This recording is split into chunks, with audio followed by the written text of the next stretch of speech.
a discourse on the Purābheda Sutta. Namo tassa bhagavato arahanto sammasambuddhassa. Introduction to the discourse.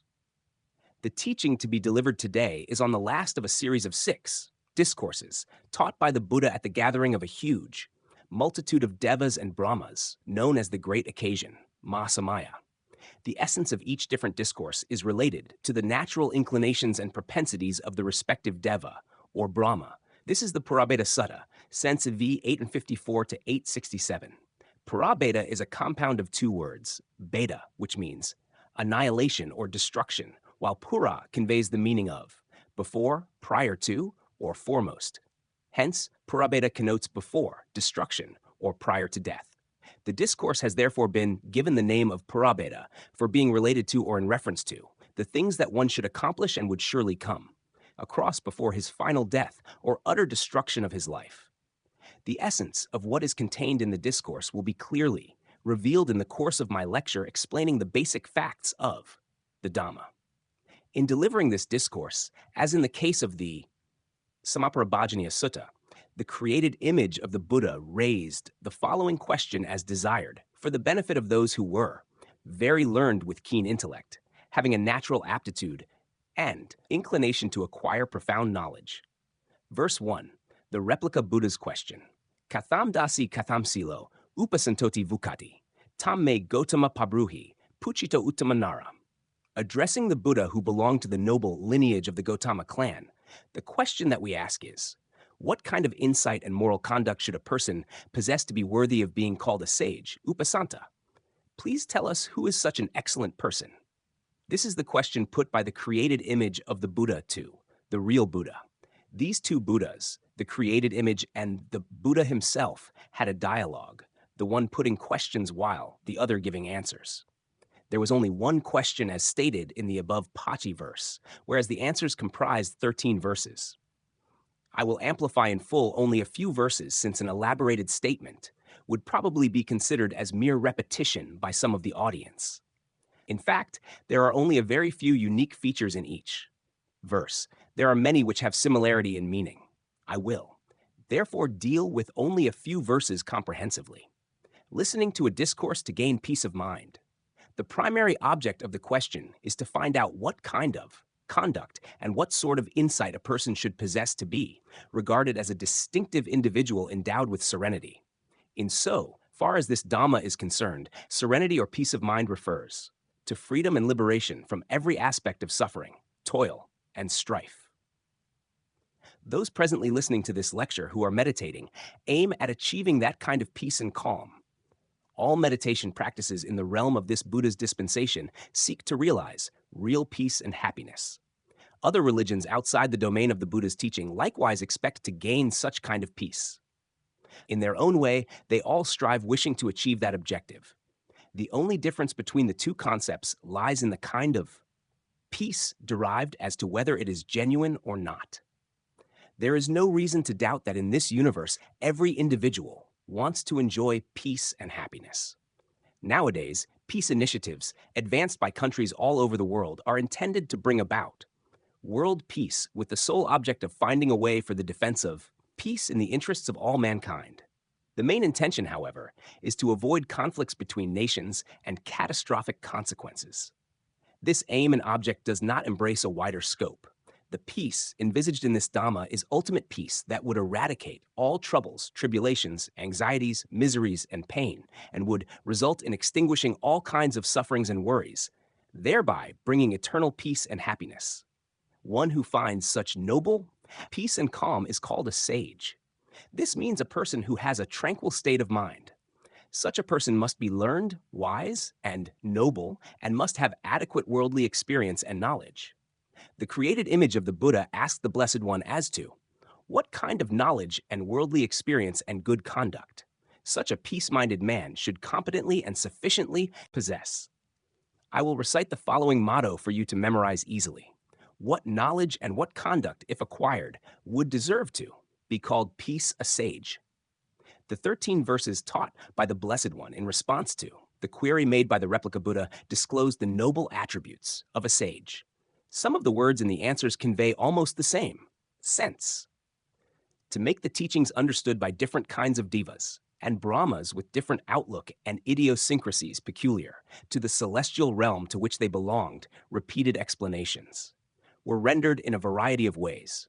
Among such an audience who were present at the great occasion, there were some who could not grasp the essence of the teachings if rendered ordinarily by the Buddha.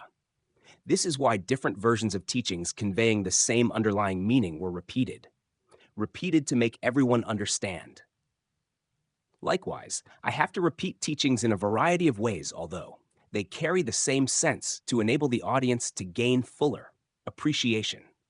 At the great occasion, innumerable devas and Brahmas from different celestial realms were present. Even in the human world, different dialects spoken in a variety of languages are involved. Likewise, colloquial expressions with different shades of meaning could be in use among different celestial beings. Verse 2, the Buddha's answer. Vitanto Purābheda Sutta, Vimaje Nupasankeo, Tassa Nati Purakam. The meaning conveyed by the above verse is, Venerable Sir, I would say that a person who is not obsessed by craving, or in other words, who is free from clinging desires, is a sage. Before one meets with death, one should be free from passion and craving. Such a person who gets rid of craving is said to be a sage, having been imbued with peace of mind. It means that one should be able to equip himself with the Dhamma emancipated from the bonds of attachment, i.e. free from the taint of craving. It is vital to remain unblemished by craving. Those who possess morality and sound intelligence naturally have the ability to judge properly. This discourse was taught purposely for such learned people. This initial single expression itself stands out in conveying a profound meaning for the wise. There are different kinds of religious doctrines that earn reverence in this world. In most of these religions, reference is made to what will happen after death, such as the destiny that will befall a person after death. However, no one can verify what really happens to a person after death. The fundamental point is to gain personal realization of the Dhamma before death comes. One can rest assured, if one could, achieve the Dhamma that ought to be practiced and reap the benefits during the present existence. The wise would probably be satisfied and find contentment only if they could clearly realize the truth of the Dhamma before death occurs. Only that would give them positive assurance for the future.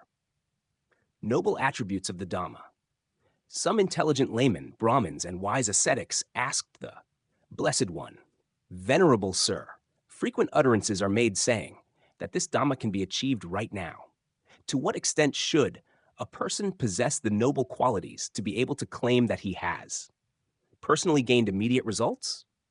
The Buddha extolled his own Dhamma as, it is a Dhamma that can be experienced personally in this present lifetime through practice leading to personal insight, Sanditiko. It bestows benefits without delay, Akaliko. It invites investigation as, come and see for yourself, Ehipasiko. It is worthy of practicing and conducive to perfect realization by oneself, Opanaiko. It can benefit and be experienced by each and every person, Pakatam Veditabo Vinyu Hi. The question relates to these noble qualities. The Buddha answered the wise interrogators to their entire satisfaction. However, these questions and answers are not from this Purābheda Sutta. I have clarified by drawing references from other discourses to make the meaning clearer and more convincing, since they are relevant to the statement that craving should be dispelled before death. The way to gain immediate benefits. The Buddha's answer to the question on the Dhamma being realizable here and now was, Brahmin, you should reflect thus. A person who is overwhelmed and oppressed by lust and passion may do things that are detrimental to himself and others, being incited by passion. He or she is capable of committing immoral deeds by actions, speech, or thought. On the other hand, if one is free from lust, one will abstain from doing any such evil deeds. Hence, is it not true that freedom from lust and abstention from unwholesome acts are benefits to be actually realized in this present lifetime? It is, in fact, a counter-question put by the Buddha to let the questioners reflect and consider the immediate beneficial results of being able to expel lust and avoid evil deeds. This enabled the questioners to understand clearly. Of course, not all of them were able to dispel lust completely. There were some who just perceived the significance of the answer given in the form of a counter question. The gist of it is urging them to practice meditation to get free from lust and passion. It is essential to get free from lust in the present lifetime, for as long as lust has a firm grip, one is liable to commit evil deeds that are detrimental to oneself and to others. Such malicious actions or evil deeds might also be done out of spite or anger, blinded by delusion. Lust is one of the contributory factors that stir up a person to commit evil deeds.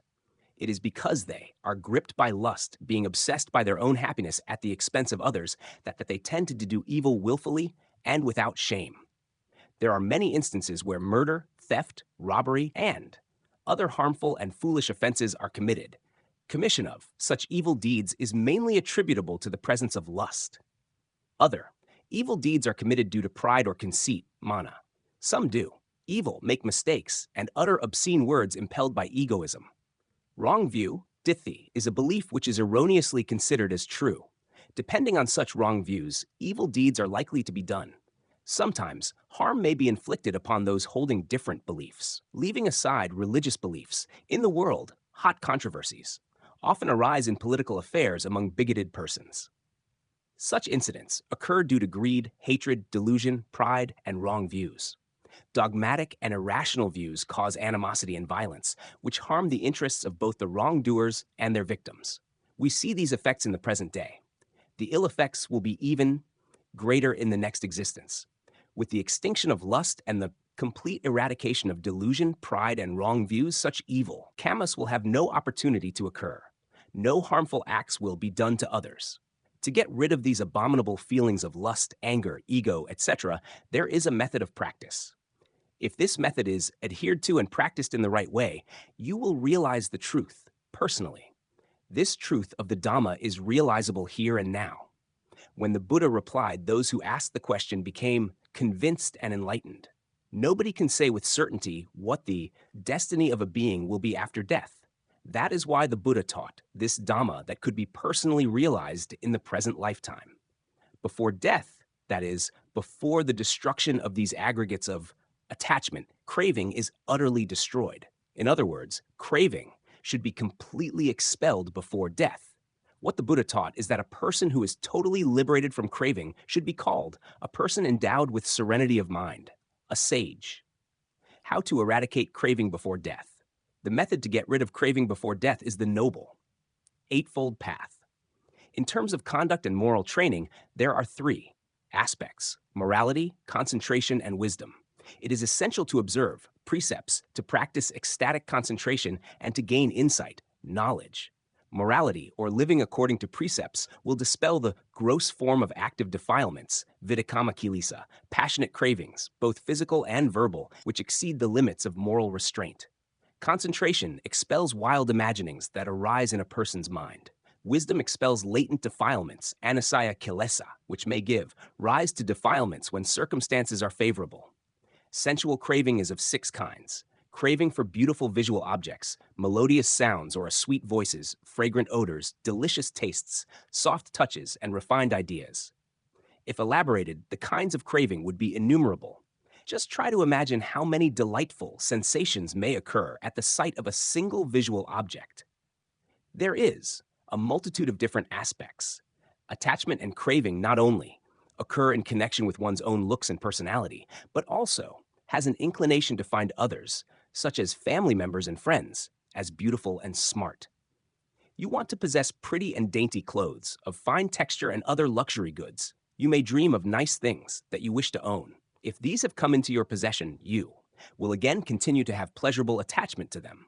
You like to choose different colors and designs of garments pleasing to your eye for your dress, footwear, umbrellas, motor cars, etc. Everything that affords satisfaction will attract craving. In regard to beautiful sights and scenes, pleasant tunes and sweet voices, fragrant odors, tasty food, and tender touches, these would stimulate delightful sensations. Such sensations are too many to enumerate. In the case of fantasies and daydreams that may find a place in your heart, enjoyable feelings might arise in longing to have them. This is craving for mental objects. All those cravings, which are likely to occur through the six sense doors and bring pleasurable sensations, must be extinguished. Such cravings can be got rid of if you maintain constant vigilance by full accomplishment of morality, which will eliminate the extreme forms of physical and verbal intrusions. How to expel defilements by morality.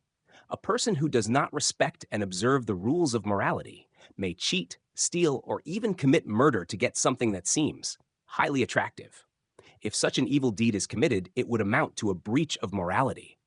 Then it means that craving arose and went beyond the bounds of morality. One who respects morality and keeps it intact will not give way to craving, and so will abstain from cheating, stealing, or killing. By so doing, he or she is free from the craving which could have urged him or her to resort to an evil deed. This shows how extreme forms of craving could be expelled. As for monks, there are many things that they ought not to do or say, though they may wish to. Mental perversion should also be kept in check. Self-restraint or avoidance of perverse thoughts amounts to keeping oneself free from craving. It is not permissible for a monk to ask for a thing from a layperson with the motive to make him offer it. Restraint should be exercised even though a monk may be eager to obtain some property. No attempt should be made directly or indirectly to ask for anything. Inducing others to offer donations is prohibited. If such inducement or insinuation is made, irrespective of whether a thing or property is received or not, the purification of morality is deemed to have been broken according to the rules of monastic discipline. If morality is properly protected and kept pure, it would amount to remaining free from craving that goes beyond the bounds by virtue of moral restraint. En brief, observance of these moral principles by way of refraining from committing evils either physically or verbally, the least that must be done in this Buddha's dispensation is to eliminate the gross forms of craving that lead to moral transgressions, vidikama kilesa. How to expel defilements by concentration. However, the subjugation of craving by morality is not sufficient. It becomes more stable with the development of concentration through tranquility meditation, samatha. Fixed concentration on the meditation device kasina, a process inducing jhana with constant mindfulness, is samatha bhavana. By being mindful with fixed concentration, the mind is riveted on a single object. If the mind sometimes wanders, it should be recalled and put back on the object of contemplation. Therefore, during tranquility meditation, pleasurable attachment to sensations on sights, sounds, etc. that may arise by wishful thinking will cease to occur. This is how nascent craving is expelled by developing concentration. How to eradicate defilements by wisdom. Concentration can only dispel craving during meditation. Once meditation is over or loses its momentum, craving will infiltrate and overcome concentration. To root out craving, insight meditation must be practiced to develop wisdom. This simply means meditation to gain insight knowledge. Accordingly, contemplation with mindfulness must be made at every moment of seeing, hearing, smelling, tasting, touching, or thinking, whether walking, standing, lying down, bending, stretching, or moving. In brief, all phenomena arising at the six sense doors must be contemplated. If this is done, what is seen, heard, or cognized will not being regarded as delightful or pleasurable, and so no passionate desire will have the chance to occur. An ordinary worldling who fails to contemplate and note will find pleasure in everything good and agreeable that is seen, heard, or cognized, giving rise to craving. If disagreeable things are encountered, craving will arise for agreeable sense objects. However, a meditator who constantly contemplates every phenomenon arising at the moment of seeing, hearing, or knowing will, if insight is developed to the stage of knowledge of dissolution, no longer think of the phenomena as being agreeable or disagreeable, but will become aware of them as being impermanent, having truly realized the phenomenal arising and dissolution of things. Moreover, because of the natural characteristics of impermanence, the meditator will realize them as unsatisfactory. Having appreciated this in relation to all that is seen, heard, or cognized, no pleasurable sensation associated with craving will occur. In respect of every sense object contemplated, no craving will arise, and so the mind remains at peace. This is how latent craving is removed. Two kinds of latent defilements. Aramanasaya means the passionate desire that can occur, with retrospective reflection on the objects of sense that have Escape the attention of contemplation by means of insight. A. Meditator whose insight knowledge has matured to the stage of dissolution will not miss a single phenomenon that occurs at every moment of seeing, hearing, touching, and knowing. All mental and physical phenomena that appear will be found to vanish and dissolve immediately whenever they are contemplated. Thus, the meditator will realize these phenomena as impermanent, unsatisfactory, and not self.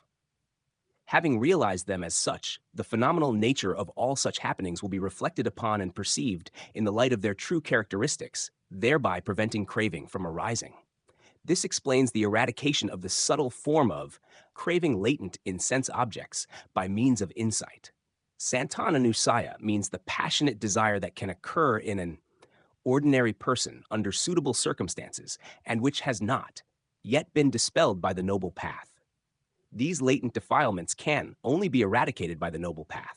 The manner of removal is that, while in the process of contemplating on the continual dissolution of mind and matter, the arising and passing away of mental forma, tie-ins is realized through the achievement of the path of stream, winning. When nibbana is reached, all latent defilements are found to have been exterminated by mature insight. A stream winner is totally free from the latent defilements of personality view, sakayaditi, and doubt, vishikiccha. Whether practicing insight, meditation, or not, no false view or doubt about the Dhamma can possibly occur connected with any kind of sense object.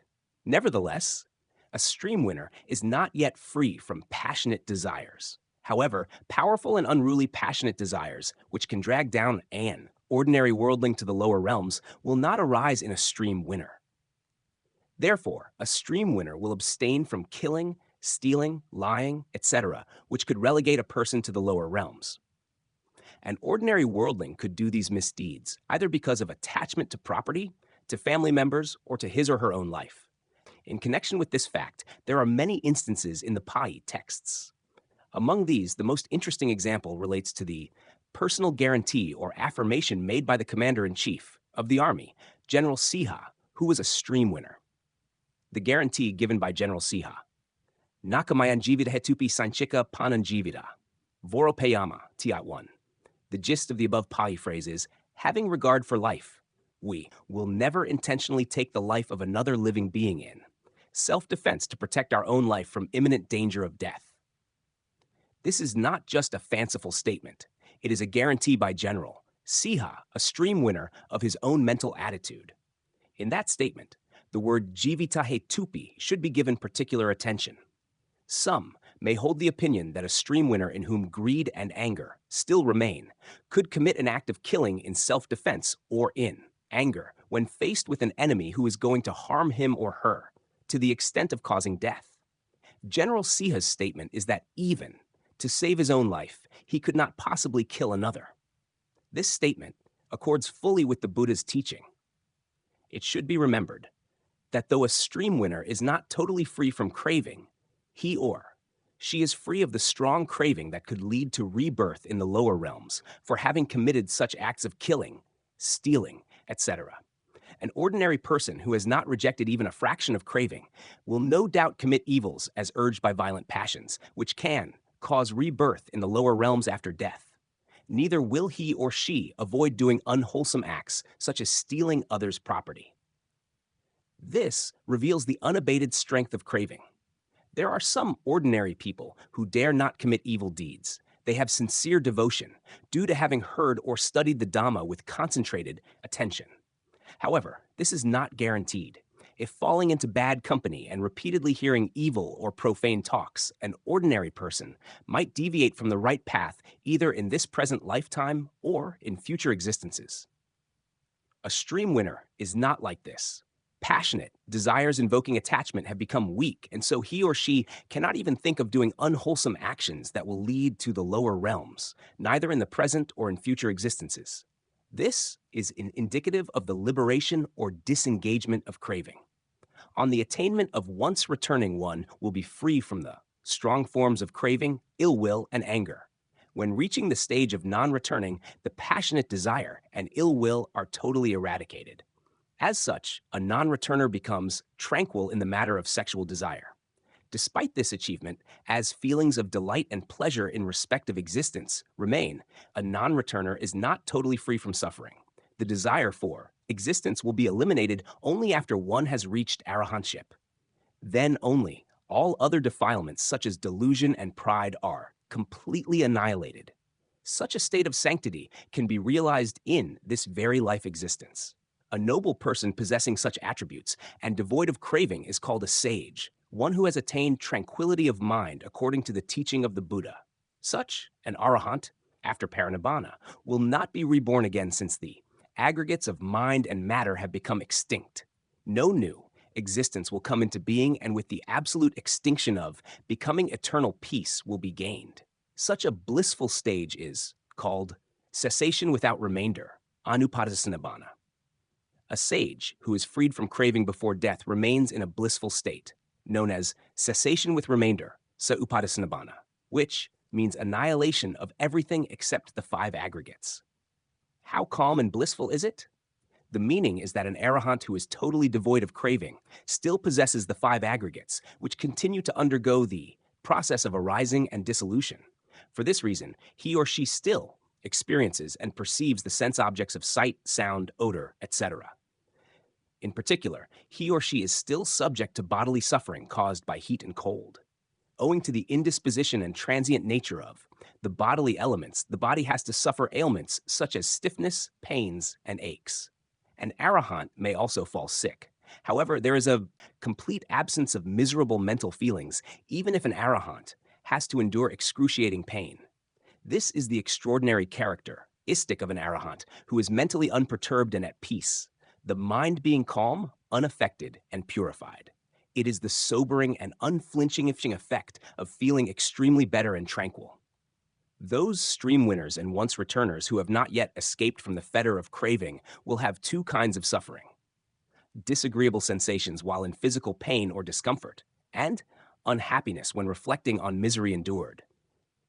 It is like getting a thorn stuck in the hand or the foot, then taking out the thorn with a needle. Pain will be felt in 2 ways: the painful sensation caused by the piece of thorn that remains in the flesh, and the pain that is felt when extracting the thorn with the needle. Likewise, an ordinary worldling will suffer 2 kinds of misery: one from disagreeable sensations and the mental distress caused by having a sensitive mind. As for an arahant, he seldom meets disagreeable sensations. If disagreeable sensations do occur, there will be no consequential unhappiness. The mind remains serene and pure. Apart from that, all defilements such as anger, delusion, conceit, pride, etc. have been removed. Therefore, the arahant is neither irritated nor excited by any form of feeling, no matter how unpleasant or pleasant it may be. That is why, when an arahant attains parinibbana, the mental and physical aggregates will not arise again. It is eternal peace. Such a person is, therefore, said to be a sage. As stated earlier, a sage is freed from craving before death. He or she holds no attachment to the present, and neither longs for the future nor reminisces about the past, remaining calm and serene, free from craving. Let us recite this motto: whoever eradicates craving before death, neither relying on the past nor longing for the future, avoiding the 2 extremes by being mindful of the present, is called a sage. If that is so, the question may arise as to why the teaching is repeated, as pubamanta manasito, etc. In brief, due to not being understood. Yet by the Devas and Brahmas, repeated utterance was made to amplify the teaching. This has been referred to in the beginning of this lecture. In the part that follows too, teachings are repeated in the same way how to eradicate craving. How to eradicate craving before death is explained as pubba, manta manasito, etc. That means practice to escape from clinging to the past and abandon all hope for the future. In the present, practice to avoid enlistment. This statement is not easy to comprehend either. However, as mentioned at the beginning, this sutta was intended for those who possessed the highest degree of intellect. These intelligent individuals were able to understand the teachings, though persons of mediocre intellect might not comprehend. Since it is meant for the learned, it is necessary to mention a few things that need reflection. As such, from the very outset, it has been taught in this discourse that craving must be eradicated before death. This is interesting for intelligent people. In practicing religion, Only if its benefit could be derived before death can one rest assured. It is uncertain what will happen after the present life has ended. For instance, when suffering from a disease, only if it could be cured will it be worth taking treatment. If it could be cured in the next life, no one will be inclined to take treatment. The quicker the recovery, the better. In the same way, if peace of mind can be acquired in the present lifetime, it will be extremely satisfactory. Only if one practices serious lie can one attain arahantship in this very existence. If such an attainment is achieved, one can be called a sage. Therefore, in the 9th verse given, in reply, it states, Tam brumi upasantoti, which means a person totally liberated from craving is called a man of serenity. In the last verse, too, it has been taught as save santoti vukati. All qualities mentioned in the previous verses shall be ended with either one of the aforesaid two phrases. Hence, a person who is devoid or entirely freed of craving is said to be a sage. The method of practice embracing morality, concentration, and wisdom has already been described fully. However, a few points deserve mention on how serenity occurs without the slightest tinge of craving at the moment of insight contemplation. Insight means constant contemplation of all phenomena arising at the 6 sense doors at every moment of seeing, hearing, touching, and cognizing. It is done to get rid of craving. In respect of every sense object contemplated, defilements cease to occur momentarily. Meanwhile, craving also becomes extinct. The more intense contemplation becomes, the more craving can be mopped up. When contemplation is prolonged, defilements will be greatly reduced. Vehement and coarse defilements will be minimized. At times, serenity of mind will be achieved to the extent that one might think the coarse defilements will never arise again as before. This serenity is only a momentary achievement while contemplation is going on. Some people have a wrong notion that this peaceful state of mind is indicative of the complete cessation of defilements. However, until and unless the noble path is attained, the serenity achieved is not stable yet. After a considerable lapse of time, say a number of days, after insight practice has stopped, coarse defilements will gradually reappear. Serenity is realized while contemplation is being done. This serenity is the benefit gained before one's own death. It is more obvious to those whose concentration is strong. Pleasurable sensations that may arise will vanish without recurrence, after contemplating and noting them once or twice only. Craving will be found to have ceased altogether. When concentration becomes deep, pleasurable, and delightful sensations will subside without being able to manifest. Although the pleasurable sense objects are noticed, since contemplating and noting are vigorous, they will be vanishing so fast that they will not even be thought of as pleasurable. Hence, serenity of mind prevails without pleasurable attachment. This is the way that craving is removed while contemplation is proceeding. It is the benefit realized before death comes. As contemplating and noting continue to accelerate, the noble path is reached by virtue of insight knowledge, which becomes mature with full accomplishment. All craving that can cause one to land in the lower realms will then be extinguished, followed by personal realization of real peace. This is also evidence of how freedom from craving is experienced prior to death. All passionate desires and pleasurable attachments will be completely eliminated when arahantship is attained.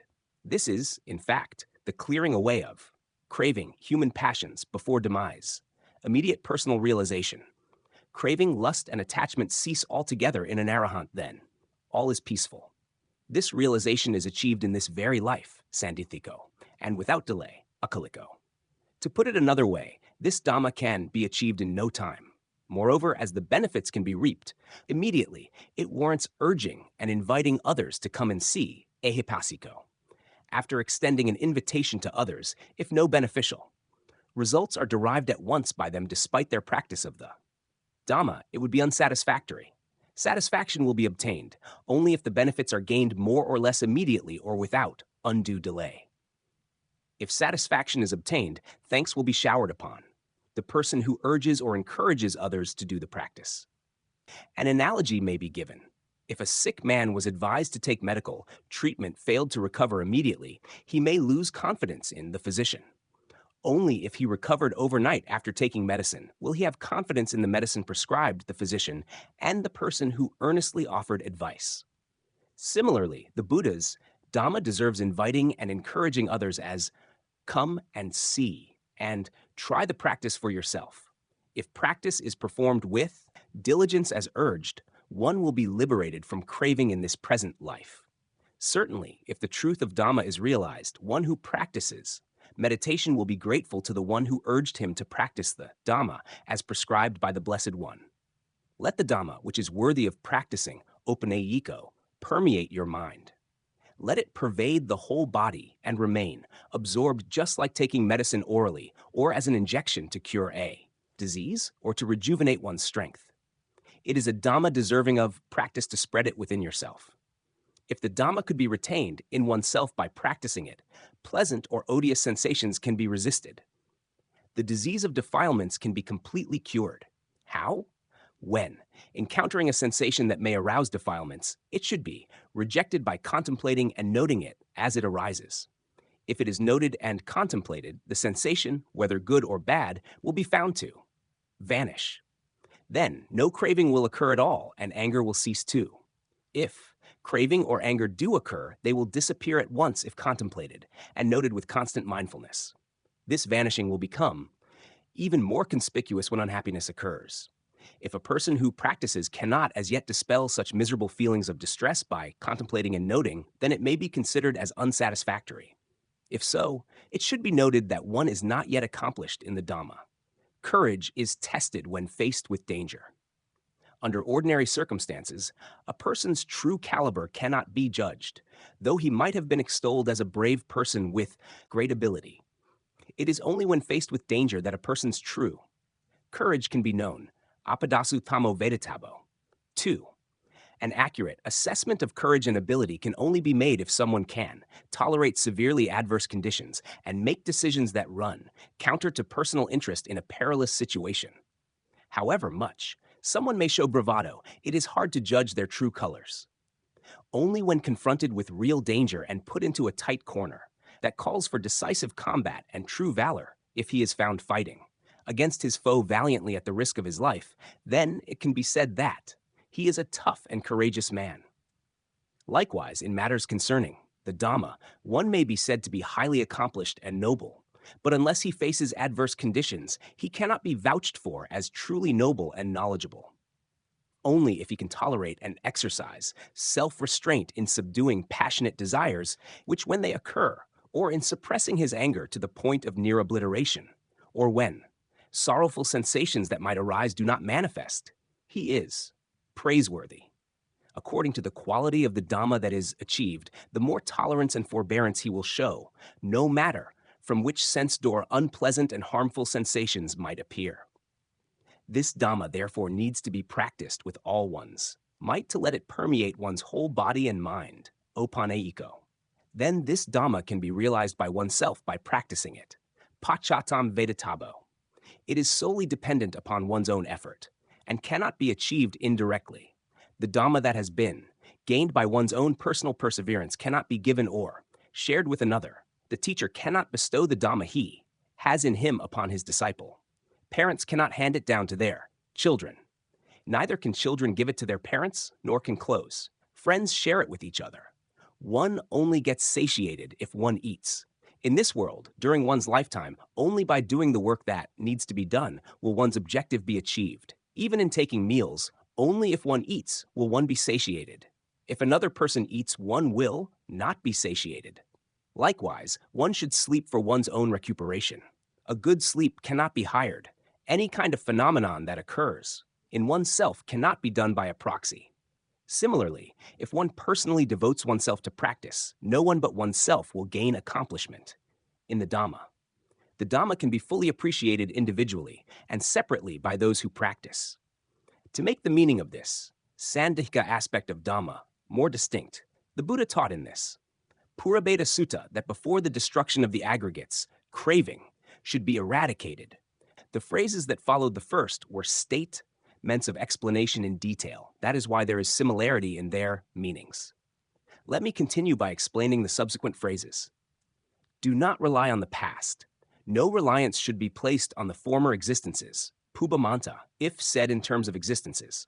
However, it is rare for humans to recall past existences. There are only a few who are said to remember their former existences. As the majority of human beings are unable to do this, the expression should be taken to mean earlier, that is all preceding years, months, days, hours, minutes, and seconds. Looking back from this time of teaching, what has been seen, heard, sensed, or known are all recollections of the past.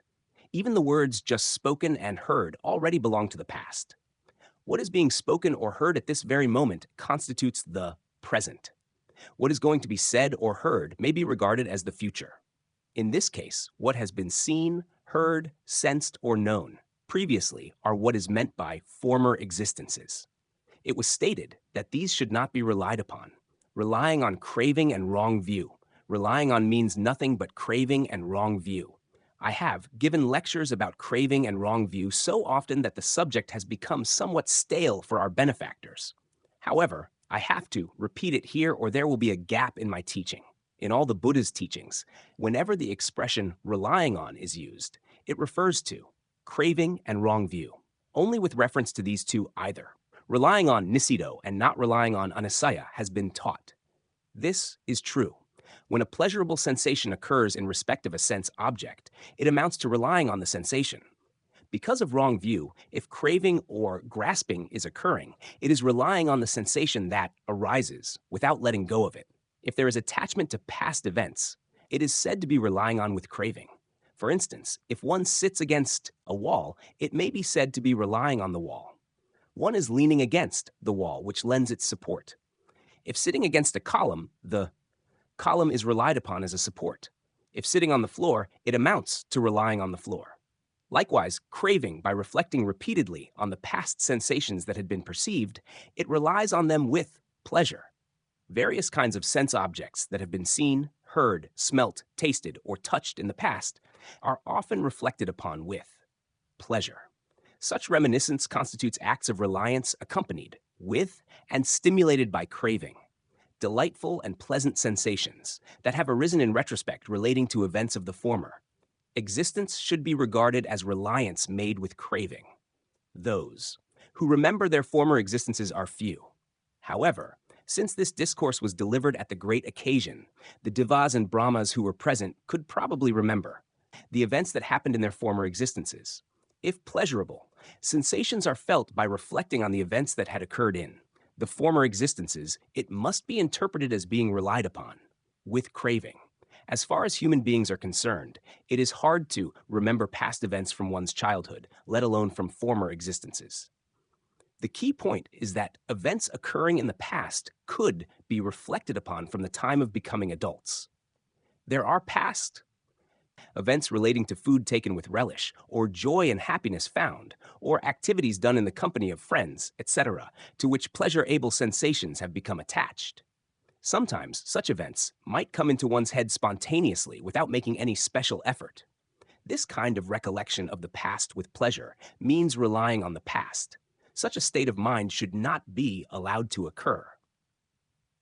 As taught before, if craving is eliminated, it can no longer be relied upon. Therefore, the phrase stating that no, reliance should be made on the past appears to be redundant. Nevertheless, the first phrase wherein mention has been made as free from craving is the summarized statement. Teaching was done to elaborate that no reliance should be made on the past, and it was meant for those people who could not yet understand with just a brief statement. This is important for those who are currently engaged in meditation. While meditating, if one reflects on past events with pleasurable feelings, it would amount to relying on the past. No such reminiscence should be allowed to occur. If such feelings do appear, they should be abandoned by contemplating and noting them. If imagination occurs by reflecting on what has been seen, heard, or tasted, with enjoyment before, it must be dispelled by contemplating and noting. All such events of the past should be contemplated and noted the moment they creep into one's mind. If this is done, reminiscence, which is likely to attract pleasurable attachment, will not occur. One will then be completely free from relying on the past. With regard to this, it includes all kinds of recent events. It may be things that took place on the previous day, in the morning or afternoon, or events that have only just been heard, sensed, or known. Recent events are more conspicuous. Things that happened just a few seconds ago, or in the morning or afternoon might appear. In the mind's eye without reflection, they appear spontaneously, so more care should be taken regarding recent events. All such sensations should be abandoned by contemplating and noting at every moment of their arising. This is how reliance on with craving is abandoned. Relying on with wrong view is similar. What has been seen, heard, touched, or known is wrongly assumed as I saw, or heard, or knew. The sense object is reflected on as a person, a human being, an animal, etc. Since the manner of this reflection is as a person or being, it may be said that reliance has been made on wrong view. This is retrospection with personality view and self-view. If such thoughts arise, they must be contemplated and noted, and thus abandoned. Therefore, the motto was said, "He who eradicates craving before death, neither relying on the past," etc. The expression "neither relying on the past" refers to the events that had happened in the past. A pleasurable sensation with craving should not be allowed to occur by reflecting on past events. If such a sensation or thought arises, it should be abandoned by contemplating and noting. This method is extremely subtle. If noting is done through mindfulness on the consciousness that arises, it will be found to be disappearing. This state of mind or mental activity was absent before. It occurs at this very moment and vanishes at once. Hence, it is clearly realized as impermanent. Nor is there any living being. It will be vividly known as a natural phenomenon arising and passing away. Having realized the truth, craving for the pleasurable sensation cannot arise, nor will wrong view appear with the idea that it is a living being or a person. Therefore, this method of contemplation and noting is very effective in abandoning the craving and wrong view that occur by relying on the past. All imaginations that may arise relating to past events should be dispelled by contemplating and noting in the way stated. If rejection is done by contemplating and noting with mindfulness, it will eventually lead to the attainment of arahantship. On reaching that stage, craving and wrong view, which are prone to rely upon the past, will be uprooted. This is why practice should be done from the very beginning by an ordinary person to get rid of craving and wrong view completely. Without practicing in this way, craving and wrong view could never be abandoned. If one takes up the practice as an ordinary person, one will become a stream winner after one has developed insight, knowledge in the course of meditation. When one reaches this status, coarse craving that could lead to the lower realms will be removed. If a stream winner continues to meditate, he or she will become a once returner. Further practice will bring progressive insight and one will become a non-returner. On reaching that stage, all desires connected with sensual pleasures will be extinct. If a non-returner proceeds with contemplation, he or she will become an arahant, whereby all defilements will be eradicated. Of course, wrong view has been expelled since the time of stream winning. However, stream winners, once returners, and non-returners still have pride, or conceit, mana. This conceit, though devoid of attachment to the existence of a self, it resembles wrong view. Pride may cause one to think of virtues as one's own. It is because of the presence of wrong view working as an agent. It is called self-pride, asmimana, or pride of views, dithamana. The three lower stages of the path attained by insight will abandon wrong view. However, on reaching arahantship, all clinging, wrong view, and pride will be completely eradicated. It was with the intention of eradicating all leaning or grasping that may appear in connection with the past that it was taught that the past is one extreme that should not be relied upon. Abandon all hope for the future. Let me explain how to restrain oneself from looking forward to the future, having mentioned about non-reliance on the past, according to the motto. This was contained in the teachings as the fourth stanza of the verse, which runs as tasanati purakatam. It means a person who does not hold any expectations for the future. For example, one who intends to travel by train will have to arrange to get to the railway station and reserve a seat for a comfortable ride on the train to reach a certain destination without any hitch. This is planning and making arrangements insofar as traveling is concerned. The same thing is found in the Dhamma. All beings are mere travelers journeying without a pause in the cycles of existence. They are therefore looking forward to what might happen to them in their next existences, hoping to find things according to their desires. They yearn for a better life, aspiring to gain greater power and prosperity in the next existence in the human world. They wish to be born into an aristocratic family or a wealthy family of higher social status.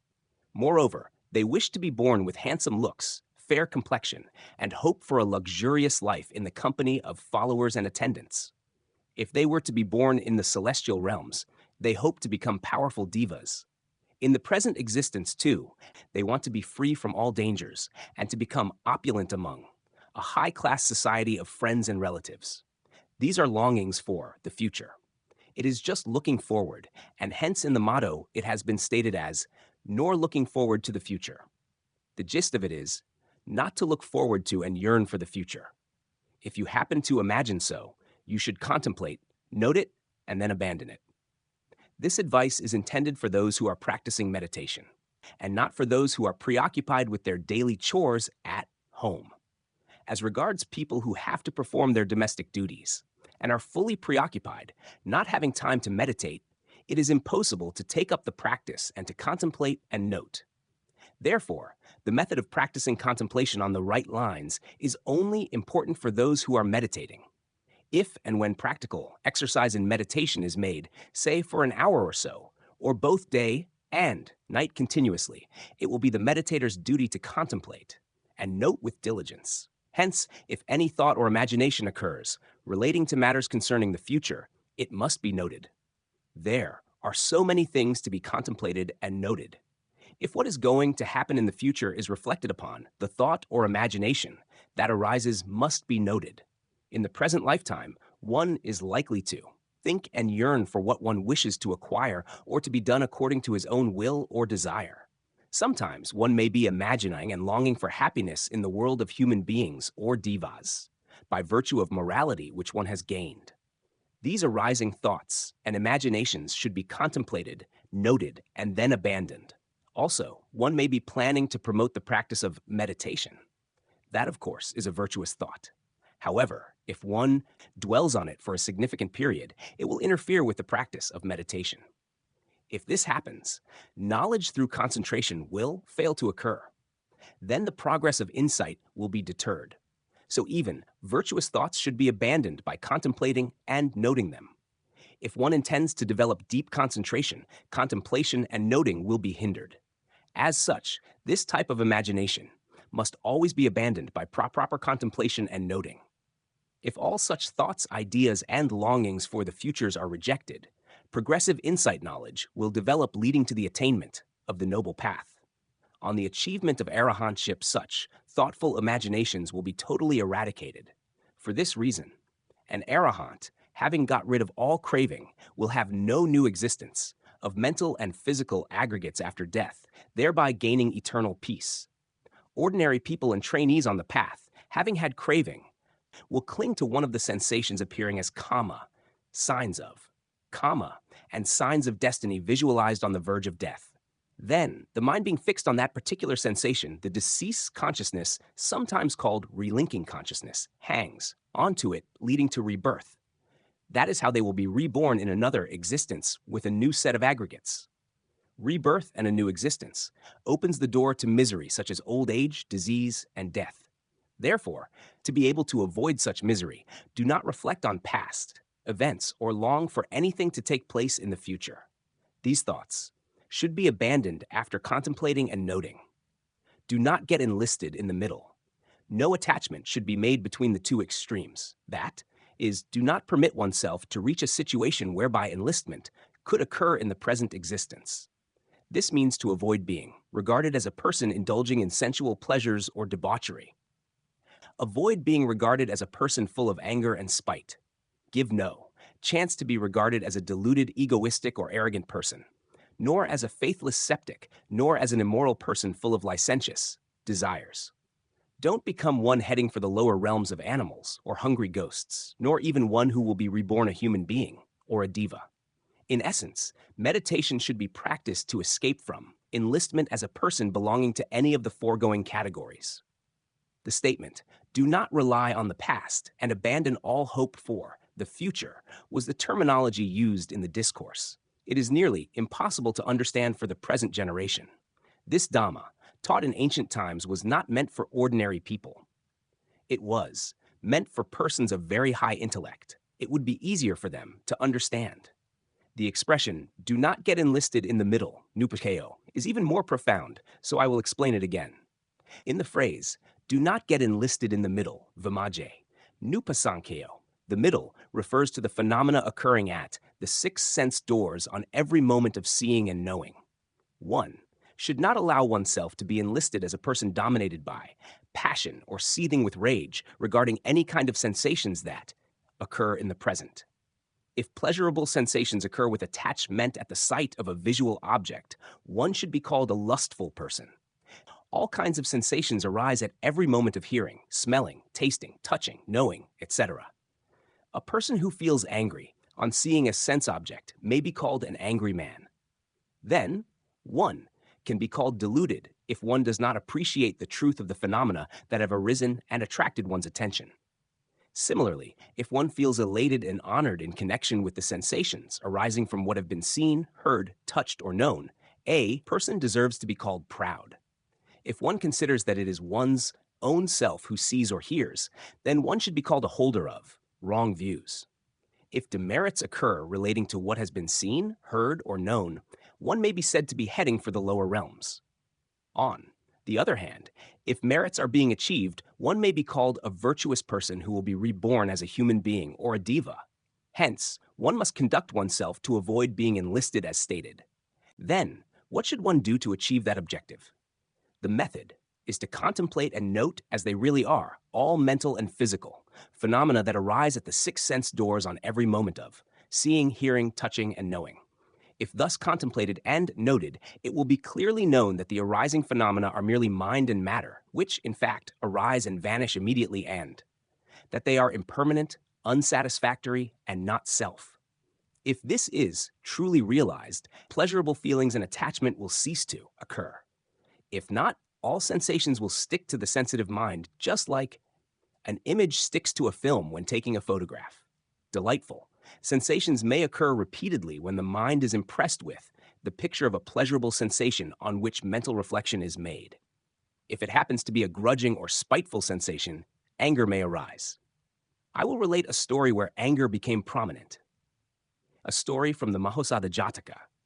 In the Mahāsada Jataka 3, the Brahmin Kavata advised the king, "Your Majesty, if you follow my advice and carry out everything exactly in accordance with my directions, you will become a universal monarch." The king replied, "Venerable sir, this is quite simple and easy. You should mobilize your troops and raise a big army, and subdue with the great force at your command all neighboring states that are weak." The king remarked in agreement, "What has been stated by the Brahmin Kavata is true. It is easy for a powerful nation to invade a weak nation and conquer it. This plan is acceptable and will be adopted. Threaten them by a show of force and pressure them to submit to our authority as vassal states. Any country that concedes to our demands will be left unharmed and will be allowed to maintain its status quo. We will tell them to follow our leadership and extend full cooperation according to our dictates. These smaller nations will no doubt obey our directions through fear. With the enlistment of their support, as our country gets strengthened, we will proceed to coerce and subdue the bigger nations in a similar way. These big nations, too, will have no alternative but to acquiesce to our will." The Brahmin Kavata therefore gave orders that all neighboring states should be subjected to their king's control. Kavata was quite intelligent. Of course, if one has the necessary strength, plots can be hatched. In the modern world, imperial colonists assume a similar aggressive attitude. King Kuani Brahmadatta found it appropriate to adopt the policy of aggrandizement, the strong oppressing the weak, as advocated by Kavata. He met with outstanding success in his venture, as advised by Kavata. If a small nation is threatened with aggression by a big nation backed up by a huge army with overwhelming superiority of strength, the small nation has to give way and obey in the face of an imminent danger to avert disaster. In this way, all neighboring states, big or small, had to capitulate and concede to humiliating negotiation as dictated by King Brahmadatta. After succeeding in its efforts to subjugate a good number of states and on making further incursions with their military strength, some of the big nations became concerned and could not endure any more. The mighty force was gradually advancing towards the country of Vidya. It was a modest-sized state in central India, lying to the north of Magadha. In those days, the states were not very big. None of them would be comparable in size to the Union of Burma, though their size is exaggerated in literature. The Brahmin Kevata purposely delayed the execution of his plan to invade the country of Vidya simply because of the presence of the minister Mahāsada, who was a reputed sage. In the commentary, it mentions that the royal army besieged a fairly small state of Vidya with 18 divisions of armed forces. It was very large and broad-based. In those ancient times, the weaponry used in warfare was mainly swords, spears, and bows. There were then no sophisticated weapons as there are in modern times. As such, it is likely that the strength of the fighting forces might have been fairly large. Mithila, the capital city of Vidya, was surrounded by 18 army divisions. The attacking force sent a message to the besieged city whether they would make an unconditional surrender. The king of Vidya sought the advice of Mahāsada, asking, "How would you suggest that we combat this dire situation which calls for an urgent solution?" The wisdom of Mahāsada. Mahāsada had envisaged beforehand that Kevata's armed forces would one day march on Vidya and lay siege. He had, therefore, made early preparations to make the city self-sufficient within its own city limits in food and other essential materials. Dams, lakes, and canals were constructed within the precincts of the city to ensure an adequate supply of water both for consumption and for cultivating crops. Spies and informers had been sent to various other countries. Even among Kevata's army there were fifth columnists who had done the work of propaganda to the effect that food supplies were in abundance within the city, etc. They, of course, made exaggerated statements regarding the stockpiling of all sorts of provisions and the state of preparedness in the event of a siege. This information had made Kevata's troops to consider an alternative strategy to the original plan.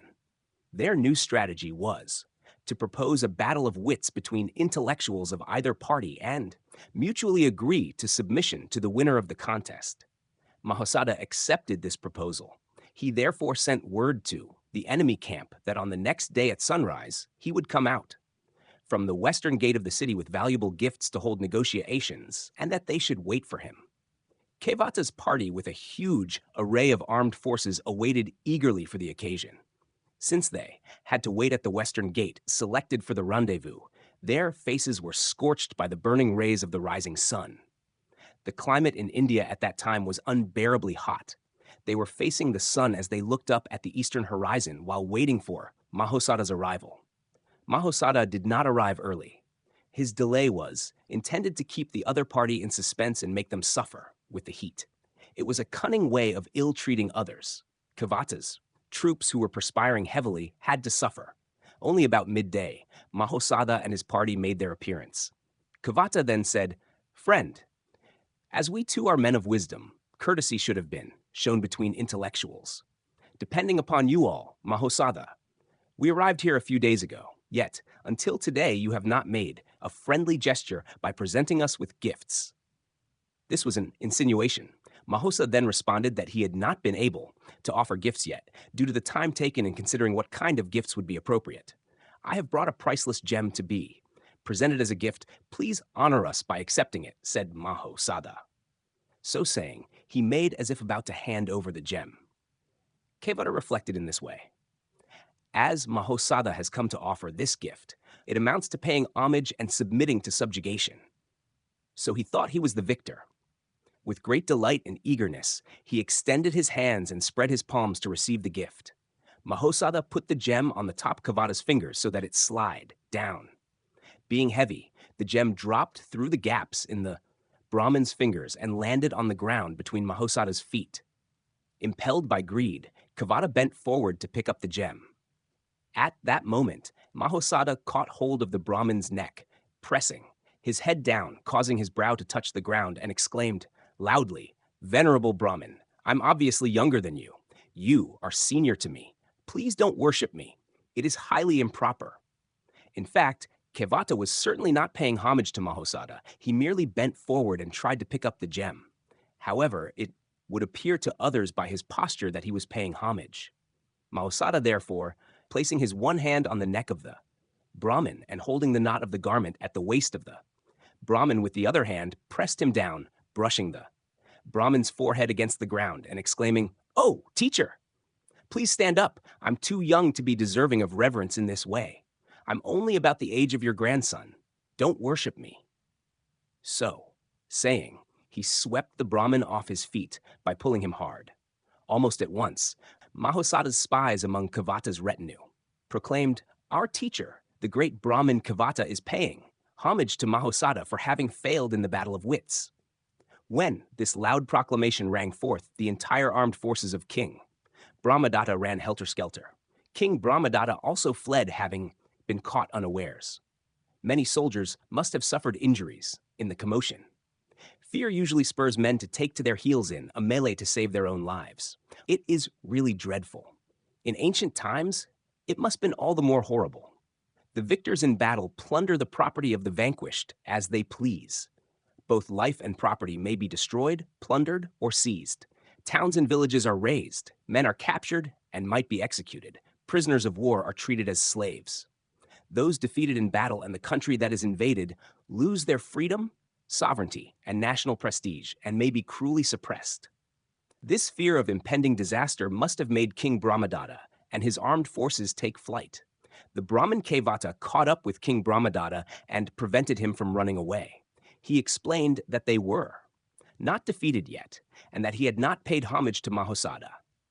The battle of wits had not started, and it was merely a trick played by Mahosada by offering a gem as a gift. King Brahmadatta, realizing what had actually happened, rallied his scattered and disorganized troops, came back again, and laid siege to the city of Mithila with his armed forces firmly pitched for battle. Despite the siege, the sage Mahosada deputed a Brahmin of his own choice, named Anukevata, under sham orders of expulsion.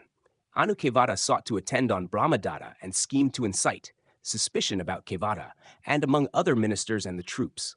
Investigations were made by King Brahmadatta, and soon he could no longer trust any of his generals and other courtiers, including his advisor Kevata, having found with them in possession of weapons, and presents bearing the insignia of Mahosada. Suspicion overwhelmed him, thinking that his courtiers had surreptitiously pledged allegiance to Mahosada. One night, Anukevata and King Brahmadatta secretly fled the place as arranged by the spy, Anukevata. At the same time, other spies working for Mahosada publicly announced the secret and sudden departure of King Brahmadatta. The royal army of great magnitude woke up in surprise and dismay and fled at once in confusion. From the point of view of some these days, such an incident might be regarded as just a myth. However, considering Mahosada's remarkable ability, wisdom, and glorious attributes, it could have really happened in those superstitious days. Even in Burmese history, such incidents were said to have taken place when people were seized by fear. As a result of this battle, Kevata's forehead was disfigured by an ugly scar. It is said that every time he looked at a mirror, the scar reminded him of past events. Brooding over the past humiliation infuriated Kevata, who swore vengeance on Mahosada for causing him injury, humiliation, and ignominy. Every time he saw the scar on his forehead, it made him reflect on the past incident, which stirred up his imagination. Mahosada deceived me. I failed to get the gem, and the only result I have is this scar on my brow. He is really wicked. I will take my revenge one way or another and make him suffer. With this resentment goading him, he was constantly plotting against Mahosada. The ruse he employed was to invite the king of Videha to be given the daughter of King Brahmadatta in marriage. The intention behind this move was when the king of Videha with Mahosada and their retinue came without taking due precautions for their security. They were to be captured and massacred. However, this plot was spoilt by cautious handling of the situation by Mahosada, who had taken preventive measures, being aware of the plot prior to the occasion. How anger arises on reflection. The point that needs emphasis here is the way in which anger arises when reflecting on past events. Anger does not normally arise on seeing a scar. In this case, however, the reason for the upsurge of anger at the sight of the scar was because Kevata, the Brahmin, had an indelible impression of the past events. If he could forgive Mahosada, there is no reason why he should get angry with Mahosada.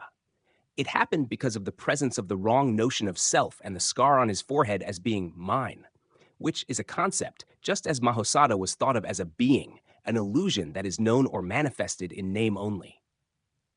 If it was truly known and realized, anger would not have had any place to stand on.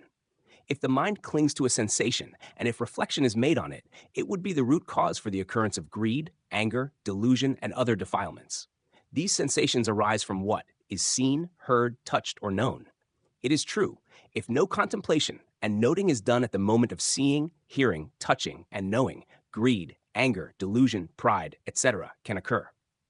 It resembles taking a thing from one's pocket and looking at it frequently. Repeated occurrences of greed, anger, and other defilements occur by reflecting on what has been seen, heard, and known. A person who fails to contemplate and note at every moment of seeing, etc., will be wrapped up in greed from the time of seeing, hearing, or knowing. Such a person can be called avaricious. They may also be said to be someone in whom anger, delusion, and pride have arisen. Since he or she has been enlisted as a person accepting and receiving unwholesome karma, he or she is included in the list of those who are destined for the lower realms, such as animals or hungry ghosts. If that is the case, it is truly a cause for great alarm. How to avoid enlistment? This is to say that if one fails to contemplate and note at every moment of seeing a sense object or hearing a sound, etc., greed and anger can arise out of the sensation that occurs from what is seen, heard, touched, or known. When greed, anger, etc. have become overwhelming, either foul or fair deeds are liable to be done. If it yields unmerited results, he will descend to the lower realms. Therefore, he has been enlisted as one who will go down to hell, the lower realms, or the animal kingdom. Merits can also be derived depending on greed or anger. How? It is done, for example, by giving donations wishing to acquire and enjoy the kind of pleasurable sensation that can be derived from what is seen, heard, touched, or known in the next existence, even though it may not be within one's reach in the present lifetime. One may keep the moral precepts wishing to gain merits. It shows how moral merits are derived depending upon greed. If meritorious deeds are done in anger with a view to fulfilling one's own desire, the resultant effects will be gained relying upon anger. If merits are acquired in this manner, these actions will pave the way or bring good results to be reborn as human beings or devas. If exertion is made to achieve jhana, it can bring beneficial results even to the extent of becoming a Brahma. Such kinds of action, speech, or thought bringing forth good and bad effects are experienced by everyone. These have so happened and made their appearance at the time of seeing, hearing, touching, and knowing, and since then they have become enlisted. Meditation should be practiced to avoid being enlisted. The way of practicing is to contemplate and note constantly, without a break on, the arising phenomena of mind and matter from the 6 sense doors at every time of seeing, hearing, touching, and knowing. While contemplating, the true characteristics of impermanence, unsatisfactoriness, and not self should be clearly perceived. Awareness occurs in this way. It will be known as vanishing if contemplation and noting is carried on at the moment of seeing. It is also realized as arising and passing away instantaneously. Hence, it becomes obvious that it is impermanent and not lasting. If also what is heard is contemplated and noted, it disappears all at once after hearing has taken place. It is also found disappearing and dissolving. Awareness then comes of the truth of impermanence. In the same way, what has been contacted and known immediately disappears. It arises and dissolves, and this phenomena will be realized as impermanence. If realization occurs in the way stated, no enlistment is possible as a man of greed, anger, or delusion. Such a person should not be called greedy or lustful, nor should he or she be called an angry or deluded person, nor one who is puffed up with false pride, nor one with defilements, nor one deriving merits or demerits. One will then escape from enlistment as a person who will have take rebirth either in the lower realms or in the human or celestial realms as a result of demeritorious or meritorious deeds. Meditation should be practiced to escape from being enlisted by every sensation that may arise to avoid becoming entangled. An arahant is free from entanglement. On becoming an arahant, all sensations that cause entanglement and pave the way for enlistment are eradicated. Even a non-returner is not yet be free from all kinds of sensations. Sensations which are listed and present in a most complex form remain to be accounted for in the case of an ordinary person. Those that need be reckoned comprise rebirths as a human or a deva, or in the lower realms of animals and hungry ghosts. Hence, ordinary people have all these things to be reckoned and to give their results. In this regard, a stream winner is better off, being less entangled. There is no cause to be relegated to hell or the lower realms. He or she has been enlisted to become a human being, deva or brahma. A once-returner is in the same boat. A non-returner, however, has hardly anything to be accounted for, since there is no enlistment to be reborn a human or a deva. He or she has been firmly enlisted to become a brahma. When arahantship is attained, there is nothing left to be reckoned. Everything has been completely settled and fully accounted for. That is why it is vital to practice, to settle and liquidate all entanglements. Regarding this point, the teaching is profound. However, those who have the right inclination with noble attributes can understand and appreciate these profound aspects of the teaching. In the motto, the statement is to avoid being enlisted in the middle, i.e., in the present existence, by practicing meditation. To elucidate further, the middle means the arising of mind and matter at the moment of seeing, hearing, touching, and knowing. This is how. Contemplation is done by our meditators. They have to contemplate at every moment that physical phenomena arise according to the method of mindfulness. They have to contemplate every sensation that occurs at the moment of seeing, hearing, or thinking, and on all the sensations of stiffness, heat, pain, aching, etc. This is done to prevent defilements from arising in the present and to avoid being assailed by passion, ill will, and delusion, or to avoid being enlisted as one, destined for heavenly abodes or the lower realms, or drifting in the endless cycle of existences. On becoming an arahant, the things to be accounted for will be totally removed. A person becoming fully accomplished as such is a sage who has gained real peace. The first verse uttered by the Buddha in answer to the question was, Vidatanho Purābheda Pubbamanisito, Vema je nupasankeo tasanati parakata. The above past stanza may be explained thus. An individual who is free of craving in the present lifetime neither reminisces about the past, nor craves for the present, nor longs for the future. Such an individual is truly a sage with peace of mind. It is adequate even, with this explanation relating to a single verse. However, when the Buddha delivered this discourse, only a few devas and brahmas were able to grasp the full meaning of this first verse. Some were unable to appreciate it fully. For those who still failed to comprehend, the Blessed One proceeded to deliver the remaining 12 verses to enable them to realize the path and fruition and become well accomplished. Verse 3. In the text of this sutta, there is only one question in the form of a verse, while the answer embraces 13 verses. Therein, it is stated that if craving has been got rid of before death, one has already become an arahant. If a person does not deserve being called one who relies on the past, longs for the future, or is wrapped up in defilements in the present, he is said to be an arahant. After attaining arahantship, no further practice is needed. That is why the Dhamma is found to be adequate and comprehensive even with the exposition given in the first verse. However, to make some of the devas and brahmas clearly understand the Dhamma, which they had failed to appreciate fully, the Blessed One continued to elucidate it in detail. Akodhano asantasi, avikati akukuko, mantabani anudato, save vachayato muni. The meaning of the above phrase is one who is not prone to anger. In other words, a person should be free from anger, mild and gentle, without spite or resentment. He is also free from worry and anxiety. Neither is he egoistic and boastful. He is far above contempt in regard to his physical and mental behavior and does not adopt a despicable attitude in speech or deed. He does not speak without reflecting wisely. He is not restless and is endowed with stability of mind. A monk possessing such noble attributes is one who exercises restraint in speech. The Buddha said, such an individual is, I say, a person who is at peace, calm, and serene, A sage. For the sake of memorizing, let us recite a motto. Then I will explain its meaning a bit more. Tame the anger and avoid worry without being arrogant, and stay free from restlessness and remorse, kukuka. Restlessness and remorse, kukuka, cannot be translated satisfactorily in one word. It will be explained later. It should be reflected upon with one's own knowledge. These are the 6 noble attributes of a sage. As it would be hard to understand in Pachi, it is composed in plain English as concisely as possible.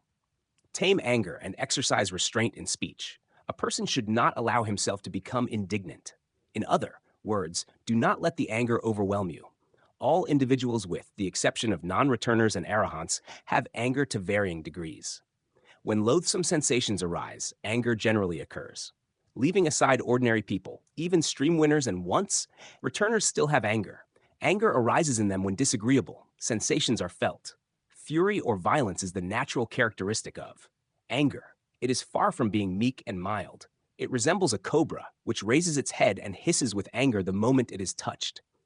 Anger may suddenly become vehement beyond control. Anger rages on hearing unfair criticism or any kind of harsh talk.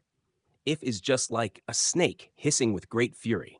Greed and anger are in rivalry. Anger is, of course, more conspicuous because of its ferocious nature.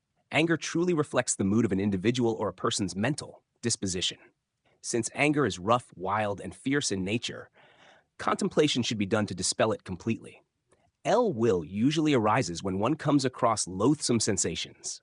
The moment contact occurs, causing disagreeable sensations, ill will arises. Unpleasant and hideous sounds stimulate wrath almost simultaneously the moment they are heard. It is more likely that feeling of ill will arise when a sound or voice is heard rather than when an object is perceived by the eye.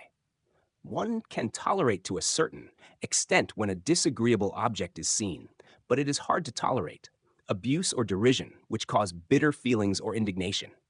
Ill will becomes violent anger if one is abused with obscene words. Such words, however, do not cause even a slight injury, not even an abrasion on the physical body.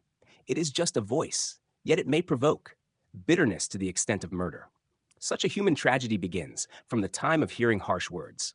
Nations may even declare war over disputes arising from disparaging talk due to divergent, dogmatic views about political issues, which eventually lead to a crisis. Hence, abusive speech may cause a great deal of trouble. Sometimes, a foul odor from a neighboring house may cause a nuisance to others living nearby and may lead to petty quarrels between neighbors. Disagreeable or bitter food can make a person angry. A married couple may quarrel over likes and dislikes of food, according to their preferences. Such cases are fortunately very rare. One's patience may be tested by sensations of touch. Painful sensations arising from touch may make a person angry, such as the irritation caused by mosquitoes biting. One may also get angry if striking one's toe against something hard even though it was one's own fault. If someone shoves us while rushing in a crowd or hits us with a stick, these are obviously instances when anger might arise. Anger may not always occur at once. If someone insults us or talks rudely, it might lead to anger later, either after repeated provocation or by brooding over what was said. Anger brings about a change in one's appearance, which becomes sullen. When tempers flare, angry words follow. Anger gradually make one irate, leading to fits of rage, or it may develop into a blind fury to the extent of committing murder or suicide. Anger may progressively swell up to a raging fury, resembles a toad. It has been taught in the Venerable Mahāsi Sutta that anger is like a toad that puffs up if touched. In Shwebo district, such a toad is called a farum. Some called it fargonnin. In some places it is called farbioke, which is poisonous. The toad called udumaika in Pachi is not poisonous. Everybody will know if it is described as a frog that swells in size every time it is touched. It stays among dry leaves or at the foot of a tree. Sometimes it may stay inside a hole in the earth. As it grows swollen every time it is touched, it eventually becomes unable to move. If it is put upside down, it will not be able to resume its normal posture on its legs. It cannot even move about. If crows or other birds come to prey on it, it will then become a victim to crows and birds. Anger is similar to that kind of toad. On hearing unpleasant or undesirable sounds, unpleasant sensations become puffed up. If such contacts occur repeatedly, anger grows in proportion. It may cause one to do things that should not be done. It can go to extremes. The remedy for anger. Since anger tends to increase, the moment it arises, it should be dispelled by contemplating and noting. Those unfamiliar with contemplating and noting will have no remedy. They will suffer mentally whenever anger arises, just as a sick person has to suffer due to lack of medicine. If medicine is readily available, relief can be obtained, and the patient can recover from his illness. If the Dhamma is not available, there is no helping a person if anger has gripped him. He will suffer from mental distress. Some are so, blinded by ignorance that they cannot help behaving impulsively, in fury. This shows the nature of anger. However, those who know the Dhamma well can easily contemplate, note, and dispel anger whenever it appears. 9 causes of resentment. When arising anger is unabated and becomes intense, malice and desire for vengeance can occur. The vengeance or ill will that occurs in connection with human beings is of 9 categories. This is known as 9 occasions for ill will or resentment. Agata. A person may bear a grudge merely out of discontent. Then, awareness of grievance will occur. He may reflect on the past, remembering and feeling hurt that a particular person has given him a lot of trouble, detrimental to his well-being. This is bearing resentment against that person to retaliate for the ill treatment received. Again, he may think of taking revenge on a person who is doing him harm at the present, assuming that in future, this person is likely to harm his interests. These are the 3 kinds of resentment arising out of the present situation. This kind of resentment may be generated not only against people, but also against other sentient beings. Vindictive thoughts can occur even against mosquitoes, fleas, ants, and other biting insects. These tiny insects may be regarded as a nuisance, and so feelings of disgust or hatred may occur. If no virtuous thoughts were entertained, these insects would be killed. A person may take revenge on a dog that had once bitten him or barked at him. These sorts of grudge are not uncommon. Much worse are massacres of innocent people that can happen due to resentment and vindictive feelings. The above 3 forms of wreaking vengeance due to resentment will usually happen after brooding over incidents where harm has been done in the past, is being done at present, or worrying that harm may be done in the future. There are 3 further kinds of resentment relating to a person for whom one has deep love and affection. One may harbor resentment against someone who has done harm to a loved one in the past, is doing wrong now, or may do harm in the future. Then, with regard to a person whom one hates, vengeance may be taken on another person for giving help to the person whom one hates, for giving assistance to that person at the moment, or for any offering assistance that be rendered in the future. Thus, in all, there are 9 kinds of basis for resentment. Apart from these, one may unnecessarily become angry with lifeless or inanimate things, such as sharp-pointed stumps, pegs and thorns, or the burning rays of the sun, a sudden downpour, and so on. This is called attanakopa. Including resentment of inanimate things, there are 10 categories. In all, I will explain a little more how resentment of inanimate things occurs. Anger may arise if the weather becomes hot when coolness is desired, or if there is a heavy downpour when rain is not wanted, or if a strong wind blows when it is not needed. Sometimes one may get angry with the disease he is suffering, which may be prolonged in spite of his wish for a speedy recovery. When natural phenomena such as wind, rain, thunder, etc. occur, or if unpleasant sensations arise in him according to circumstances, one may be intolerant and angry. These events are indicative of wrath in cases where angry sensations should not have arisen. Some people even become angry at a stump on which they have stumbled while walking. If this happens, they may even kick it repeatedly in a rage. Some may become so enraged by having dropped something from their hands that they throw it away or beat it in an uncontrollable temper. There are occasions when anger arises without any known reason. To prevent such anger from arising, it should be contemplated, noted, and then rejected. All undesirable sensations arising at the 6 sense doors that invoke impulsive angry moods should be dispelled by contemplating and noting. If anger appears, it should be suppressed from the very outset to bring it to cessation to prevent any improper physical behavior. After the rejection of such undesirable sensations, when insight becomes stronger, the noble path can be attained. A stream winner is not yet free from anger, but no vehement anger will arise in him or her to be capable of killing another person, which, if committed, would have caused one to descend to the lower realms. A stream winner will be able to control his or her temper from becoming furious, though he may still become angry with undesirable sensations that may arise. However, no anger that can cause him to steal other people's property or bring financial ruin to others or to tell lies will occur. He or she may therefore be said to be relieved of sinful acts. On reaching the stage of non-returning, all kinds of anger will cease. Nothing need be said of an arahant in whom all defilements have become extinct. Hence, it is stated as one not prone to anger, akudhano. Non-returners and arahants, in whom anger does not reside, are liberated from suffering and misery in so far as defilement of ill will is concerned. Such a person is called a sage, should have no fear or anxiety. Moreover, it is stated as free from fear and anxiety, a santasi. In this world, the majority become anxious, worried, and dejected if unable to fulfill their desires. In the verse referred to, this feeling of anxiety or worry is called santasa. Monks may become worried and dejected due to scarcity of donors or helpers. Sometimes they may become downhearted for not having friends and disciples on whom to rely.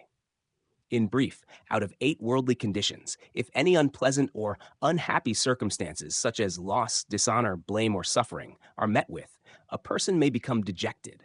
He may be disappointed or discontented for lack of hoped-for gifts or privileges, or for having no followers or companionship, or for want of assistance when the need arises.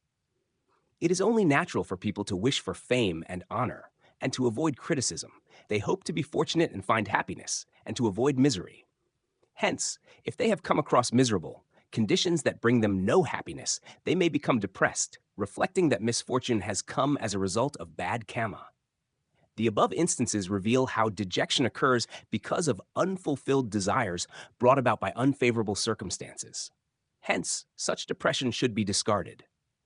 If such bad moods do occur, they must be abandoned by contemplating and noting them. There is no reason why a person should be morose and dispirited.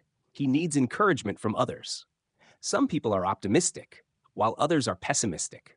Some people become very disheartened and miserable when they are sick. It is vital to learn how to withstand the onslaughts of worldly conditions. One should remain serene and unaffected whatever the consequences of worldly vicissitudes. If one does become dejected, dejection should be contemplated, noted, and abandoned. Therefore, the motto says, avoid anger and worry. Do not let anger raise its ugly head. If anger does arise, it should be contemplated, noted, and then dispelled. Then it says, avoid worry. Do not become dejected due to not getting pleasant sensations, property, companions, or helpers that you want. If you are disappointed, this should be contemplated, noted, and abandoned. Should have no pride. Apart from getting rid of anger and worry, a person should also have no pride. It has been stated as avakati, and that means not to. Allow pride to manifest. This discourse was taught with particular reference to monks for whom it is intended, and the commentators have therefore expounded the nature of a variety of circumstances that are likely to happen in connection with monks. Particularly, monks should have absolutely no pride. All pride must be avoided. Some speak falsehood relating to their lineage as if they have descended from a noble and distinguished family line. Some boast of possessing morality, although they do not, or without having much. Learning, they may pretend to be learned in the scriptures. Some pretend to have undertaken the ascetic practices without having done so. They may even boast of having attained jhana or samapati without any genuine attainment. This discourse does not embrace the supramundane. Hence, without being fully accomplished in worldly dhamma, one should not boast of accomplishments. As regards lay people, they should not be proud of their success in social and financial status in worldly and business affairs. Neither should they be proud of their relatives, friends, and good company. Some have a natural inclination to brag, while some are humble and honest. In this regard, even as a layperson who is practicing the noble Dhamma, if the feeling of pride appears, it should be noted, contemplated, and then discarded. Efforts should be made to get rid of this pride by constant practice. A stream winner will have no such pride. That is why it has been stated that meditation should be practiced and pride rejected by contemplating and noting. Let us recite the motto: suppress anger, don't worry, subdue pride, dispel remorse. Consider carefully and don't talk rashly. With the mind restrained, 6 attributes are his glorious array. These are the 6 attributes. 1. Not to getting angry. 2. Not being anxious and worried because of unfulfilled desires. 3. Not being boastful. 4. Being free from doubt, remorse, etc. 5. Speaking what is appropriate when the occasion arises after careful consideration. 6. Remaining calm and serene with complete control of the flitting mind after gaining concentration.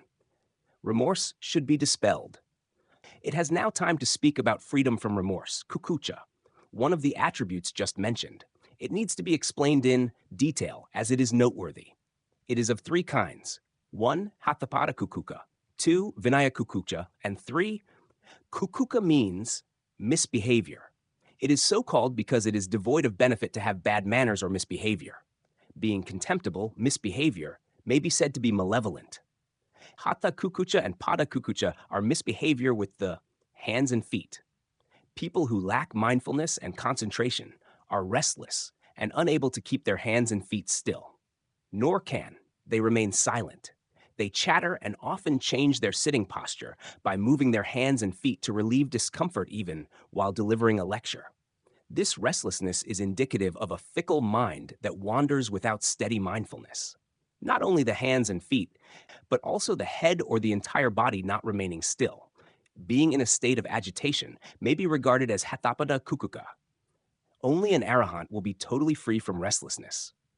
It is therefore advised that all others should devote themselves to mindfulness. To get rid of this defect, care should be taken to reduce feelings of restlessness. Those who are mindful will be calmer than those who do not meditate. The Kandaraka Sutta serves as evidence of this. The reverence of Kandaraka. 2 wandering religious mendicants, Pessa and Kandaraka, once visited the Blessed One. At that time, monks had come to pay homage to the Buddha. Kandaraka noticed that the monks were serene. None of them were fidgeting their hands, feet, or head. None were talking, fidgeting, or even coughing. Not one of them made a sound. All of them were absolutely still, calm, and serene. It is stated in Paki as tunhi bhutam. Despite the presence of a large number of monks, all of them were tranquil. The effect of the quiet and peaceful atmosphere was such that as a wandering hermit himself, it generated profound respect and awe in Kandaraka, who marveled at the effect of the Buddha's noble teachings. This state of mind had aroused faith in him, and he respectfully told Buddha, "Venerable Sir, it seems to me that all fully enlightened Buddhas of the past must have taught their disciples in the same way as you do now. The audience in those days might be similar to the present audience. Fully enlightened Buddhas in the future will teach their disciples just as you are now doing. Moreover, the entire gathering of noble ones is likely to be of the same kind, and being calm, serene, and gentle, they are indeed worthy of reverence." In response to this praise, the Blessed One said, "Kandaraka, you know only this present audience. I will explain to you the reason for their tranquility and serenity. Among this assembly, there are arahants who are fully accomplished in the practical knowledge of mindfulness, having eradicated all defilements after practicing the noble Dhamma. Of course, no commendation is called for in regard to the noble arahants. Being arahants, the noble quality of mindfulness reflects in them and makes a full display with reference to all sensations, arising from the 6 sense bases. How could one refrain from respect, eating and revering them?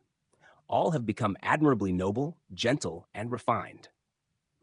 The Buddha then went on to say that among the congregation present were those practicing meditation called trainees, sekha. This includes non-returners, once-returners, stream winners, and ordinary good people. All of them are called trainees having lofty morality, lofty thoughts, and lofty wisdom, and they are undergoing training in the 4 foundations of mindfulness, katusu sitapatthanasu, supatitacita. The meaning of this pati phrase is that possessing mental stability by earnest devotion to the 4 foundations of mindfulness, they remain in a tranquil state of mind cultivating these 4 kinds of mindfulness. Mindfulness on the impurity of the body, on the evils of sensations, on the evanescence of thoughts, and on the conditions of existence. Meditators are well aware of these four foundations of mindfulness. Nevertheless, an explanation will be given to make the meaning vivid. Some have established their mindfulness on the body, some on feelings, some on consciousness, and some on mental states. If attention is established on the four foundations of mindfulness, one does indeed become calm and tranquil. No change of posture is made without mindfulness. If any change in posture is made or arising, thoughts are noted. Since mindfulness is established, they are always gentle and composed. Nothing is done haphazardly or in a disorderly way. This is because contemplation and noting is done with mindfulness acting as a forerunner. That is why the Blessed One said that this entire assembly was extremely calm, unruffled, and fully refined. King Kosala's solicitation. King Pasenadi of Kosala once reverentially said to the Buddha, "Venerable Sir, we are monarchs with absolute powers. We have the powers to confiscate the property of the people and impose penalty on them. We can also punish them with death sentence according to our own will or banish them if we prefer." It is true, such despots wielded supreme sovereign powers unlike the present-day rulers of states in which the rule of law prevails. Hence, in modern times, cases involving any breach of law are brought before the courts for trial, where the accused has the right to be defended by lawyers and advocates.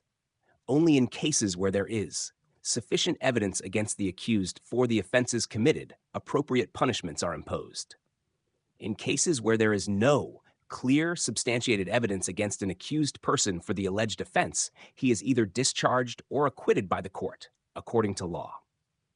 These despotic rulers of ancient times had unlimited powers, and their word was law. There was no right of appeal against the orders passed by them. Sometimes, however, there had been instances where the ministers commented upon the king's orders or pronouncements with the best of intention, though their behavior might have been looked upon as disrespectful. On such occasions, it was stated that they had to be entreated or appeased. The audience, consisting of the disciples of the Blessed One, was extremely gentle. The Buddha never resorted to force, influence, coercion, or threats. He merely gave his exhortation or due admonition by way of delivering a lecture. Yet his adherents who formed the congregation were remarkably refined and delicate in manners. While listening to a discourse with great reverence, the whole congregation was perfectly calm. If a monk could not help coughing, the other monks nearby would nudge him to remain silent to avoid causing interference to others. King Pasenadi of Kosala extolled the qualities of the members of the Sangha in the way described above, stating that all of them were perfectly pure in thoughts and faultless in manners, and were therefore entirely free from restlessness. In the era of the Buddha's dispensation, if meditation is practiced with mindfulness and clear comprehension, sati-sampajan, one would become gentle. However, some people who are not able to exercise restraint in action and thoughts would speak ill of others, disparaging them while acting pretentiously. Some monks teach without dignified manners, yet some people may appreciate that kind of misbehavior. Different people have diverse outlooks and mentalities. Such an improper attitude bears testimony to the absence of the noble quality of mindfulness. These improper acts and misconduct should be discarded. If they cannot be completely eradicated, practice should be done to avoid or reduce such misbehavior as far as possible. It has therefore been stated that restlessness should be dispelled. Scruples about disciplinary rules. We now come to the subject of Vinaya Kukucha. Doubt may arise concerning certain matters relevant to the rules of discipline, Vinaya. Skeptical doubt may arise regarding one's own actions or the use of requisites as to whether it is suitable or allowable. When such doubt occurs, it has not yet reached the stage of committing an offense. This kind of doubt is relevant to the rule of discipline. It is therefore regarded as an attribute that all monks should possess, yet some monks pay no heed to any such doubt that might occur. In the absence of any such doubt or hesitation, they may do a misdeed that amounts to contravening the rules of discipline. These monks will not have purification of mind or morality. Without reflecting on the propriety or impropriety of any such acts, they may do anything they like regardless of the rules of discipline laid down for monks. If they misbehave in this way, they are open to derision, and it amounts to dereliction of their duty as monks. It is quite natural that this doubt will arise where it should, and it cannot possibly be entirely dispelled. However, if one knowingly eats, drinks, or makes use of anything with doubt in the mind, it amounts to committing an offense. This worry and doubt about the disciplinary rules should be expelled by avoiding any dubious actions, remorse and regret. The next type of remorse is called vipassarakukucha, which is the remorse where there is regret. This regret is of two kinds. One may occur for any wrongdoing one has done, and the other for not doing, something that should have been done. Wrongful acts means unwhole, some acts or evil deeds. Feelings of repentance may occur when reflecting that one has done something wrong and how unskillful it was, relating to any improper act done physically, verbally, or mentally. One may become sad and remorseful with bitter regret for any wrongdoing. If this state of mind pervades, it is known as vipattisara, kukukya. It is good if this remorse could be dispelled. Of course, it will be almost impossible to get rid of this feeling entirely. To find a vague person who is totally free from regrets for wrongdoing, which could have taken place at any time from the time of birth up to the present moment, will be extremely rare. The only difference may be that remorse may or may not occur, though wrongful acts would have been committed. Hence, feeling of remorse may or may not take place. Nevertheless, if it occurs, it should be rejected after contemplating and noting it. This wrongdoing was a thing of the past, and therefore, it is not worth recalling and regretting what had been done previously. This kind of thought may be dispelled, determining that such acts will in future be avoided. It is best to dispel any regrets that may arise. Acts that ought to be done are meritorious deeds. These virtuous deeds are charity, dana, morality, sila, etc. Repentance may occur for not having performed such merits. Such remorse should be discarded too. Acts of charity and observance of morality should be done as far as possible within one's own means and capability. One may worship the Buddha whenever time permits and pay respects to the teachers as and when an opportunity arises. If such good actions or meritorious deeds are performed, there is no need to worry. That means one should do everything that ought to be done within one's own capability. When such feelings of remorse appear, these should be dispelled by contemplating and noting them with a firm resolve that no such shortcomings will be allowed to happen again, and that what should have been done would certainly be done without lapse in the future. Among such remorse, feelings of regret that may arise for not being able to fully accomplish morality is particularly important. Remorse may arise for having so far failed to practice meditation to gain concentration, wisdom, and the noble path, and then for not being accomplished in Dhamma to escape from the cycle of existence. Is it not true that you are now practicing meditation to subdue such worries? Those who are now practicing meditation have this objective in mind. And if full accomplishment is achieved, no such feelings of regret will worry them. This is even more important on the threshold of death. On the verge of death, one will no doubt reflect on what has been done throughout life to ensure well-being in future existence. When reflecting, thus, one would have bitter feelings of regret if one has not yet accomplished the Dhamma. Therefore, to get rid of such worries and anxieties, one should practice as early as possible. The sooner, the better. The story of a sick young monk. During the lifetime of Buddha, there was a sick monk. Usually, of course, a number of monks were on the sick list. For easy remembrance, we shall give an account relating to only one such sick monk. Another monk was deputed to inform the Buddha about the serious illness of a young monk. Though this young monk was an ordinary monk, the Buddha was requested to give him a blessing in person. Hearing the news of this poor sick monk belonging to an unknown low-born family without any helper to nurse him, the Blessed One, with great compassion, decided to visit him.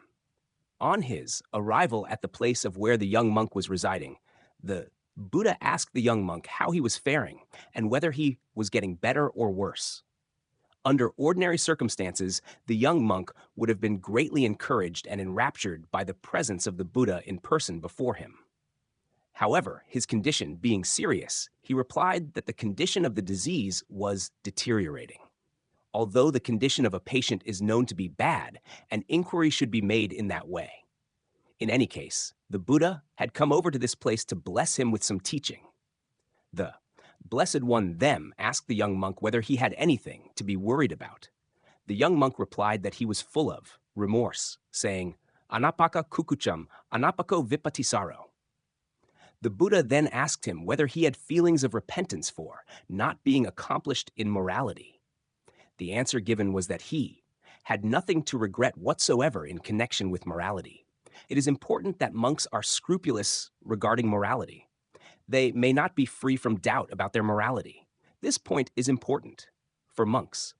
It is easier for the laity if they have breached the principles of morality. They can regain moral purity by taking the 5 precepts. It is more difficult for the monks to do so. Certain offenses cannot be expiated by merely uttering and listening to the formula for confession. They must abandon any property in their possession that was acquired improperly, or they must undergo probation, parivata, and rehabilitation, manatam, if they have committed a sanghadisisa offense. That is why they would usually become repentant in connection with their moral conduct. This is why the Buddha asked whether the young monk had any regrets regarding his morality. The Buddha further asked the young monk, if your morality is purified, what else are you concerned about? This question was put to let the young monk divulge his problem. The young monk fervently replied, Venerable Sir, as I understand it, the Dhamma, taught by the Blessed One, not practiced only for the purification of morality. The Buddha asked further, Dear son, if it is not meant just for the sake of purification of morality, do you know the other purpose for which it is intended? The young monk then respectfully replied, for the attainment of nibbana, which is devoid of cravings for human passions, raga. Viragam. One should follow the practice leading to the extinction of passionate desires to attain nibbana with no remainder, anupada, paranibbanatham. I understand this is the Buddha's teaching, so I have been practicing the Dhamma to reach nibbana, where all craving for human passions is annihilated. However, nibbana not being within my reach as yet, I have become very anxious. The reply given by the young monk was quite realistic and natural. It is essential to have something to rely on to face any crisis that may arise when death approaches. To have such reliance close to death is more important than other matters. If there is nothing to depend on, feelings of remorse and anxiety may occur. If one feels sure of the purity of his morality, he will have full confidence in rebirth in the celestial realms in the next existence. This young monk's objective was not just to reach the heavenly abode of devas after his demise. His ultimate goal was to achieve nibbana. However, not having achieved his objective yet, he was greatly worried. This feeling of anxiety is nothing but kukuka, so one should practice meditation to get free from this kind of anxiety. In response to the young monk's answer, the Buddha taught as follows, "O dear son, you shall pay careful attention to my teachings." The Buddha began by asking whether the eye is permanent or impermanent. It asks if the material form of the eye is everlasting or not. If the answer were to be given according to the sense conveyed in the question, it would be quite easy. If such a question were raised at a congregation, the questioner's expected answer being clearly known, the answer to be given would be simple enough to meet the wish of the teacher. The question now put by the Buddha was, however, to be answered after the underlying meaning of the question had been fully grasped. That is, why it is rather difficult to give the right answer. Therefore, the answer would be meaningful as expected only if one has the knowledge of the characteristic of impermanence, inasmuch as what has been ascertained is whether the eye is permanent or not. Roughly speaking, when death occurs, the material eye is destroyed. If this is appreciated, and if the answer were that the eye is impermanent, it would be relevant. Then also, if the eye were damaged by some kind of accident, it could have been destroyed. The destruction of the eye may be caused by serious injury or by affliction of the disease. Hence, the answer can be considered as proper if it is stated that the eye is not permanent. However, such an answer, being simplistic without the essential or deeper meaning, is not derived from insight knowledge. Insight can be gained only through the practice of meditation. While contemplating on mind and matter at the moment of their occurrence at the 6 sense doors, every time it is perceived by the eye, If contemplated as seeing both the tangible physical eye, the visual object, the eye consciousness, and the mind that is, contemplated and noted will be found to disappear at every moment of noting. Only if these natural phenomena are truly known and realized would it be possible to give a proper and accurate answer. The young monk, being an insight meditator, was able to give a proper answer. Hence, he replied, "It is impermanent, Venerable Sir." A question may, therefore, arise as to why it is impermanent. It is because at every moment seeing occurs, it disappears, or in other words, the moment it is perceived, dissolution of the sensation. Arising from perception follows suit. When asked if the thing that is seen is permanent or impermanent, the answer given by the young monk was, "It is impermanent."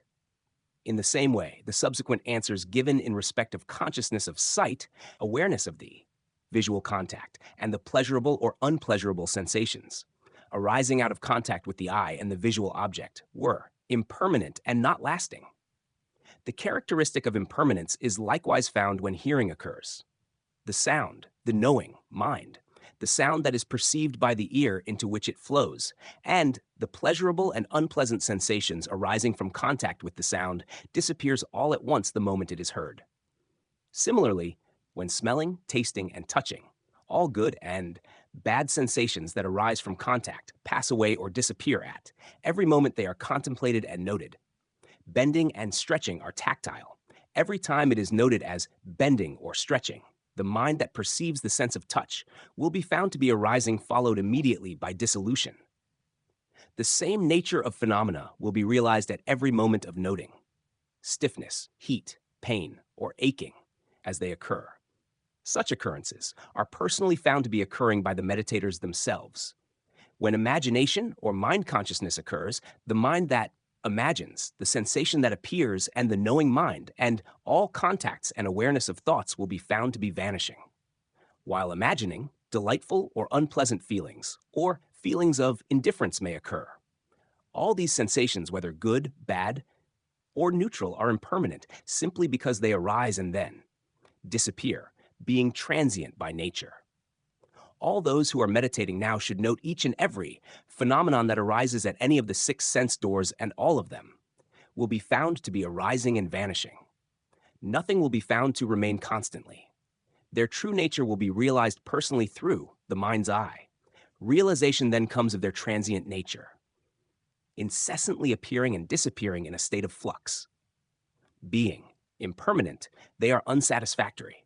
There is, therefore, no such thing as an individual or a living entity.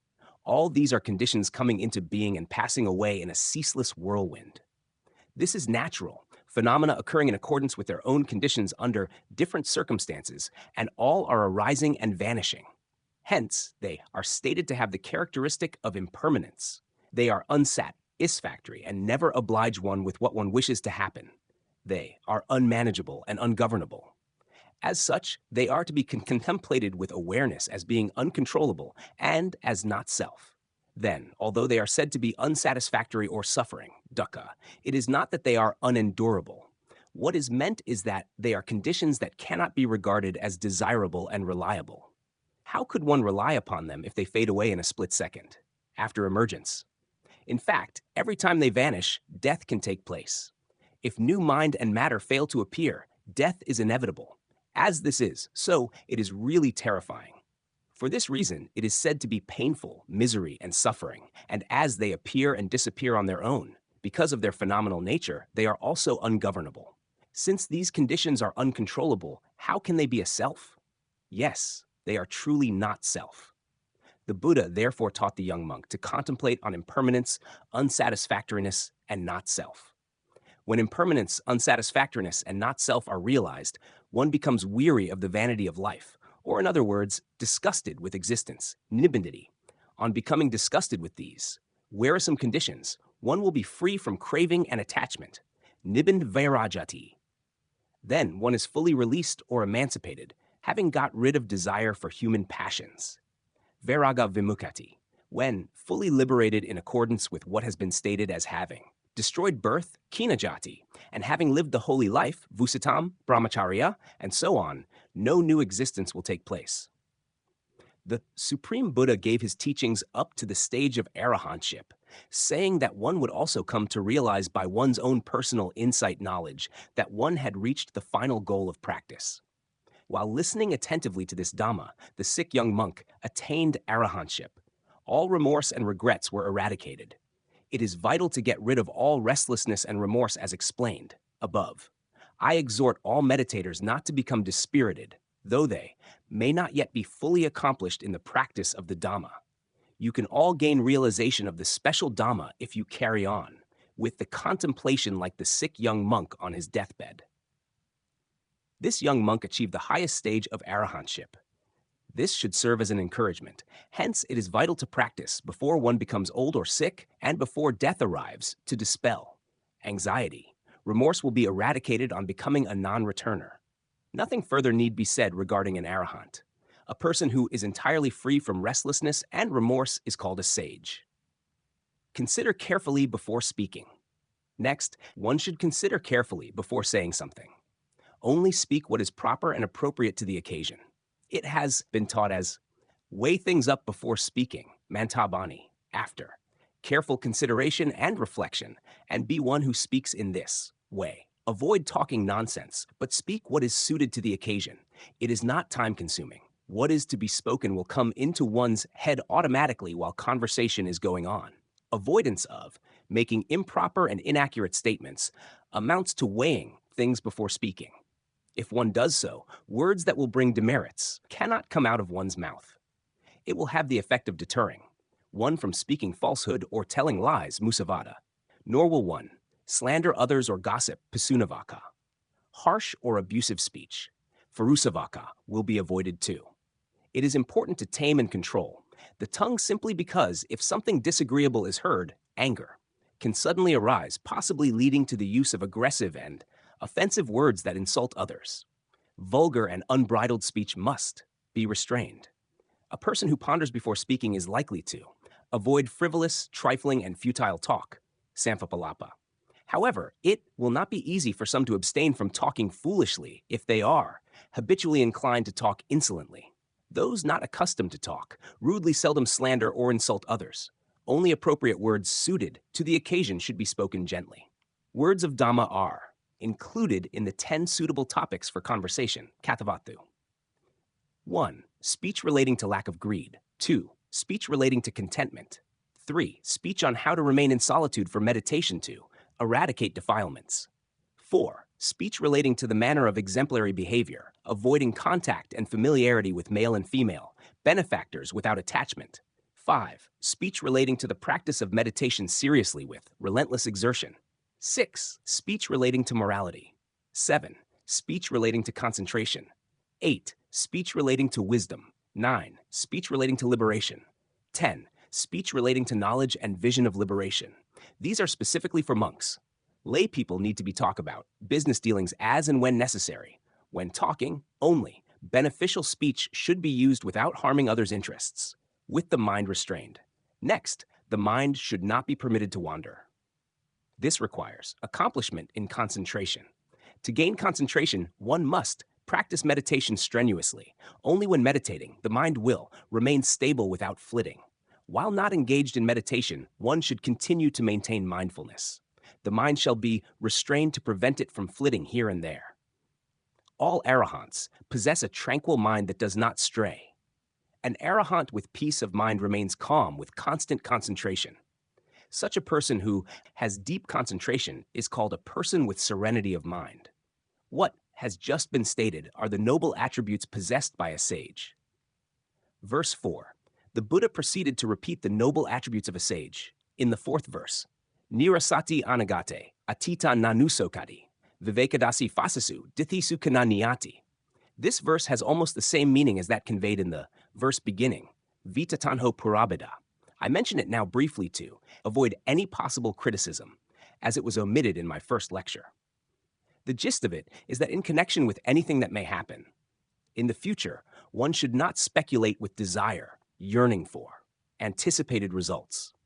If this kind of thought anticipating the future occurs, it should be rejected by contemplating and noting. If something has happened in the past, such as the destruction of one's own limbs or sense organs, or of one's personal property, or the death of relatives and friends, one is likely to become anxious, tearful, and sad. This worry, regret, and lamentation should be avoided, and if such feelings do occur, they should be dispelled by contemplating and noting them. All occurrences of what has been seen, heard, smelt, touched, or imagined should be realized by contemplating and noting them as governed by the law of impermanence and that they immediately pass away. Having caused suffering and harassment, without let up by continuously arising and disappearing, they are not dependable and do not provide any satisfaction. Thus they should be known and realized as impermanent. Since they depend on conditions, appearing and disappearing according to circumstances, one should know that they are ungovernable and not self. Contact does not mingle with or concern the nature of impermanence. Neither does it mingle with the nature of pleasure, nor is it a self. This should be fully comprehended. Furthermore, what has been seen, heard, smelt, tasted, and touched has nothing to do with the present, sensations arising from such occurrences. It will bring satisfaction with the realization that what is going to happen after subsequent contacts will be quite separate from what is presently happening or what has already occurred. This is clearly evident because of the fact that a meditator who is continuously contemplating and noting such transient phenomenal occurrences will find them in a state of flux, appearing and disappearing without a break. Then also, one should not be subjected to persuasion in respect of wrong views. This means that one should practice to free oneself from all kinds of wrong views. The Buddha taught that a person endowed with these attributes is a sage with serenity, one who is accomplished with the four attributes, not anticipating the future, not regretting nor reminiscing about the past, having, distinguishing knowledge of seeing, knowing, touching, etc., and not being persuaded by wrong views is said to be a sage. This means that a person is recognized as such by the Buddha. Verse 5. After explaining this verse, the Blessed One continued to teach as follows. Patilino akuhako apihalu amachari, apagabo ajegucho, pasunee kano yuto. This means that such an individual is inclined to hesitate. He is not pretentious. Neither does he anticipate, long for, or indulge in pleasure, nor become envious, disgusted, or slanderous. A person endowed with such attributes is a sage. To hesitate in performing noble and meritorious deeds is bad. Such reluctance or hesitancy is laziness. Here, the meaning of the word hesitate is not concerned with defilements. It refers to preventing desires from arising in cases where passion is likely to occur. As regards ordinary people, they become enthusiastic and invigorated when passion arises. In those who are meditating strenuously, the strength of passion becomes weak commensurate with the different stages of progress in the achievement of the Dhamma. Though passion may appear, it does not become strong and violent. For instance, if the parents have neglected to give due and proper advice to their children, the young children will have no control over themselves and may utter or behave or do anything according to their own wishful thinking. They will, however, have the power of restraint from the time they have received instructions or parental advice as to how they should conduct themselves in worldly life. Then they will not be very unruly and rude in their manners as they had been before. The same thing applies in the matter of noble Dhamma. In those who make no effort to enhance their morality and knowledge of the Dhamma through meditation, passion, anger, and delusion will wreak havoc without restraint. People who are following a virtuous path will be able to minimize passion. Shame and fear of doing what is improper will abide in them. Therefore, what has been stated is that a sage would hesitate to do anything that is connected with passion, anger, and delusion. Reluctance to avoid doing unvirtuous things should be cultivated to the best of one's ability.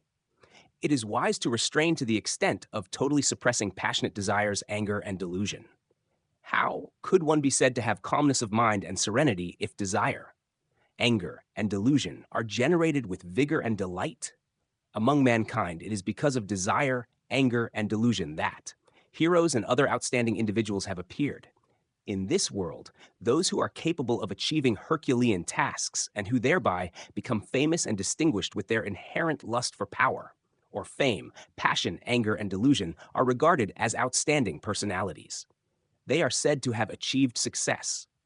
On the other hand, from the point of view of Dhamma, it is quite the contrary.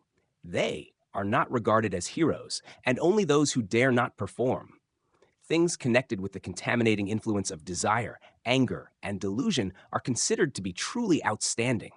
If seen from a different angle, they might be regarded as persons who are inferior in strength, willpower, and courage, who are just mediocre without any ambition. Those who have undertaken meditation practice hesitate to indulge in mundane affairs, though they might have been very active, vigorous, and enthusiastic prior to taking up meditation. Some of them may even abandon their worldly activities. It might seem that they have become enfeebled and indolent. Nevertheless, after reaching arahantship, they will be devoid of worldly desires and defilements, which become extinct. They will be entirely scrupulous, being careful to offend in nothing and always calm. Such hesitation in worldly affairs is another attribute of a sage. It is for those who are meditating or listening to this lecture to weigh things and see for themselves how they have become hesitant in the matter of desire, anger, and delusion. The strength of desire, anger, and delusion will diminish to a certain extent. This is stated as reluctance or hesitancy. Hence, the motto says, seemingly hesitant without making pretense. Make no pretensions. One should not make pretension to evoke awe in others. This was said regarding monks. Pretension aims to make oneself appear worthy of reverence by acting deceptively. There are three kinds of pretense. 1. In the way of using property.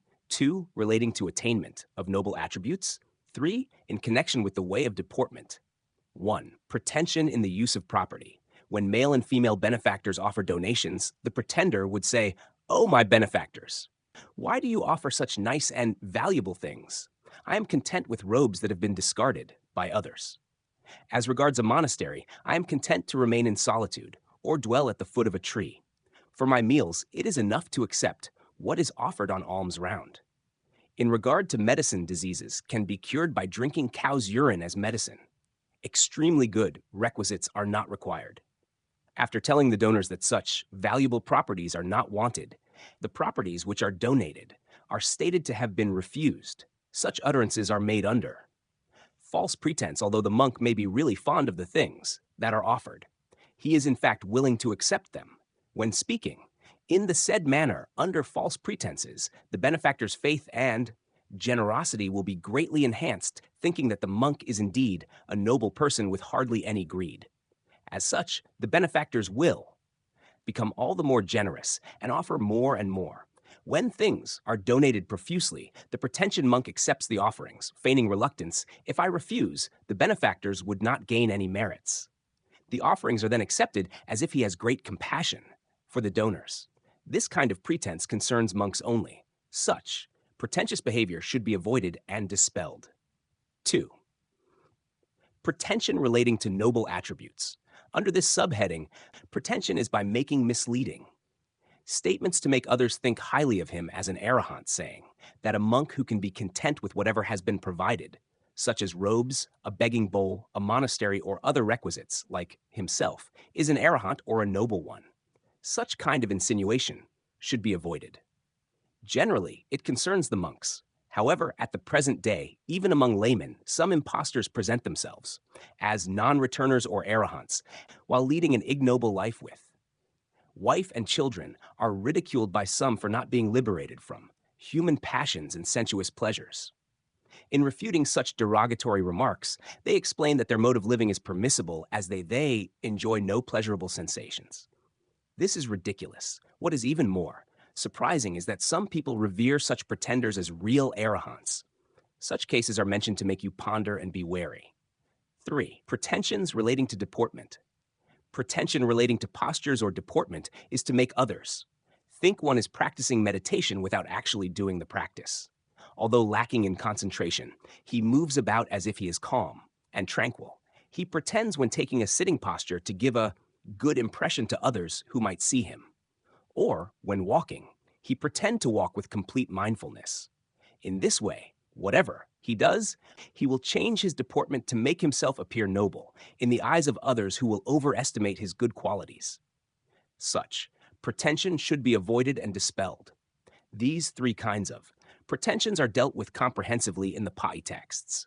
Do not be envious. If one admires fine clothes or jewelry, one may yearn to possess similar things. Yearning is of different kinds. Having seen something, one may wish to possess the object seen to fulfill one's desire. Similarly, while contemplating and noting what is heard, smelt, tasted, touched, or cognized, one may wish to be accomplished like others, to emulate their achievements in Dhamma. This is longing for attainments, and such yearnings should be dispelled. Wishing to reach the abode of devas, to enjoy celestial pleasures and the luxurious life of celestial beings, either through reading books or listening to others, is another kind of yearning. One should not entertain such feelings. If they do appear, they should be rejected by contemplating and noting. To yearn for the noble path is a wholesome desire, which one should cultivate. Those who practice meditation wish to gain the noble attributes of insight knowledge. They are intent on gaining the path and its fruition. However, if this desire becomes extreme, it will not be proper. If extreme yearning appears, it should be rejected by contemplating and noting, otherwise concentration will not develop. It is vital to reject such yearning by contemplating and noting it. In some cases, although concentration becomes deep, no insight is achieved because of excessive zeal. Excessive yearning is improper, but if zeal is slack, it won't do either. It is difficult to maintain the proper balance, but the mind must be restrained within proper limits. The Patisambhidhamagga says that the mind, which is very much inclined towards passion, always follows in pursuit of it. Abhinada, Sitam Raganupatida. 1 source. If one becomes overenthusiastic to achieve the path and its fruition, it amounts to passion trailing behind. This might give a wrong impression of the appearance of a desire to gain. Merits because he would have in mind that what has been longed for is a virtuous thought in connection with the noble path. But in fact, passion is following the mental activities. Moreover, extreme yearning is a danger to concentration. It says, Tam sampajano hutva ragam, pajahati. This means that passionate yearning should be rejected after contemplating and noting. The presence of a mental process with extremely strong yearning would deter the development of concentration. It should therefore be rejected. Meditation teachers should correct such thoughts. As concentration gains momentum, such yearnings are bound to arise. The meditator usually wishes to gain speedy accomplishment of the Dhamma. When becoming overzealous, yearning accompanied by mental distress will become exuberant, and the development of concentration is likely to be hindered. One should suppress such thoughts and keep the mind restrained, calmly reflecting. Let concentration take its own course. Special knowledge may not be gained even though I make the utmost effort to bring about progress. Insight cannot be forced. Under favorable circumstances that occur on their own, knowledge will arise by itself. My business is only to contemplate and note continuously whatever. Sensations arise from the 6 sense doors. I shall therefore simply carry on contemplating and noting these sensations without a break. If carried out like this, progressive insight through stable concentra will soon be realized. However, yearning should not be dismissed completely by getting disappointed. If there is a lack of yearning through some kind of disappointment, it would be what is stated as apanadam sitam bhayapadanupatitam, which means the mind that shirks, will abide in the person who will remain aloof. If yearning is avoided, in that way it will amount to shirking the burden of practice. Then, the mind would embrace discontent. All such thoughts should be rejected by contemplating and noting. As such, one should have at least a modicum of yearning relating to Dhamma. If extreme forms of yearning are dispelled by contemplating and noting, progressive knowledge of the Dhamma is likely to be achieved. The motto, therefore, runs as, if no pretension is shown as being reluctant, envy is discarded. One should not be envious. To resent another's good, fortune is meanness, macharya, being unsociable and unwilling to befriend others, avaricious and unwilling to share one's own property, and envious of another's good fortune is meanness.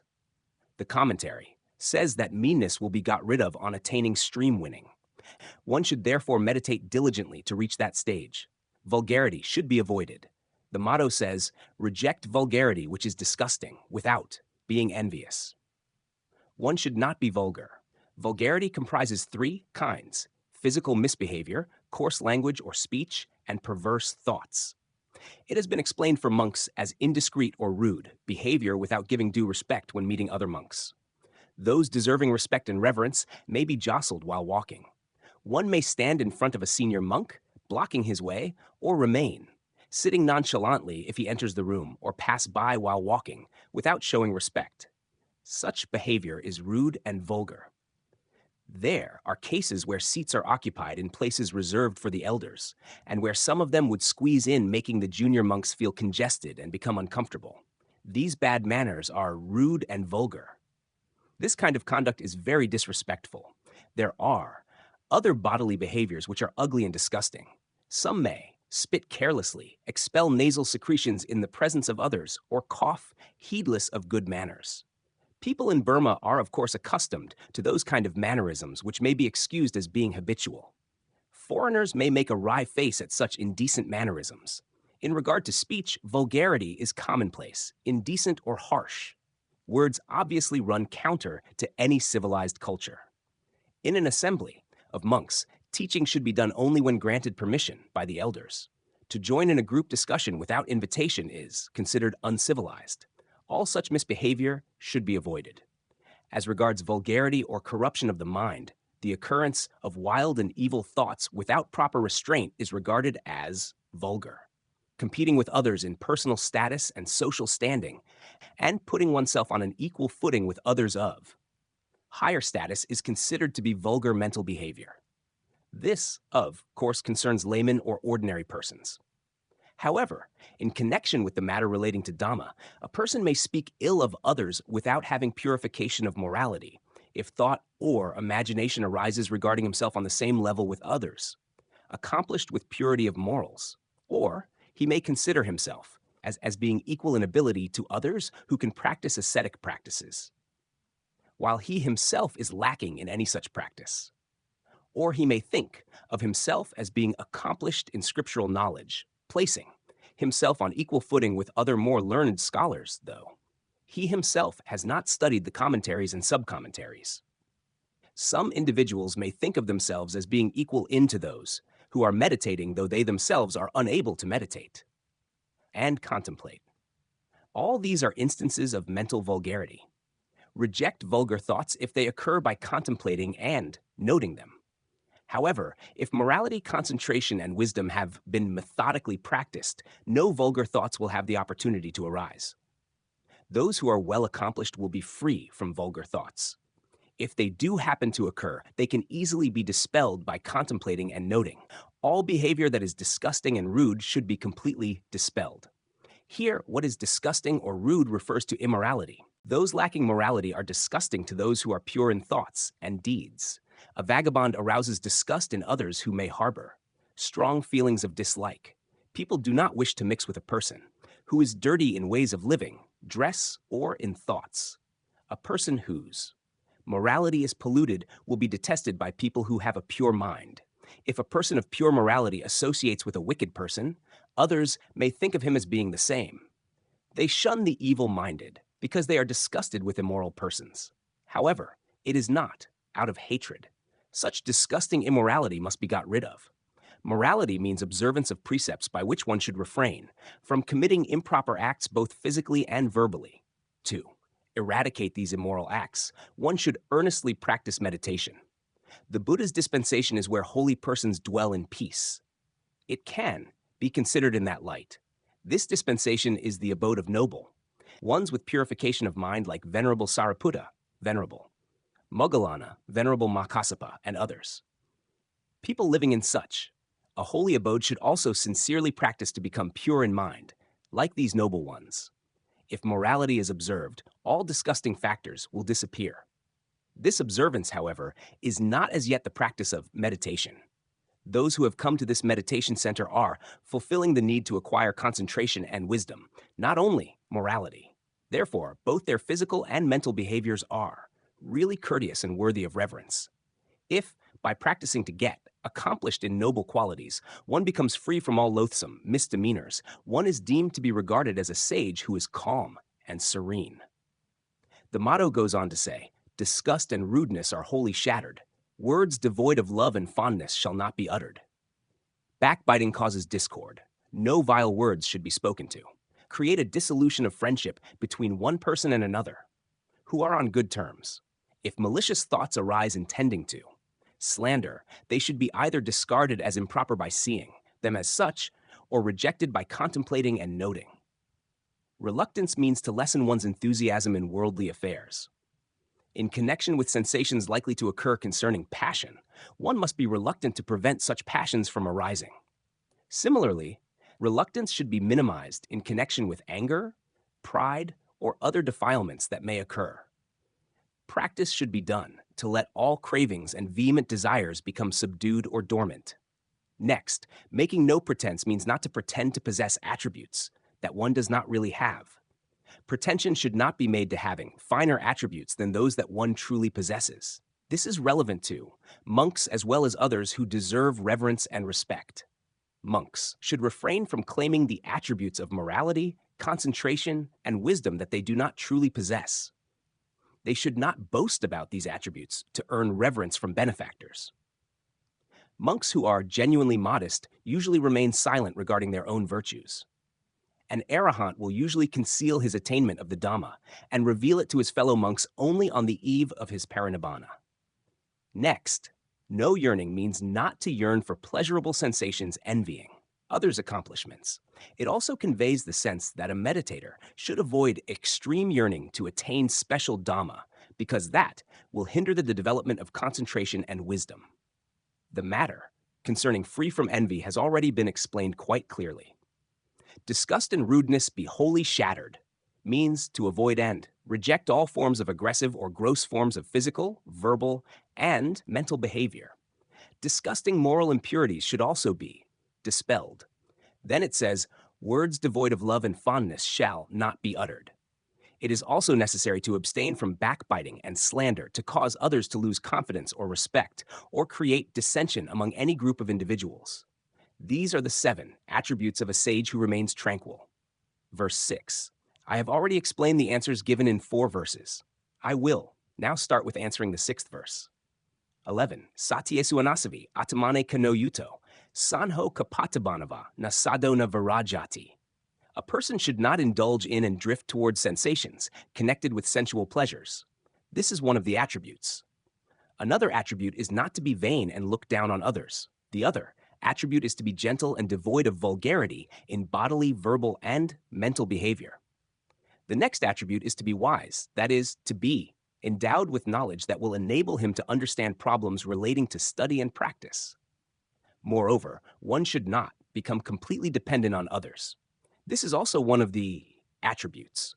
This discourse, being for those of great intellect and sound wisdom, contains some expressions that are profound. Since it is said not to repose complete confidence in others, it would perhaps amount to inhibiting faith and generosity. This expression is a riddle. I will explain it later.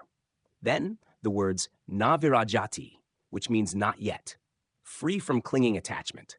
This expression has a double mean in that the usage not as yet free from clinging attachment may carry the meaning as still having clinging attachment. It is not, however, intended to convey that sense.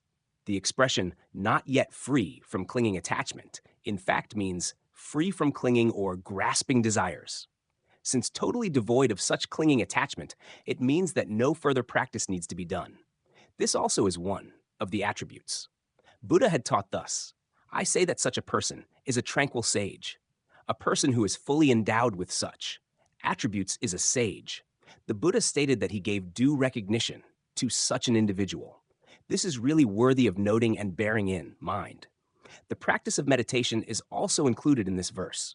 To make the above statements easily understandable, the motto, that is couched in plain language, may be recited as follows.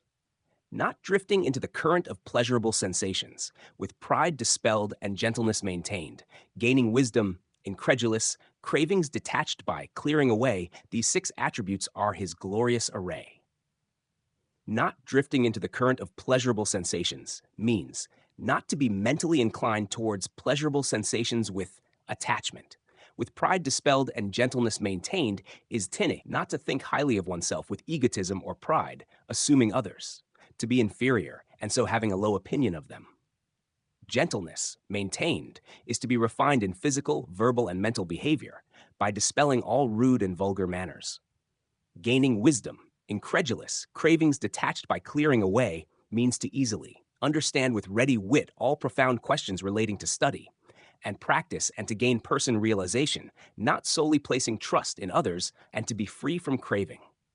A total of 6 attributes are embraced in this verse, and they constitute the 6 noble attributes. Not drifting towards pleasurable sensations. The expression not drifting into the current of pleasurable sensations may be elaborated in this way. Pleasurable sensations give delight to people who crave what is desirable. Beautiful sights, melodious sounds, fragrant odors, delicious food, delightful touches, and inspiring ideas are desirable. Delightful sensations naturally attract one to gravitate towards them. Those who are not, yet free from the fetters of defilements, find them pleasurable, with delight and fond attachment. Do not, therefore, allow your mind to drift into this current of pleasurable sensations. Every time the mind drifts towards them, restrain it by contemplating and noting.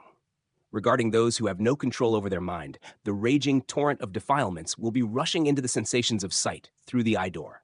The ear, the nose, the tongue, the body, and the mind will, likewise, flow in a torrent into all the respective sensations of sound, odor, taste, touch, and imagination. It is like a torrent of flood water in a mountain stream flowing down to a lower level when it rains heavily. In Pali, this flowing is called asava. This human passion or mental defilement is of 4 kinds: sensuality, becoming, bhavasava, wrong views, dithasava, and ignorance, avijjasava. As far as this verse is concerned, it refers to sensuality and becoming, which are prone to flow into the stream of pleasurable sensation. In essence, they are passionate desire, flowing to the highest existence. This passionate desire flows up to the highest formless realm, if stated with reference to abodes. From the point of view of the nature of Dhamma, it flows right up to maturity knowledge, Gatra Bunyana, a stage where the mind inclines towards the path, its fruition, and nibbana. The highest and the noblest existence is called bhavaga.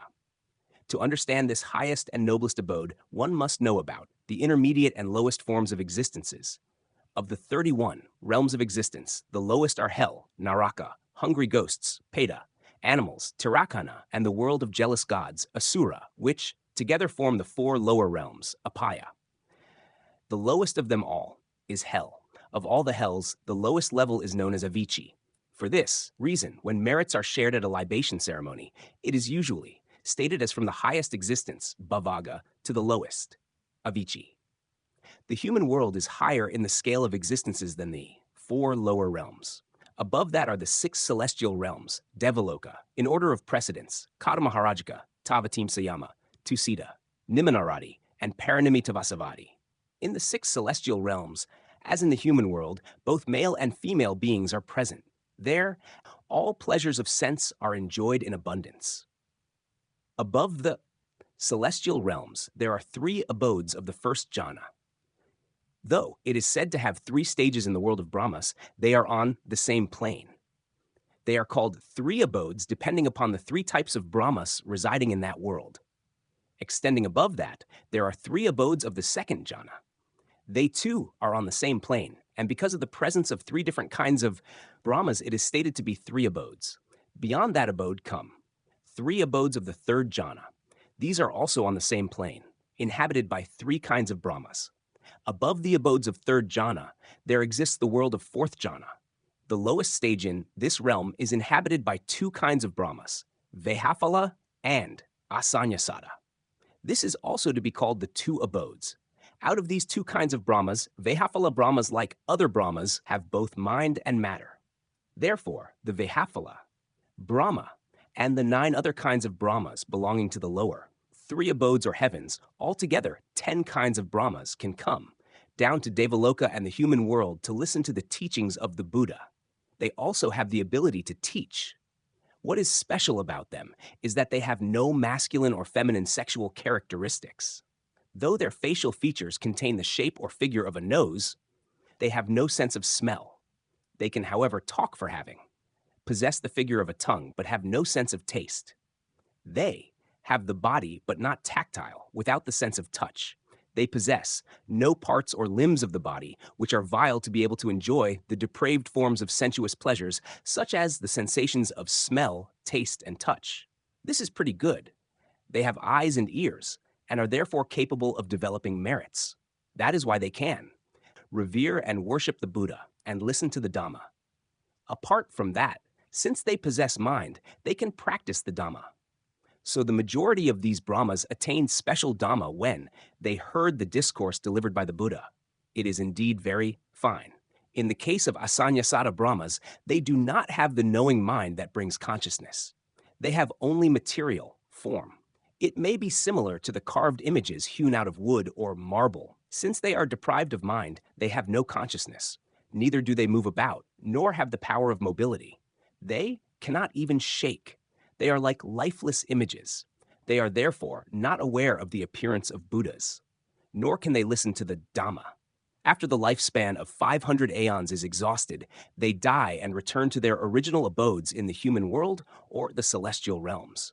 For them, there is absolutely no benefit. That is why the Asannyasata is included in the 8 faulty abodes. Above the Vehapala and Asannyasata abodes come the realms of Suddhavasa, having 5 different levels in serial order, populated only by non-returners and arahants. The names of these realms are Aviha, Atapa, Sudasa, Sudasi, and Akanitha. These 5 realms of form being inhabited only by the non-returners and arahants, who are free from any attachment that can relegate them to the lower sensual realms, are known as the pure abodes, Suddhavasa. The inhabitants are collectively called Suddhavasika. Above the Suddhavasa abodes, there are the abodes of formless. Brahmas, Arupa Brahmaloka, consisting of 4 levels: the sphere of infinite space, Akasanankayanam, the sphere of infinite conscious, Vijnananchayatanam, the sphere of nothingness, Akinkanyayatanam, and the sphere of neither perception nor non-perception, Nesanyayatanam. In these formless realms, the Brahmas have no bodily forms, but are mere radiance endowed with intelligence and with mind and matter. Being formless without material, aggregates, they are invisible. They can neither see nor hear, nor appear before the Buddha to listen to the Dhamma. Ordinary beings who reach this abode will revert to the human world or the Devaloka when their lifespan expires. They derive no benefits, so these abodes of formless Brahmas are included in what are known as the 8 unfavorable existences. Beings living in such abodes will miss the opportunity of attaining nibbana.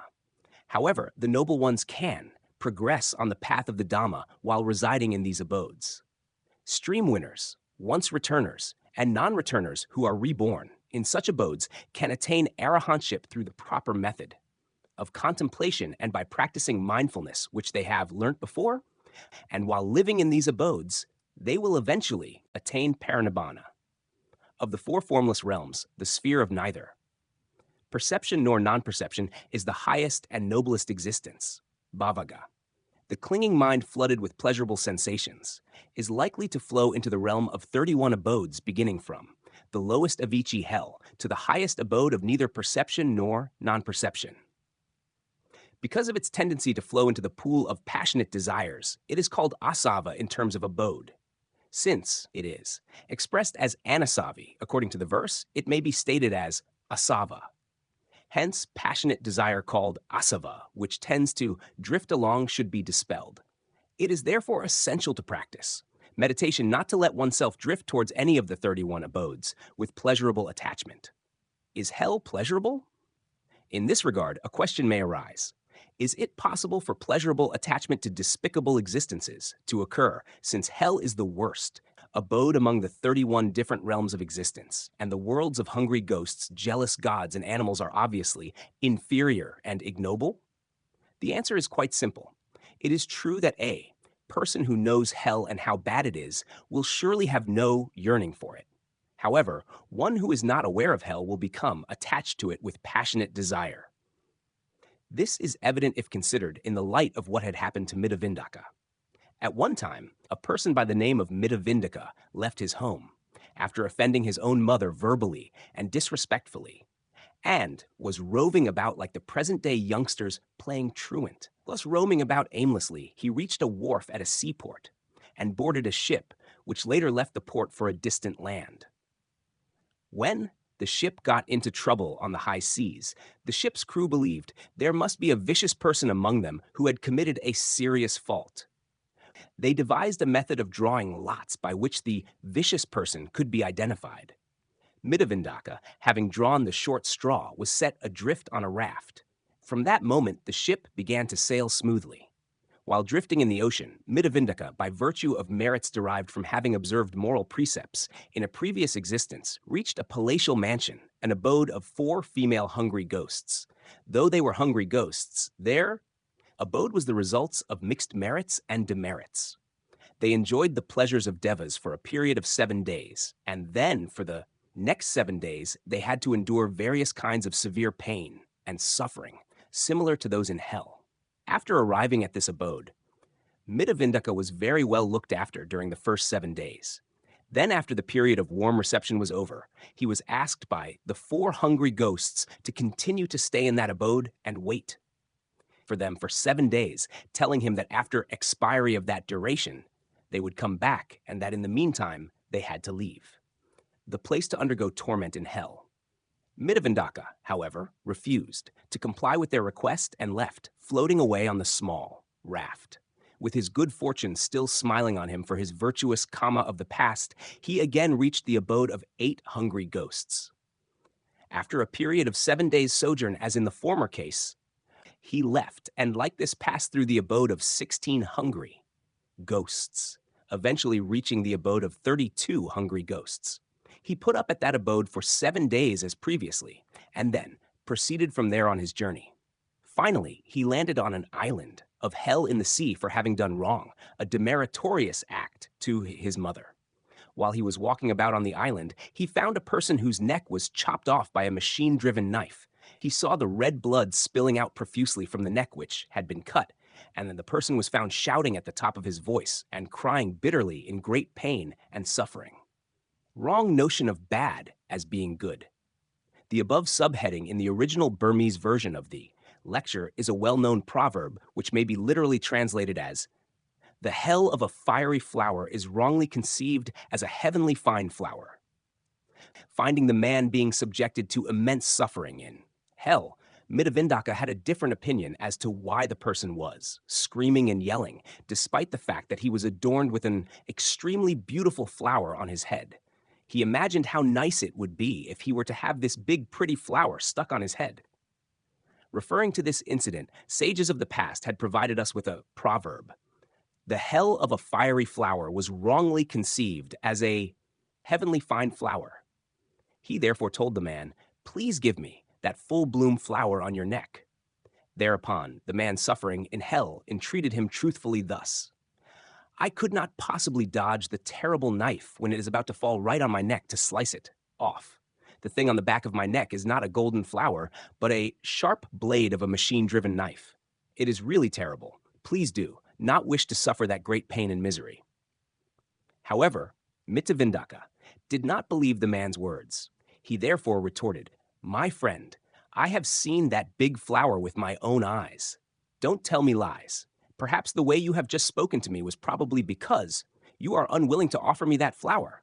You must have worn this big flower on your head for a long time." Mittavindaka persistently asked the man to yield to his request and hand over the flower to him. This repeated utterance made that condemned man reflect. This man is driven by awfully bad karma just like me. It seems that the time has arrived for me to get released from the terrible suffering in this hell. Thinking thus, he conceded, saying, "Well, my friend, since you want that flower, you may have it now." So saying, he threw the automatic knife to fall onto Mittavindaka. The moment it came to rest on the back of his neck, the mechanical device started to function on its own, cutting off his neck. Only then, Mittavindaka realized that it was not a golden flower at all, as he had thought, but a terrible cutting machine with a sharp blade. Now he was helpless and could not get away from it. As long as his bad karma was not exhausted, he was cruelly cut by the automatic knife. Considering this tragic episode, it is obvious that those who have unwholesome karma, not knowing that hell is terrible, would probably think of it as pleasurable. Then also, curiously enough, although one may know what hell really is, when he himself has become an inmate of hell, he could find delight and pleasure in his own existence. One may, on his own volition, be inclined to find happiness, though he might even consider hell as undesirable. This amounts to taking pleasure in the hellish aggregates. It is therefore clear enough that pleasurable attachment to hell itself is caused by this clinging desire, and that the very clinging desire is drifting towards the hellish aggregates. The abode of hungry ghosts also seems pleasurable. Some hungry ghosts suffer misery almost as much as those in hell. A hungry ghost also finds existence pleasurable. Since they are indulging in matrimonial affairs among their own kind, there is hardly any doubt that they have their own pleasurable attachment to one another who have the same fate and are living a similar existence. Moreover, among hungry ghosts there are some known as Vimanikapadas who, because of the effects of mixed merits and demerits, are suffering all day long but enjoying pleasures at nighttime, or undergoing suffering for 7 days, and then becoming enraptured with pleasurable life during the next 7 days, alternately. When the turn of meritorious karma comes, they have a luxurious and pleasurable life as devas do. Therefore, even an ordinary person who has come across such pleasurable conditions would have delightful attachment to such a low existence. Jealous gods are somewhat similar to hungry ghosts. Animals also enjoy their own existences. Among animals, there are dragons of the Naga world, which have supernormal powers. It was stated that during the lifetime of our Buddha, a daughter of the king of dragons, named Eradicating, created herself as a human and then danced while singing a riddle. It was mentioned that having heard an announcement made by the king of dragons conveying the news that anybody who could solve the riddle would be given his daughter's hand in marriage, the number of people who visited the place wishing to get the dragon princess as a wife was so large that there was hardly space to stand. In the Purābheda Sutta also, mention was made that children were born of the two parents, the father being a human prince and the mother a dragon princess, and vice versa. In the Purābheda Sutta, it was stated that the Bodhisattva, having yearned for the existence of a dragon, had indeed been reborn as a dragon. In the Vidhura Jataka, a deva of an inferior type belonging to the lowest celestial abode by the name of Punaka was said to have fallen in love with a female dragon.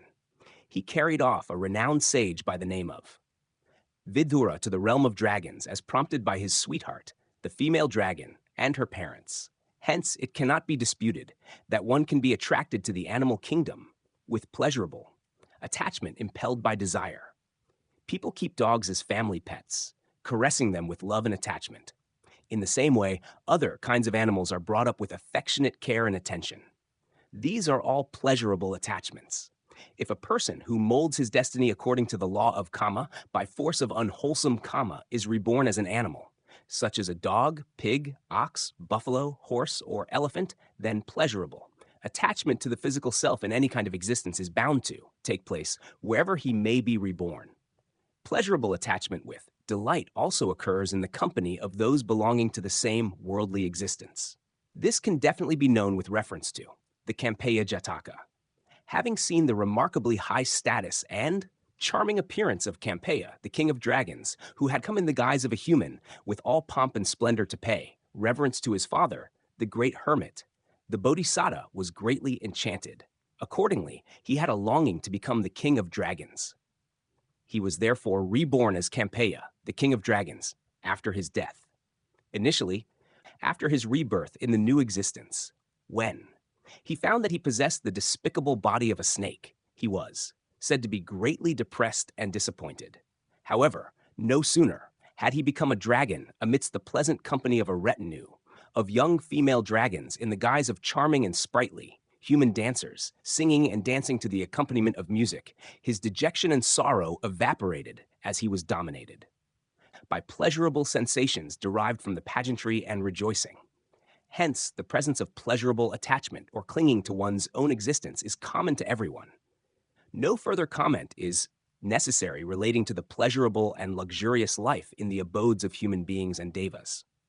Even the lives of Brahmas afford them pleasure and delight in their own way. Followers of other religions desire such Brahma realms under the false belief that such abodes are paradise, a divine state of supreme bliss free from old age, suffering, and death. During the lifetime of the Buddha, a Brahma god by the name of Baka assumed that his abode was eternal, devoid of old age, suffering, and death. He even invited the Blessed One to his heavenly place with great delight and satisfaction. Without even entertaining such thoughts, some have been enjoying their lives there for having found happiness with longevity.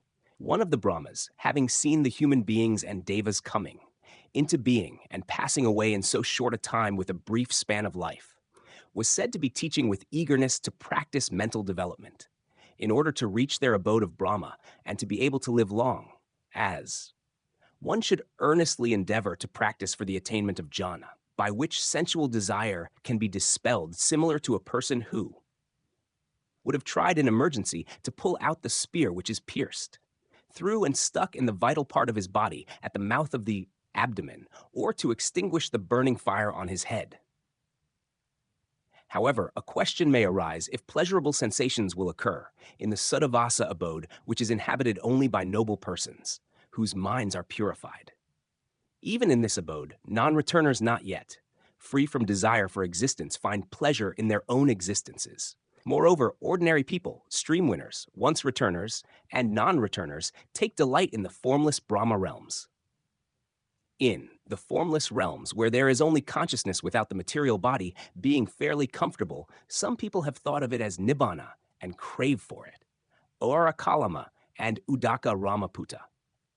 Immediately after his renunciation of worldly pleasures, the Bodhisattva practiced meditation under the guidance of the great hermits Ara and Udaka, learning the method of practicing jhana, that these hermits were then practicing to reach the heavens of the sphere of nothingness and the sphere of neither perception nor non-perception, thinking that these realms were free from suffering. They were also teaching others with this misconception. The Bodhisattva, however, was aware that the achievement of jhana is not the right way to attain nibbana. That is why he abandoned them and sought for the true Dhamma, eventually gaining enlightenment. After becoming an omniscient Buddha, when he thought to deliver his first discourse, he came to know through his divine eye that the two hermits, Ayara and Udaka, had unfortunately passed away and had reached the abodes of the aforesaid formless realms, which they thought of as being nibbana.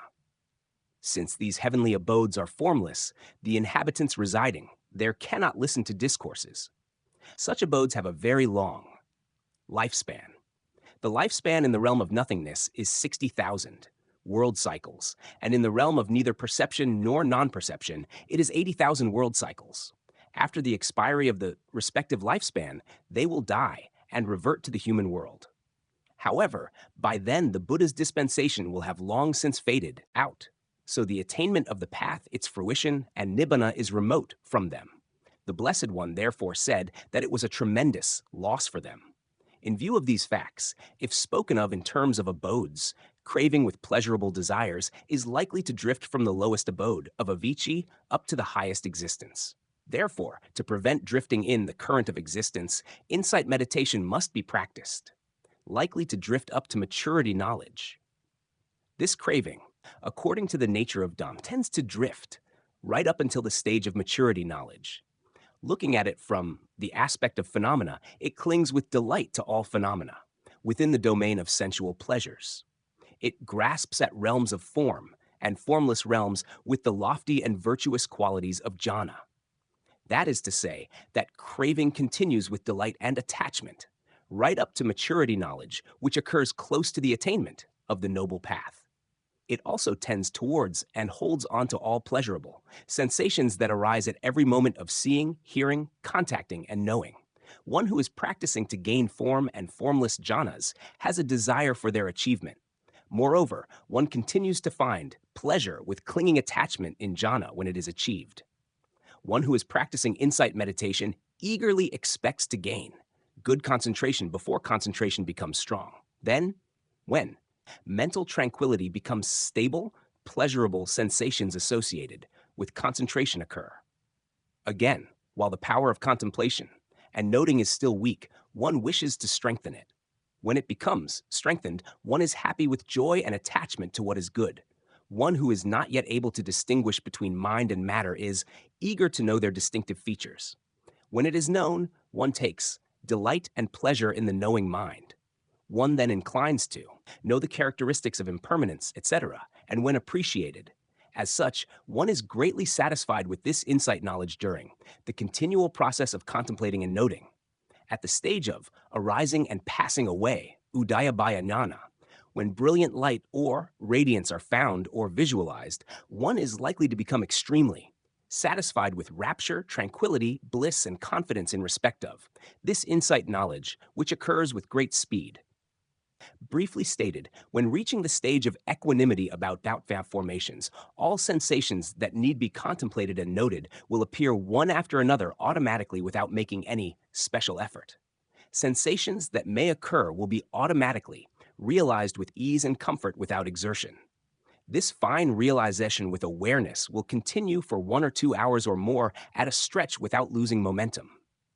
This progressive insight gained by contemplation will also be looked upon with pleasurable attachment. When this knowledge of equanimity about formations becomes fully strengthened, all noting and awareness will take place in an accelerated motion and will be found pleasant in its own peculiar way. This is known as insight leading to emergence, Vutanagamini jnana, which also may be found pleasurable. Noting will then becomes fast, and while insight knowledge is continuously occurring, consciousness will appear inclined towards nibbana, where all mental and physical formations cease. This realization and mental inclination will bring about the knowledge of the path and its fruition, which will move towards the experience of nibbana. In this way, path and fruition consciousness glimpses nibbana. Thereafter, knowledge of reviewing, pakavekkhana jnana, occurs. Among what has so happened, the nature of the mind that inclines towards nibbana is maturity knowledge. After reflecting on it with the knowledge of reviewing, pleasurable attachment to, maturity knowledge can also take place. After that, nibbana, where all formations cease, and the consciousness of the path and fruition that realize cessation are not obvious as being pleasurable. Only the nature of cessation is clearly known. Hence, no pleasurable attachment to the path, its fruition, and nibbana can arise. Pleasure, able attachment can only happen up to the earlier stage of maturity, knowledge. That is the why it has been stated that craving desires drift up to maturity knowledge, resembles a wealth-conscious person, without being well accomplished in Dhamma by personally practicing meditation. Some may talk with ego or conceit. They offer advice not to get involved in any kind of sense pleasures and not to crave for anything pleasurable. This kind of talk may be considered valuable if made by a credible person at the right time. However, if one who talks in that way is a person without any dependable knowledge of the Dhamma by which he can aspire to be reborn in a happy condition such as the world of human beings or devas, it would be highly improper. Furthermore, if he himself is still clinging to trivial pleasures of life, it will be inappropriate for him to talk like that. Some may slander others, criticizing, finding fault, and disparaging contemplation, and noting of all phenomena arising at the 6 sense doors are mere tranquility. Such derogatory speech might be due to ignorance regarding the distinguishing features of tranquility and insight. It may also be due to impudence, not knowing that tranquility meditation is a fundamental exercise practiced by the Buddhas and noble ones. Such people talk with vanity, thinking highly of themselves without any basic knowledge of the Dhamma. They may be likened to a person who assumes himself as a man of substance without possessing any wealth or property, and also without the ability to conduct any business enterprise, considering the venture as one below his dignity and financial standing. Any kind of merit should be cultivated. Any kind of meritorious deed that will lead to nibbana is something worth doing and needs to be cultivated. None of the texts indicate that the method of contemplating and noting every phenomenon arising from the 6 sense doors is tranquility, meditation. It is only mentioned as amounting to insight meditation. Not to enjoy pleasure and yearn for it is easier said than done. From the practical point of view, it is extremely difficult to restrain oneself from enjoyment. It is because the defilement of craving, which is susceptible to enjoyment and inclined to generate passionate desires, and is likely to drift along with delightful sensations up to the highest realm of existence if described in terms of abodes, and up to maturity knowledge with reference to the Dhamma. As such, in regard to one who has practiced meditation to achieve jhana, craving and attachment to such an achievement, which arose before that attainment, can occur. After the attainment of jhana, the meditator again takes pleasure in what has been achieved. As regards a meditator indulging in the practice of insight, the mind is not at rest or tranquil at the initial stage. It is mixed up with the 5 hindrances to the progress of concentration. The mind is then still polluted. So, the meditator is eager to gain purification of mind and concentration. He or she also wishes to make good progress in noting with serenity, without the mind going astray. Then again, when noting can be done vigorously and effectively with a calm mind, he or she finds is delighted with being able to note thoroughly and satisfactorily. While contemplating, the mind remains calm and fixed continually, dwelling on the objects that ought to be noted without wandering and flitting. The object that is noted changes constantly, but the mind that is noting remains stable. The mind is calm and steady without deviating from the point to which it is directed. This is called momentary concentration for insight, vipassana kanika samadhi. It is similar to access concentration, upakara samadhi, obtained through tranquility meditation. Hence, it is to be called purification of mind. Siddhavisuddhi. When the mind becomes purified and strengthened during the process of noting, the body and mind are distinguished. It becomes clear that the sense object that is noted is one thing and the knowing mind is another. This means that analytical knowledge of body and mind, namaruparacheta jnana, occurs, and the two distinctive features are clearly known in the act of noting. Then, satisfaction arises regarding the insight that is gained. As one proceeds with contemplating and noting, awareness becomes clear that phenomena are merely arising and passing away, in an instant being governed by the law of cause and effect, and that everything is impermanent, unsatisfactory, and unreliable. In the process of contemplating and noting, realization comes with satisfaction that all these are mere natural phenomena without any self or living entity. Brilliant lights will also be visualized, and both body and mind will be pervaded with intense joy, happiness, and rapture.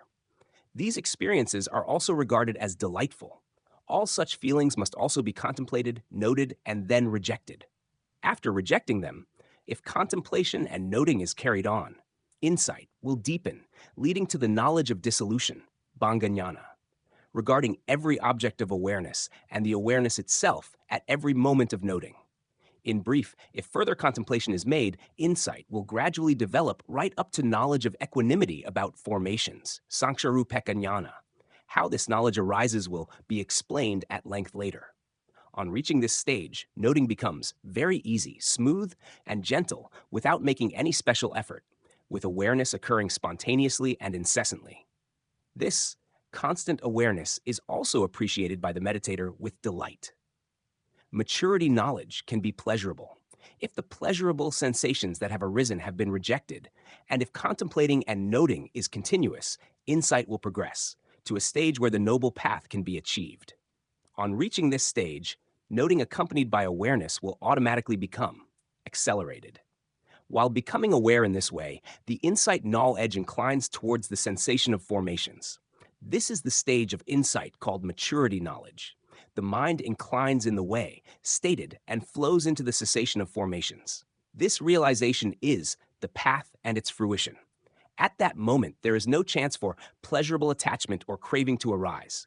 The arising of path and fruition knowledge, maggaphala jnana, which have penetrated into the nature of cessation, does not also afford any opportunity to think of any pleasurable condition. As such, there cannot be any pleasure, able attachment to those dhammas conditioning the path, its fruition, and nibbana.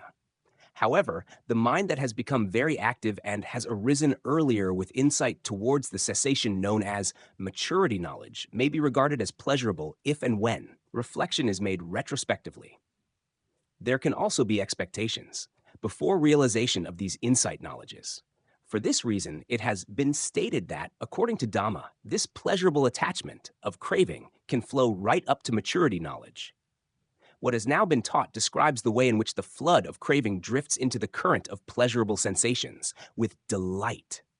These defilements or harmful cravings are indeed truly awful. Therefore, do not permit this craving to drift along and to arise. To prevent it from drifting and arising, all sensations that occur should be continuously contemplated and noted without any break. If contemplation is done continuously, since any object will vanish immediately after it is seen, the realization will dawn that it is impermanent, anicca, unsatisfactory, dukkha, and not self, anatta. Similarly, it will be truly realized as such at the moment of hearing, smelling, tasting, touching, and knowing. Hence, nothing will be found to be pleasurable. It is only because of one's own inability to contemplate and note and to know the truth that sensations arising from the 6 sense bases are erroneously thought of as being pleasurable. If so considered as pleasurable, suffering will follow, in train with worry and anxiety over all of these sensations. Gestation for 7 years and 7 days. During the lifetime of the Buddha, a lady by the name of Supavasa, belonging to a royal family, was pregnant for 7 years, instead of the usual period of 9 or 10 months, as the result of an unwholesome deed done in a previous life. During labor, she had to endure great pain and suffering for 7 days continuously, before giving birth to a son. The child was a prodigy who was later to become an eminent elder, Venerable Sivali. In one of their previous existences, these two were the queen and son of the king of Benares. At that time, the king of Kosala invaded the kingdom of Benares, and after his annexation of that country, he put the king of Benares to death. The queen, however, was made one of his wives. Her son fled, and after rallying a mighty armed force, advanced towards Benares in an attempt to reoccupy it. Taking advice from his mother, he laid siege to the city and sent a message to the king of Kosala asking whether he would surrender or fight a battle. The king of Kosala, however, would neither surrender nor fight. The citizens, being able to bring food and other supplies into the city through a small gate in the city wall, were quite at ease. On receipt of further advice from his mother, the prince blocked all of the city gates, large and small. After 7 days' siege, the citizens revolted and killed the king. Thereafter, they proclaimed the young prince as their monarch.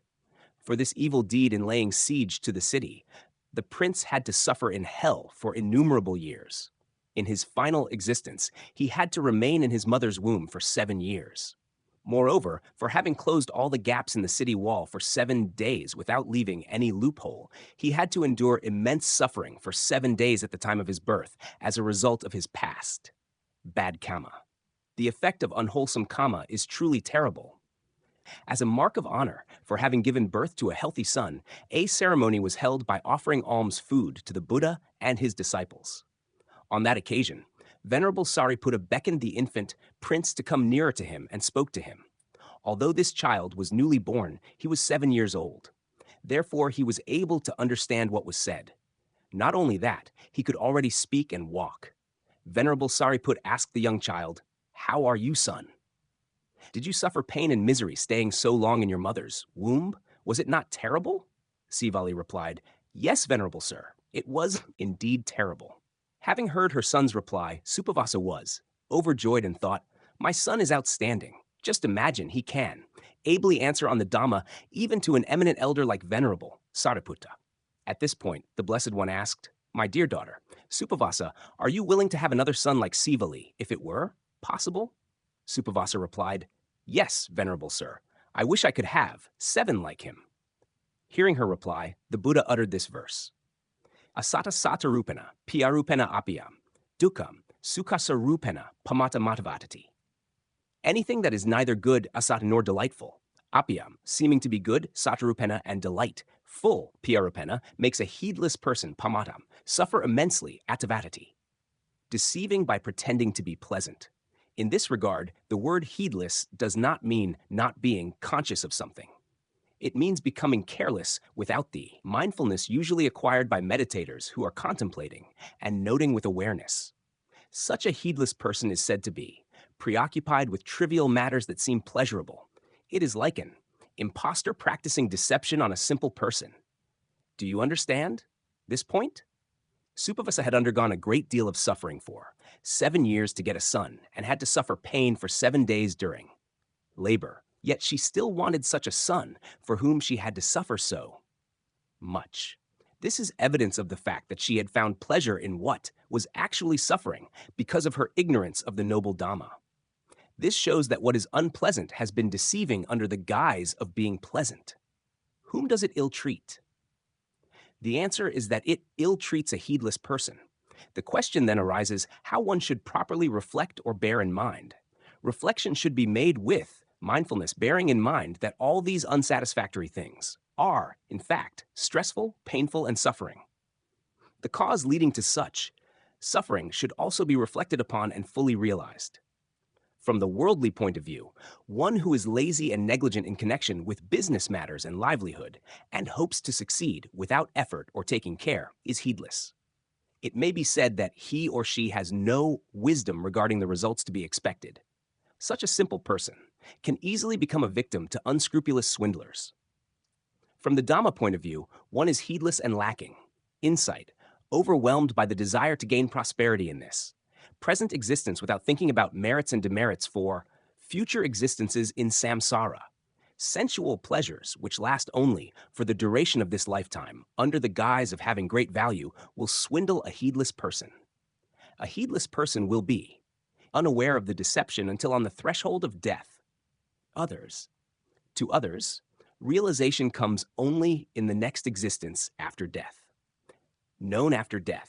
In the country of Surath during the time of King Dhamma Asoka, there lived a general by the name of Nandaka. He believed in the false doctrine that there was no result of karma and no future existences. Hence, his personal endeavors were limited to the extent of deriving worldly benefits during his lifetime. When he passed away, he became a hungry ghost Peta within the confines of a forest named Vindhya. Then only he came to realize personally that there really exists the law of karma with its causes and effects and future existences after death, and that he had been swindled by worthless things which in fact should not have been regarded as pleasurable. While he was reminiscing about the past and reflecting on his present existence, his daughter Uttara was making a libation after her donation, in offering food and drinking water to the Sangha. She prayed for him to share in the merits. After saying sadhu to appreciate the merits shared by his daughter, he immediately received food and other comestibles, such as might be available to divas, to his heart's content. The benefits so derived made him all the more convinced that he had wrongly accepted a false belief in his previous existence. He realized that he had been a victim of fraud in his previous existence. Essential not to forget. What is essential is not to forget about matters concerning samsara. It means to say that all vices and unwholesome mental states should be avoided to gain real happiness and to minimize misery throughout future existences. Meritorious deeds and wholesome mental states should be cultivated as far as possible. This is the main point. If this is done, a person may be said to be always alert and heedful, relating to the cycle of existence. In particular, what is most significant is not to forget to escape from the whirlpool in the deep ocean of samsara. The way to escape is to be always mindful of the continuous arising and dissolution of mind and matter occurring within by contemplating and noting. This is all that need to be done. If one is unable to contemplate and note as stated above, continuous flux of mind and matter will be regarded as good and pleasurable. Pleasurable sensations will occur from the seeing, hearing, smelling, tasting, touching, and knowing. All natural phenomena will be regarded as pleasurable. Then, suffering will arise from these pleasurable sensations in the present existence. If, under unfavorable circumstances, one goes down to the lower realms, misery will ensue. This is the cruel treatment given by things which are, in fact, not pleasurable. If mindfulness is maintained by incessantly contemplating and noting, mind and matter will be known by their true characteristics as impermanent, unsatisfactory, and not self. If realized as such, there will be no suffering during the present lifetime because of such sensations. Neither will one be relegated to hell in the rounds of samsara. If circumstances permit, the special Dhamma of the Noble Path can be achieved in the course of contemplating and noting. If the path is gained, one will be fully liberated from the lower realms. Therefore, emphasis is laid on the importance of heedfulness and on the need to exercise vigilance so that trivial matters, which do not deserve to be regarded as pleasurable, cannot possibly deceive you. The verse says further, any sense object that is not delightful, piya, seeming to be delightful, piyarupena, makes a heedless person, pamata, suffer immensely, adavadati, suffering from the viewpoint of insight. Though a sense object is not delightful, it pretends to be arousing, love, which cruelly causes one to suffer. These are the things or objects that people see, hear, smell, taste, touch, and know. Seen with the naked eye, it would seem as if the visual object is a male or female being, he or she, which is perceived with a misleading notion as delightful and fascinating. That is why people hanker after these ostensibly delightful things. Looked at from the point of view of insight knowledge, they are found to be mere natural phenomena of mind and matter, which are continually arising and disappearing, and are impermanent, unsatisfactory, and not self. With insight, they will be perceived as detestable and terrible. If the truth is realized, as it truly is, these sensations will have no power to deceive. It was also stated as dukkam sukhasha rupena. The meaning of this is that all painful and unsatisfactory phenomena appear to be pleasant and a source of happiness. They cruelly deceive a heedless and unwary person. In fact, all animate or inanimate things that people encounter give rise to pain and suffering, which is the truth of suffering, dukkha, from the viewpoint of a noble one who perceives them in their true light with the eye of wisdom.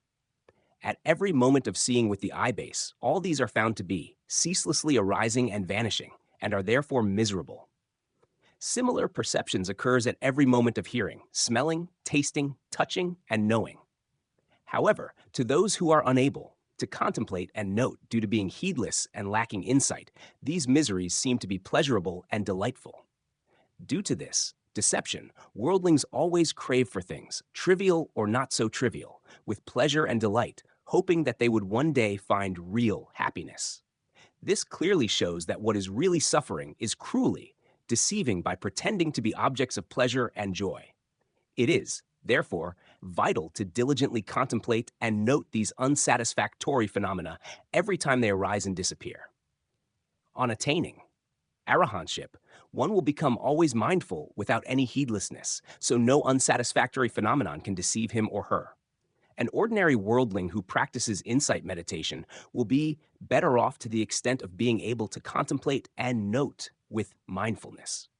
The statement that a thing is not really pleasurable, as mentioned in the verse, conveys the same sense as pleasurable things.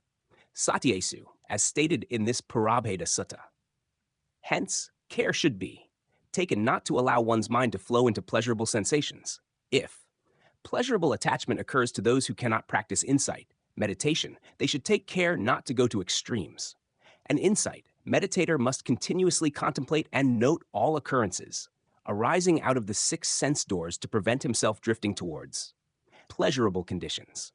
If pleasurable attachment occurs, it should be rejected by contemplating and noting. The process of rejection should continued relentlessly by contemplating and noting until attaining the noble path, since it has been stated that pleasurable conditions drift up to the stage of maturity knowledge, gotrabhunyan. If rejection is done in the way stated, knowledge of the path will ultimately be reached. The motto has, therefore, been couched as not drifting into the current of pleasurable sensations, with pride dispelled and gentleness maintained, gaining wisdom, incredulous, cravings detached by clearing away. These 6 attributes are his glorious array. According to this motto, a sage in whom defilements have become extinct is endowed with the 6 noble attributes. The first attribute, not drifting, not into the current of pleasurable sensations, has already been explained. Not puffed up with conceit. The next attribute is, one should not be arrogant and haughty, with excessive conceit, atamane no yuto, belittling others and regarding them as unworthy of attention. It is important not to underestimate others in either worldly affairs or spiritual matters. Low estimation of a person in respect of worldly affairs may refer to parentage, financial standing, or education. Do not disparage a person in any way, since you may be mistaken. By holding a low opinion of a person who really deserves respect, one may get into trouble. I will relate a story in connection with this. During the Buddha's lifetime, King Pasenadi of Kosala Delhi invited 500 monks for alms. The Sangha, led by Venerable Ananda, accepted the offering of alms. The king himself took the lead in serving meals for a period of 7 days in succession. For the remaining days, however, the king was unable to do so personally, but he failed to delegate others to perform his duty. Without specific orders, no one dared to carry out what should be done, the serving of meals being in the king's palace. So, not even seating arrangements were made to receive the monks. A number of the invited monks therefore left due to not being provided with seats. On the following day, a similar situation prevailed and more of the monks left. On the third day, only Venerable Ananda was left alone at the place of offering, the rest of the monks having departed. Venerable Ananda remained, out of regard for the faith and generosity of the benefactor. This unsatisfactory state of affairs was witnessed by the king himself when he came over to the place personally. Finding Venerable Ananda alone and all dishes of rice and curry being wasted, the king felt very sorry and upset. He therefore proceeded to the Buddha, to whom he respectfully asked, "Venerable Sir, I extended my invitation to 500 monks to honor me with their presence at my palace for alms. However, only Venerable Ananda came." He asked why the other monks had failed to visit his place in response to his request. 9 qualities of a good benefactor. The Blessed One replied, "O king, my disciples have probably failed to visit your palace due to not being familiar with you."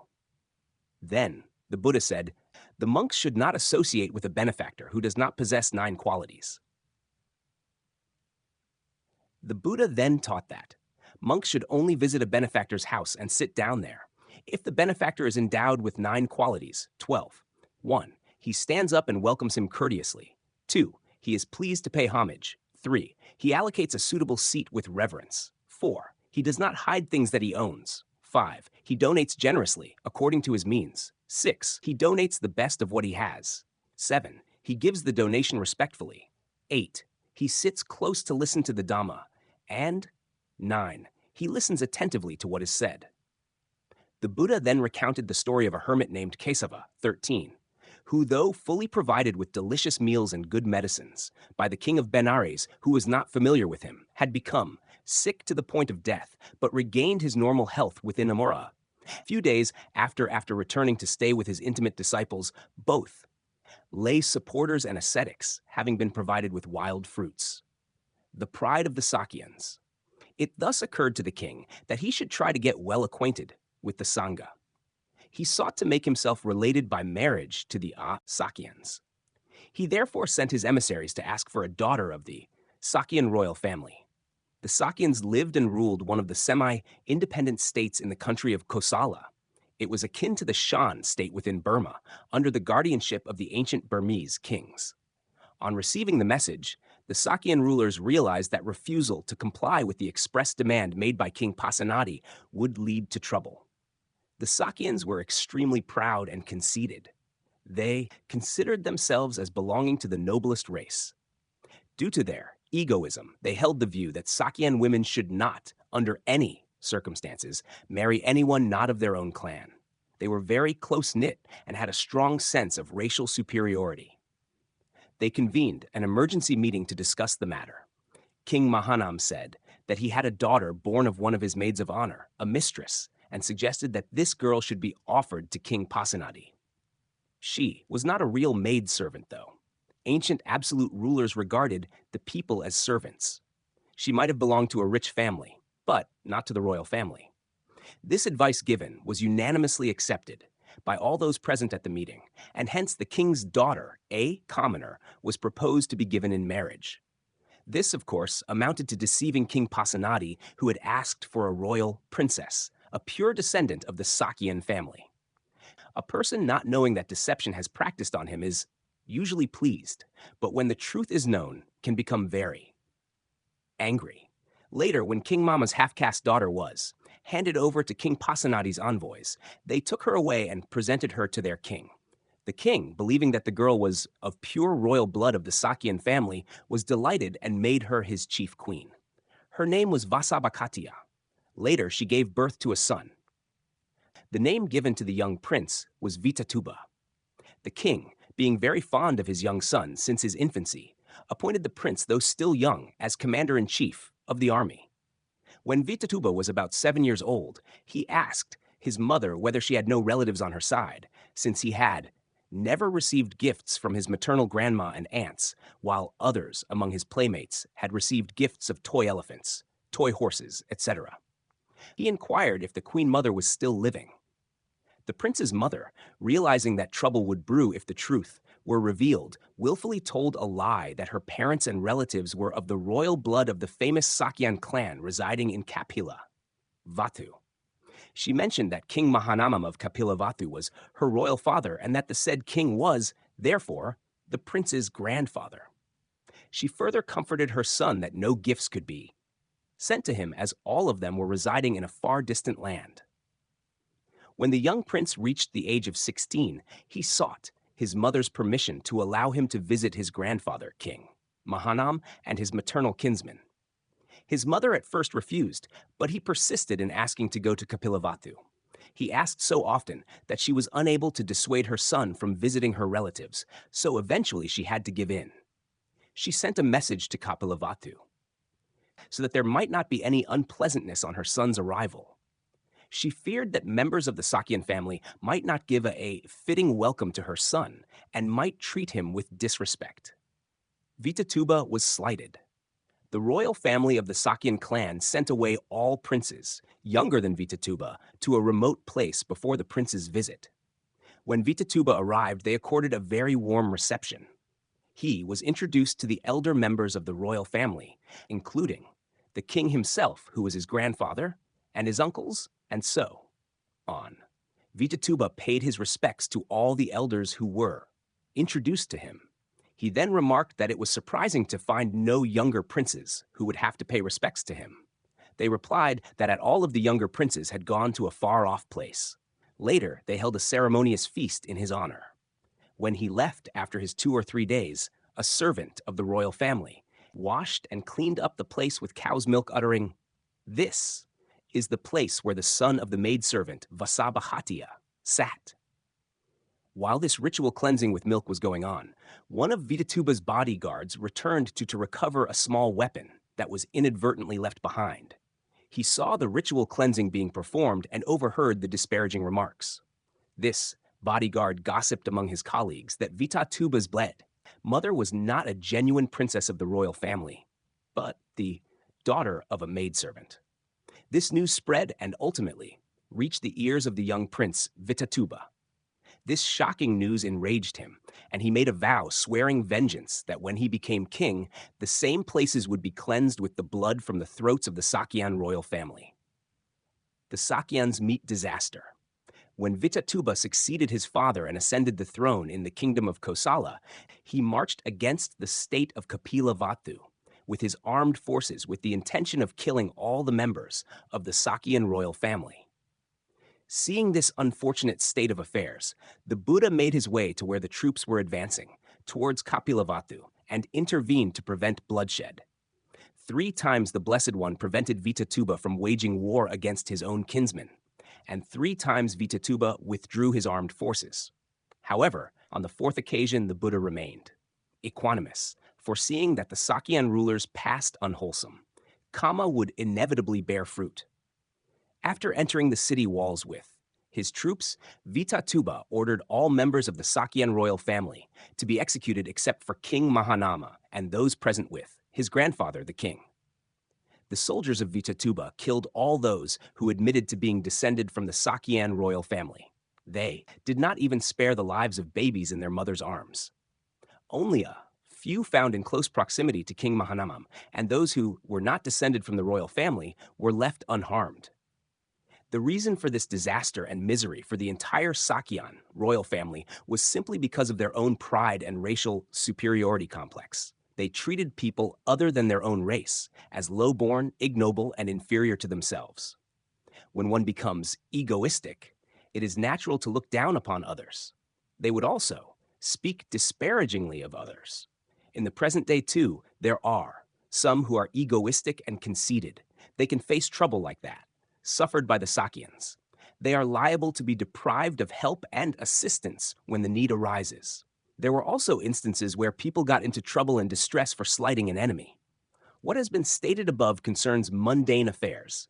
However, the point stressed in the Purābheda Sutta is to dispel feelings of superiority from the aspect of Dhamma.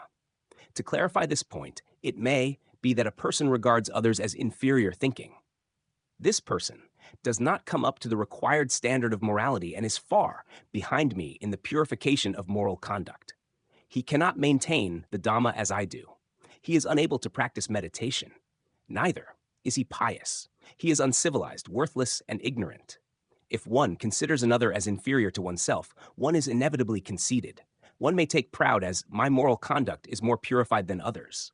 I'm fully accomplished with the noble Dhamma. My efforts in practicing meditation bear fruit and are far-reaching. I've become a stream winner, a noble one. If it is true as imagined, there is no fault. However, one should not underestimate others, though one might think very highly of oneself. The reason being that it might ultimately prove to be untrue, not as one has imagined. Later, the other might attain a higher stage of insight than oneself. Thinking highly of oneself is conceit, mana. This conceit is not only present in the mind of an ordinary worldling, but also in noble ones such as stream winners, once returners, and non-returners.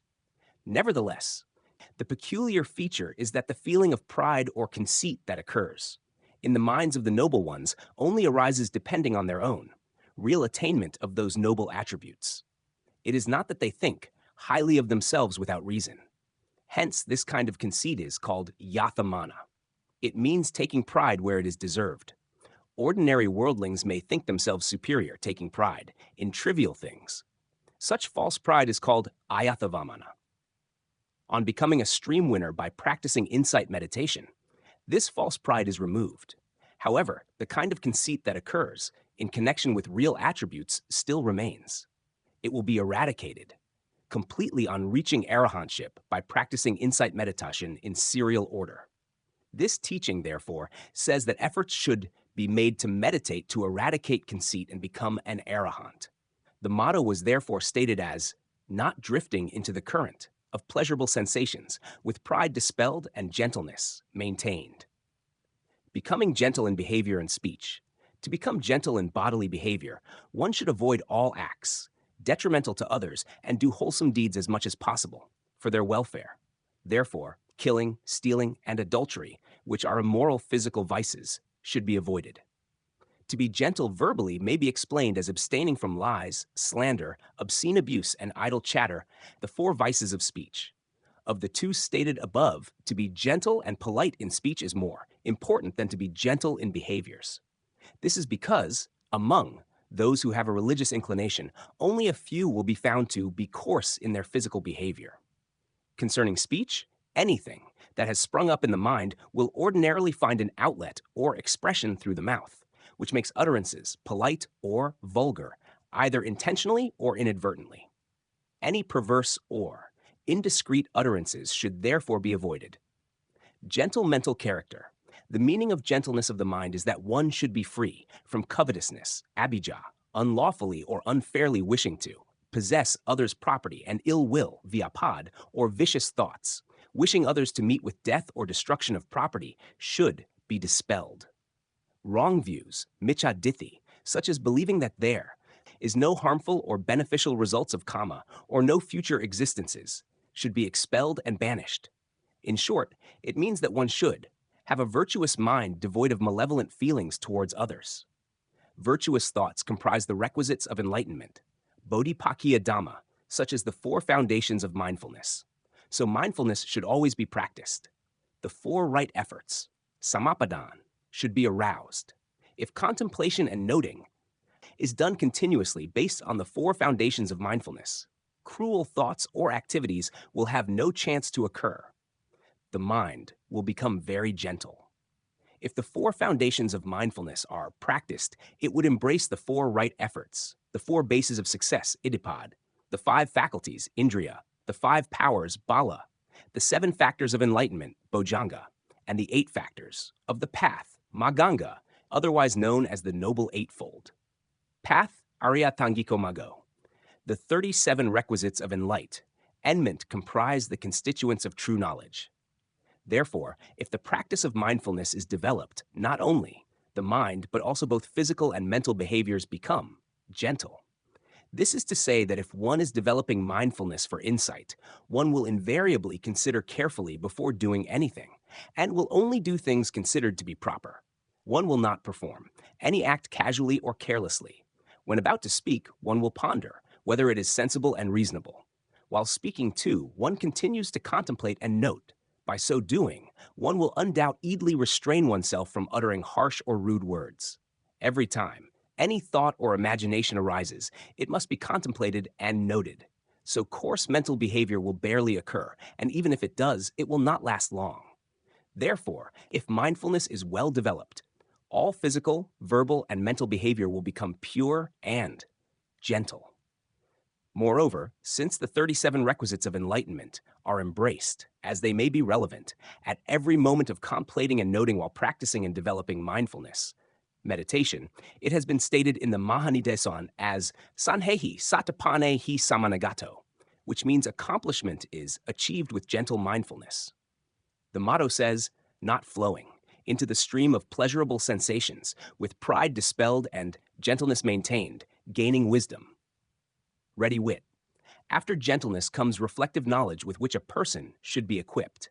In connection with learning, one should have quick comprehension or ready wit, padabhana. One should also possess intelligence and be able to quickly comprehend the Dhamma, connected with practical meditation exercises. Regards any problem that is posed, one must be able to reply intelligently with presence of mind.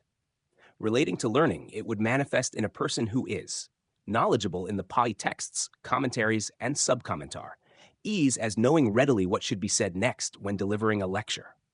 To a person who systematically practices insight with diligence, this ready wit is likely to occur, even without scriptural learning. One who has practiced meditation will readily grasp the profound meaning of the Dhamma relating to mind and matter, or stages of insight. One may easily and deeply appreciate, though, the teacher has made a mere mention of the gist of the Dhamma truly learned only after meditating.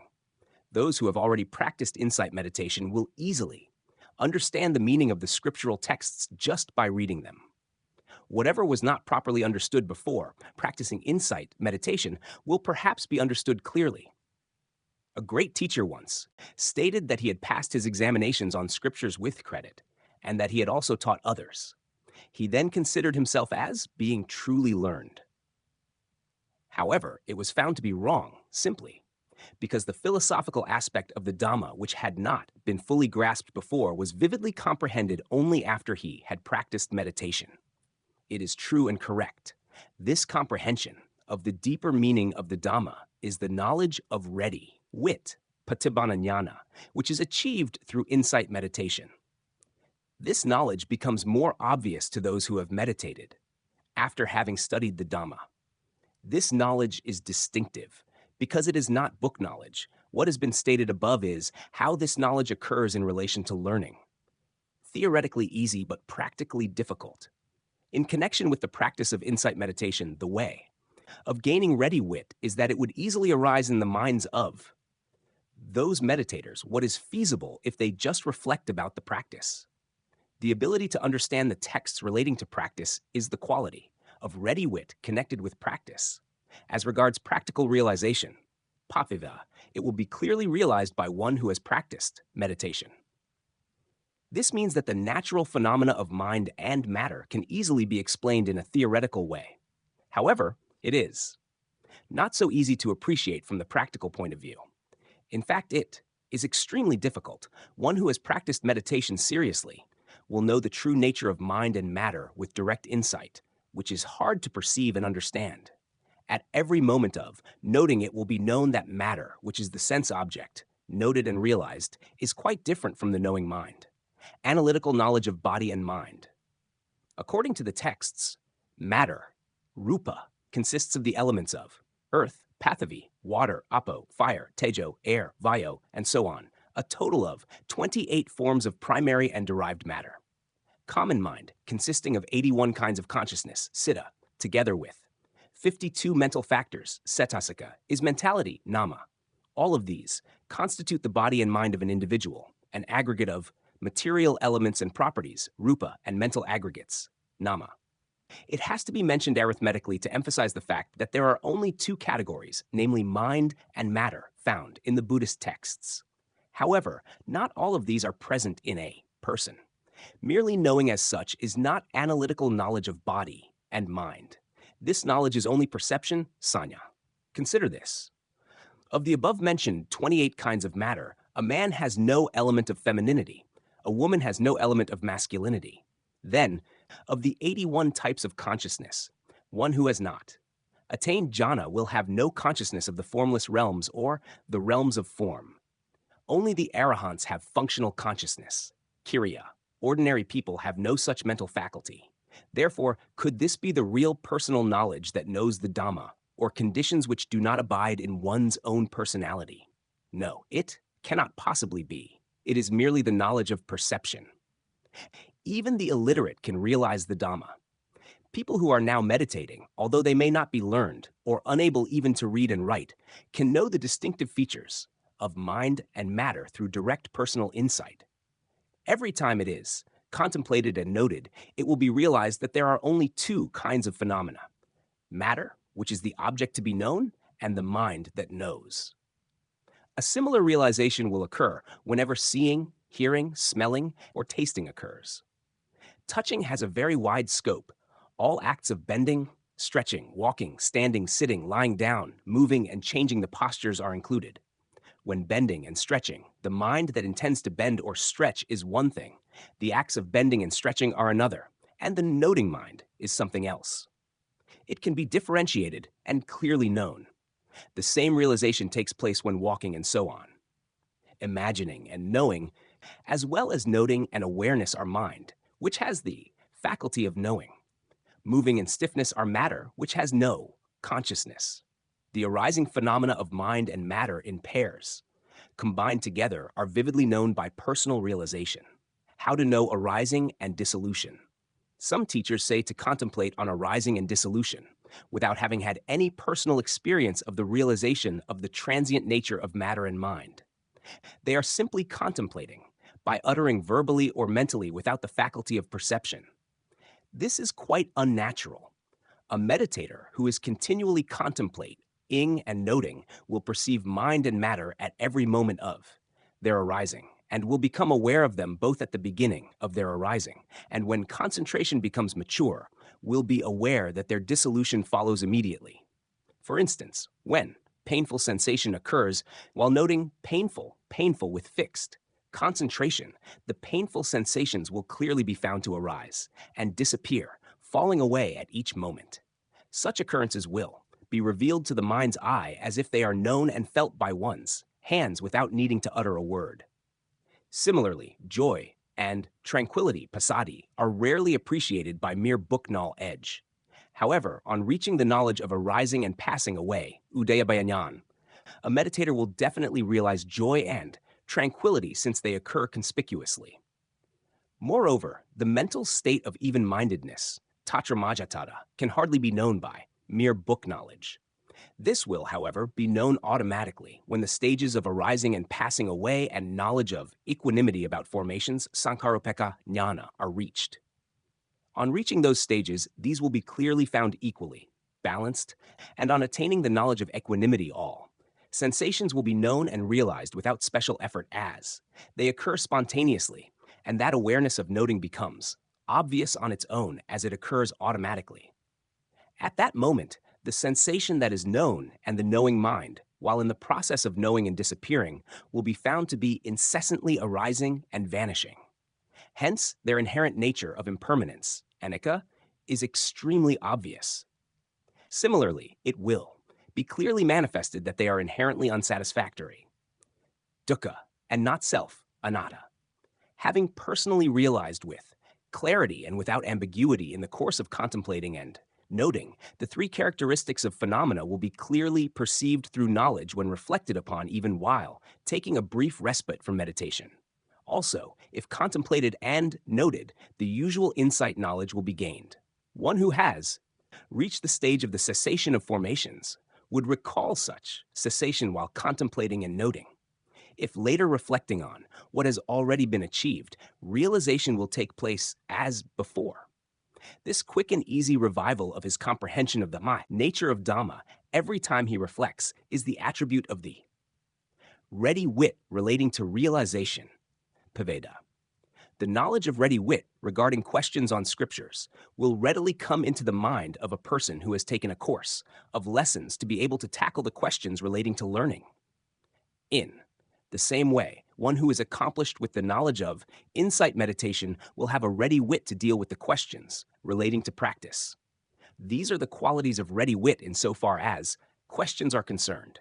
One should be accomplished with the three kinds of ready wit as stated just now. Therefore, the motto says as follows: not flowing into the stream of pleasurable sensations, with pride dispelled and gentleness maintained, gaining wisdom. Not being credulous. In the 6th verse it states, na sadho na virajati. This means no faith has arisen because others have stated with a mistaken view. Is ready wit. If that is so, it would have amounted to saying that there is no faith. In fact, it means to say that one should be accomplished with wisdom after personal realization of the Dhamma, and not just by blindly believing what others say. The expression nasado, if, literally translated, conveys the meaning of not having faith. It has been taught thus to differentiate between believing in what others have said and personal realization or knowledge. If one has no knowledge of one's own, one will believe what others say. To put it in another way, if it is known and realized personally, it will not be necessary to believe what others have said. The term na sado has been used in the verse to make this clear. Knowing is more noble than believing. To give an example, even among people in Burma, those who have not been to the Shwedagon Pagoda will have to believe by remembering what others have said in connection with the said shrine. If they have personally visited the Shwedagon Pagoda and observed it closely, it will be unnecessary to take it for granted. What others have told them is true. In the same way, a person who has no personal realization of insight concerning the path, its fruition, and nibbana should believe what others would teach, according to the scriptures.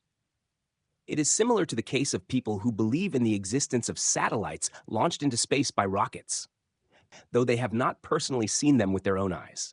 One who has personally discovered and realized the truths relating to insight, the path, its fruition, and nibbana does not, except mere hearsay. It is belief through personal achievement and realization. This is not believing others, but knowing the truth. The Blessed One asked Venerable Sariputta, Sariputta, do you believe that by developing the faculty of faith, sadindriya, one will reach the ultimate goal of deathless nibbana? Venerable Sariputta answered, Venerable Sir, in this regard, I don't believe the word of the Buddha. Ordinary monks who heard this answer misjudged Sariputta. They imagined that Venerable Sariputta, being a Brahmin belonging to the Brahmana caste, had not yet gained faith in the Blessed One. It would appear justifiable to think so. Those who have a bias towards the doctrine of the Brahmins do not believe or have faith in the Dhamma as taught by the Buddha. It was therefore reasonable to think so, for the simple reason that Venerable Sariputta belonged to the Brahmin caste. What it really meant was that Venerable Sariputta had personally realized the fact that nibbana could be attained by developing faith. Therefore, in this regard, he did not believe just because the Buddha had said so, but because he had personally realized it himself. Imagine the previous example of a man who had visited and reverently observed the Shwedagon Pagoda. If he were asked whether he believed that the main masonry structure of the pagoda was covered with gold plates, he would have replied that he believed. So not because others had told him, but because he himself had witnessed it. Yes, indeed. Likewise, what Venerable Sariputta said was because he himself had personally found and realized the truth that developing the faculty of faith would lead the way to nibbana. In connection with this reply, Venerable Sariputta had been extolled in the Dhammapada as stated below. Asado akatanyu ka, sandichedo ka yo naro, hatavakaso vantaso, save uttamaporiso. DPV 97. the man who is not credulous, who knows the uncreated, who has cut off rebirth, who has destroyed all results and expelled all desires, he is truly an excellent man. This verse, which has been recorded in the Dhammapada in reference to Venerable Sariput, is not contained in this Purābheda Sutta. However, as it contains terms similar in meaning to the verse, in this sutta, I mention it for you to note and remember. Yo, a certain person, asado, has no faith. Sa, this person ve actually uttama. Poriso is a noble and eminent person. This is a literal translation that might be given without knowing the real intention. As it stands, it will be entirely wrong and misleading. In the text of Alika, this kind of secret word is called paheli, a conundrum. The real meaning of this verse is, yo, a certain person, asado, who is not credulous, i.e. one who has personal realization. Sa, this person, vi, actually, uttama poriso, is a noble and eminent person. This is clear enough. Then the literal meaning of what follows is akatanyu, a person who does not appreciate the debt owed to another. Or in other words, one who is ungrateful to another who has done good to him. This is the usual translation. According to this, it conveys the meaning of a person who does not appreciate indebtedness to others and may therefore be called a wicked, not a noble and eminent person. This is the opposite to the expected meaning. In fact, what it really means is a noble person who truly knows the uncreated nibbana. Sandachedo is literally a burglar who commits housebreaking. This is not the intended meaning. The essential meaning is a person who has brought renewed existences to an end. In other words, one who has cut off all links with the suffering of samsara. This would mean, according to the doctrine of dependent origination, one link is relinking consciousness, patisandhi vijnana, which arises in the present existence due to good or evil, deeds, of the past existence, sankhara. 2. A second link is craving that arises because of feeling, vedana, in the present existence. 3. A third link is future rebirth that occurs because of the kama of the present existence, bhava. Among these 3 links, since the past and present links have already arisen, joining together or connected with one another, it cannot possibly be severed, nor does it need to be severed. What needs to be done is to sever the 2 links, namely, to break the link between feeling to craving and to prevent rebirth in a fresh existence caused by the arising of new kama. Of these 2 links, breaking the link between feeling and craving is the essential point. The meditators here are contemplating and noting at every moment, of seeing, hearing, touching, and knowing to prevent feeling from giving rise to craving. If contemplation is practiced continuously, progressive stages of insight and knowledge of the path will occur in sequence, and on attaining arahantship, the links of continued existences will be severed. Hence, a person who has already cut the connecting link of existence is called an eminent or noble person. The next word is hatavakaso. Hata means destroyed. Avakasa means opportunity in an ordinary sense. If it is said that opportunities for success and prosperity are destroyed, the meaning is wrong. The meaning in this context is a person who has destroyed the opportunity to be reborn is a noble and eminent person. The next word is vantaso. If this compound is interpreted as the food that is vomited, vanta, is eaten, asa, it would be highly improper from the worldly point of view. The meaning required in this context is that desire is called asa. Hence, some used to say that desire cannot be quenched, which indicates insatiable appetite or unfulfilled desires. An arahant is totally free from all passionate or lustful desires and has renounced all desires relating to mundane affairs and even to the fulfillment of Dhamma. With this intent, it has been taught as one who has rejected all desires, vantasos, like one who has rejected the food that has been vomited. Therefore, the Dhammapada verse has been translated to arrive at the appropriate meaning to say what is really intended. Yonaro, a man or a certain person, asadoka, who is not credulous, having realized it himself, akatanyuka, who has seen the uncreated, nibbana, sandachedo-ka has severed all the links and, cut of rebirth, hatavakaso, has destroyed the opportunity to be reborn. In a fresh existence, vantaso-ke has expelled all desires. Such a person, ve, is truly uttama poriso, a noble and eminent person. The point stressed in this verse is not to be credulous, relying entirely on what others say, but investigating and knowing from one's own personal realization. it is vital to practice the Dhamma to achieve personal realization. The arising and dissolution of mind and matter, which are impermanent, unsatisfactory, and not self, is the Dhamma that must be realized. Phenomena must be investigated to become fully aware of their nature.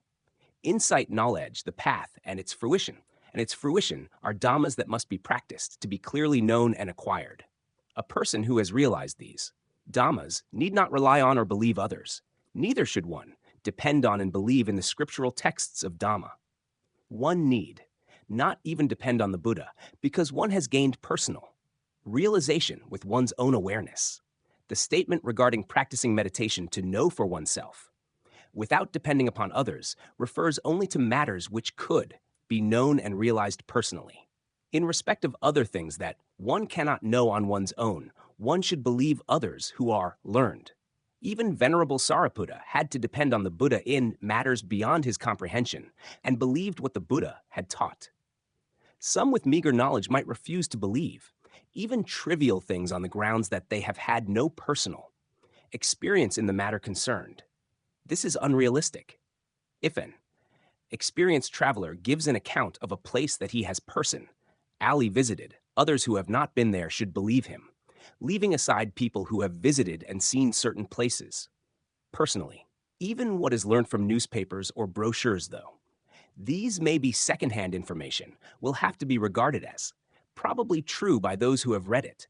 It will be ridiculous if one says that he cannot possibly believe the information just because he has not personally seen what says in the printed material. Regarding the Dhamma, it is the same. If a person who has personally experienced and realized the Dhamma tells another about it, which the other has not yet known, it is reasonable to believe that person who does have experience and personal realization. Thereafter, believing what is stated, it would be wise to personally practice to achieve realization. When realization is gained through diligent practice, it would accord with the teaching not to be credulous. Siddha the householder and Nigantha Nataputta. During the lifetime of the Buddha, there was a rich man by the name of Siddha who was a non-returner.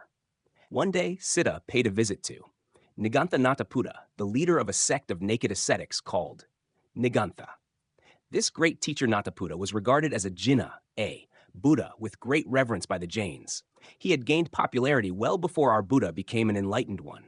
On his arrival, Nataputta asked Siddha, "Do you believe that your teacher venerable Gautama has attained concentration whereby he is free of initial application, vitaka, and sustained application, vikara, and is able to free his mind from reasoning and investigation which have thus ceased?" To this question, Chitta replied, in regard to the point relating to the cessation of initial and sustained application, it is not that I have to recognize it for my having believed the Buddha. This answer gave Nataputta the wrong impression that Siddha did not believe the Buddha. He therefore went on to say, "Hey, my disciples, look, this Siddha is very simple and honest. He says truly and candidly what he has in his mind that he does not believe. It is indeed not worth believing. It is impossible to make initial and sustained application cease. It is really absurd, just as air cannot be caught hold of by a net, or as the running waters of the Ganges River cannot be prevented from flowing by the palm or a clenched hand." Personal knowledge versus believing others. Such being the case, Siddha inquired, "Venerable Nataputta, which of the two, knowing and believing, is more noble?" Nataputta replied, "Knowing is more noble than believing." Then Siddha proceeded to say, "O teacher, I can at any time enter into the first jhana by virtue of which initial and sustained application are present, i.e., the mind will reason upon and investigate the subject, chosen for contemplation. I can also enter into the second jhana, at which stage the mind is free from reasoning and investigation while joy and tranquility remain. Then I can also enter into the third, jhana, where joy is abandoned, and also I can pass on to the fourth, jhana, and abide in it, by which the mind, blessed and purified, is indifferent to all emotions, pleasure and pain alike." He then retorted, "Would you therefore think it necessary for me to rely on and believe any other monk or a noble person in connection with the question raised that there is concentrated contemplation upon a single thought and getting into a profound trance, despite the fact that I myself have personally found, realized, and attained the jhana, which is entirely free from this initial and sustained application? Then Nataputa spoke in derision, discrediting Siddha. Look, my disciples, this rich man Siddha is a fraud and a liar. Just a while ago, he stated that he did not disbelieve the Buddha. Now he expresses his belief he is an extremely dishonest man. Siddha did not submit to this jibe. He retaliated. Venerable teacher, you previously told your disciples that Siddha is a very candid and honest man. Now you say that he is dishonest. Your statements are inconsistent. If what you stated first is correct, then the statement made by you later must be wrong, and vice versa. In the story about Siddha just narrated, Nataputa had openly expressed his opinion that he had not experienced or discovered the jhana free from initial and sustained application, and that he considered that there could be no concentration caused by mystic meditation, by which one can free oneself from initial and sustained application, i.e., from reflection and investigation by comparing with his own limitations. As regards Siddha, since he had achieved and realized the attributes of jhana, he had spoken courageously, guaranteeing the refined qualities of jhana. This honest guarantee of his attainment of jhana and of his personal realization was given with firm conviction. It is not because he just believed it. It was his own personal acquisition of knowledge through practice. It is therefore essential that the Dhamma that ought to be known should be earnestly practiced for one's own personal realization and achievement as done by Siddha. Referring to a person who has had his personal realization, it has also been taught in this Purābheda Sutta as nasado, which means not credulous, but having acquired personal realization of the truth of the Dhamma by one's own effort, should be free from attachment. The last expression is na virajati. It means not yet free from attachment. According to this meaning, it would be reasonable to hold the view that there is still an attachment. It is not so. In fact, not yet free from attachment does convey the sense as entirely free from attachment, as it refers to sekha individuals and asekha individuals. The term sekha, sometimes spelled sekha, applies to wise and virtuous ordinary persons, kalyana puthujana, who are striving after their spiritual welfare, and to those noble ones, arya, who are still under training in the practice of the Dhamma. Asekha, individuals are arahants who have fully completed the training and have eradicated all human passions. Ordinary unwise worldlings, bala puthujana, who are those not, yet practicing the noble Dhamma, have attachment to all sensations, flowing out from the 6 sense doors, imagining them to be good and pleasurable. Then, if they think that some sensations are bad, they crave for what is good and become attached to such sensations. Therefore, those who fail to meditate will always be overwhelmed with attachments. They are rarely free from sensual attachment. In the process of getting free from attachment, a wise and virtuous ordinary person who realizes by contemplating and noting that all phenomena arising at the 6 sense doors are merely mind and matter. Due to their transient nature, these phenomena arise and pass away very rapidly, so he or she will be free from pleasurable attachment to the sensation that is noted every time. Contemplation is made with full awareness of their being mere, impermanent, unsatisfactory, and not self. Wise and virtuous, ordinary persons who are practicing insight meditation by contemplating and noting are thus deemed to be individuals on the path to eradicate attachment. While thus contemplating, concentration will gradually be developed, gaining insight in serial order up to the path and fruition of stream winning. On reaching stream winning, one is free from pleasurable attachment that can drag one down to the lower realms. Then passionate desires that are eager to arise for more than 7 existences will be eradicated. However, for the duration of 7 existences in fortunate destinations, Shugati, this pleasurable attachment will not yet be extirpated. Hence, it cannot be said that such a person is completely free from attachment yet. It may be stated that he or she is destined to be liberated from attachment. Similarly, even when one reaches once returning and non-returning, one will still be in the process of getting rid of attachment. Only when one attains arahantship, all these attachments will be expelled. Yet, at this point, it does not mean that attachment is totally exterminated. In other words, feeling of attachment is still clinging on and is still in the process of eradication, not in the process of getting free from attachment. Eventually, however, only when arahantship, fruition of arahantship, is attained, and on becoming an arahant, all such clinging attachments have been totally extirpated. As an arahant, he is no longer in the process of eradicating the attachment. With this objective, it has been taught as navirajati, i.e., it is not that attachment is being eliminated, but that it has been completely eradicated or rooted out. This has been stated in the motto as craving detached by clearing away. The meaning of the 6th verse has now been adequately explained. Verse 7. The above verse may be explained literally as, Yo, a certain monk, labakamya, expecting to receive remuneration, nasikhati, does not follow the training. That is, he does not practice wishing to receive gifts in the form of a bribe. Some monks study the scriptures, acquire knowledge, or practice austerities, dutanga, seeking praise and fame or to receive offerings. A sage is not like that. He practices only, expecting to gain liberation from the cycle of existences and to attain nibbana.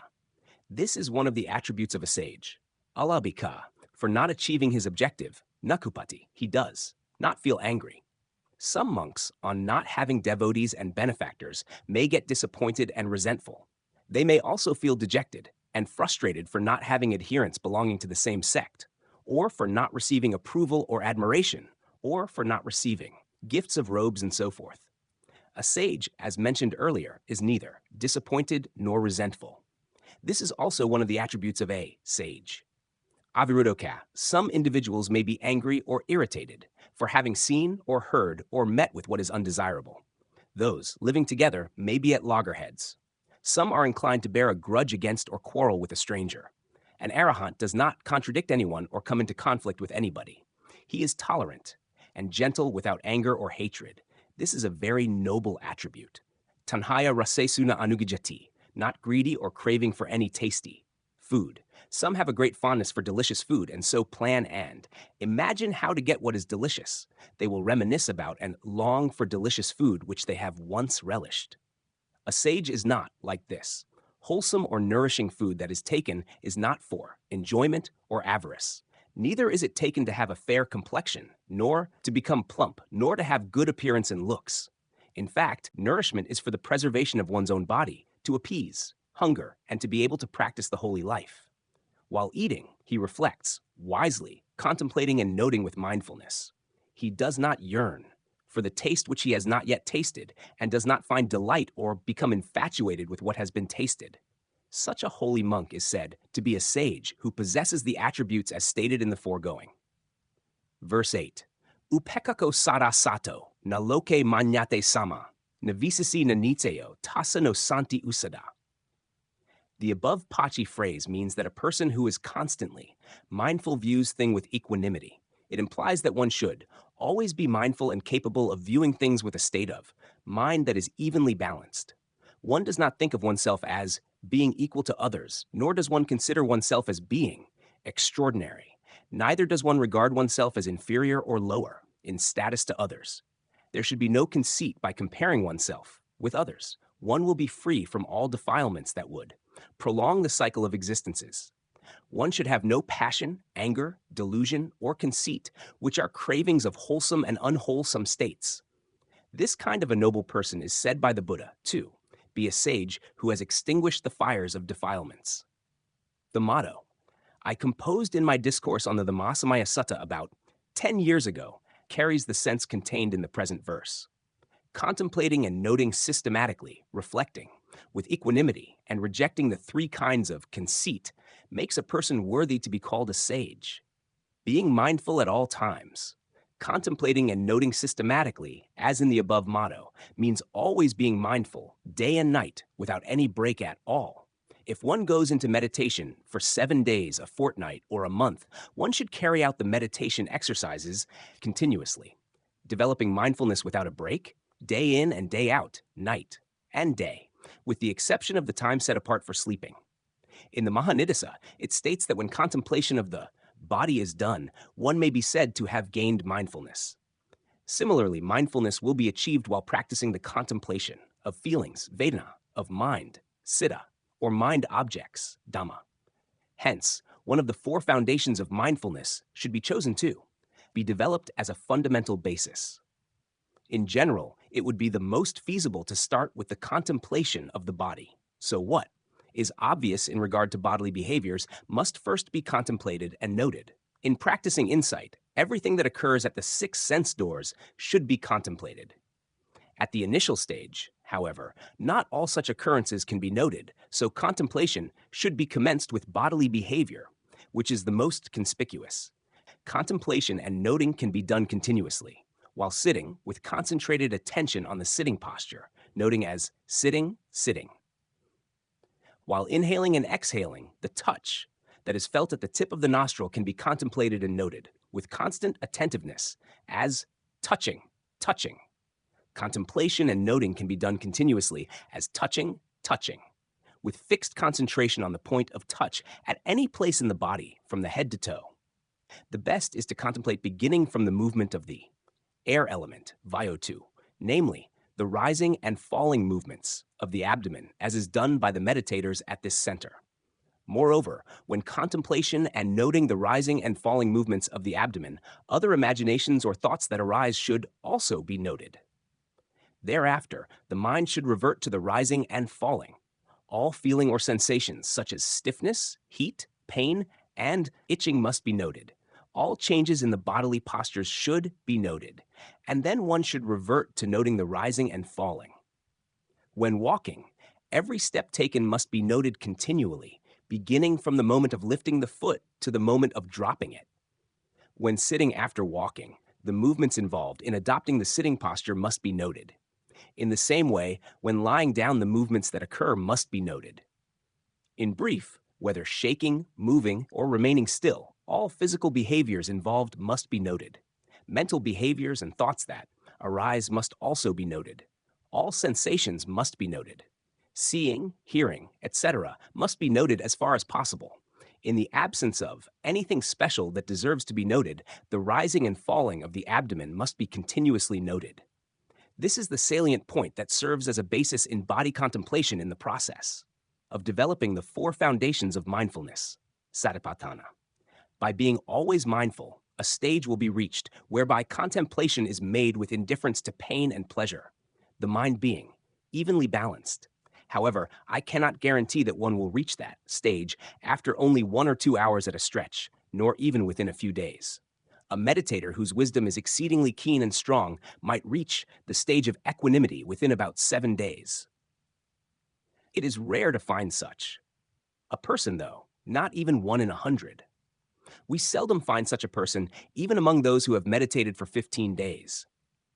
Of course, there are quite a number of people who have reached that stage after meditating seriously for a period ranging from 20 to 30 days. It takes time because of various stages that one has to pass through in the course of insight before the attainment of equanimity. Among these insight knowledges, the first is analytical knowledge of body and mind, nama-rupa paricetta jnana. Even before reaching that stage, one needs to practice with great diligence to achieve purification of mind. How purification of mind is achieved? A novice who starts meditating has to try hard with earnestness to note the rising and falling movements of the abdomen correctly. It is likely that the rising and falling will be missed as the mind flits away and wanders here and there. However, if one carries on, contemplating and noting with strong faith, will, and perseverance, one will be able to note properly within 1 or 2 days, or at least within 5 days. At that stage, the mind does not go astray. Noting will be continuous, concentrating on rising and falling and on other sensations that ought to be noted. Sometimes, when imagination or thoughts arise, they can be noted at once. Thereafter, noting can proceed as usual without any interruption. When noting like this, the hindrances, such as sensual desire, are expelled. The noting mind becomes purified, which is purification of mind, cittavisuddhi. Analytical knowledge of body and mind.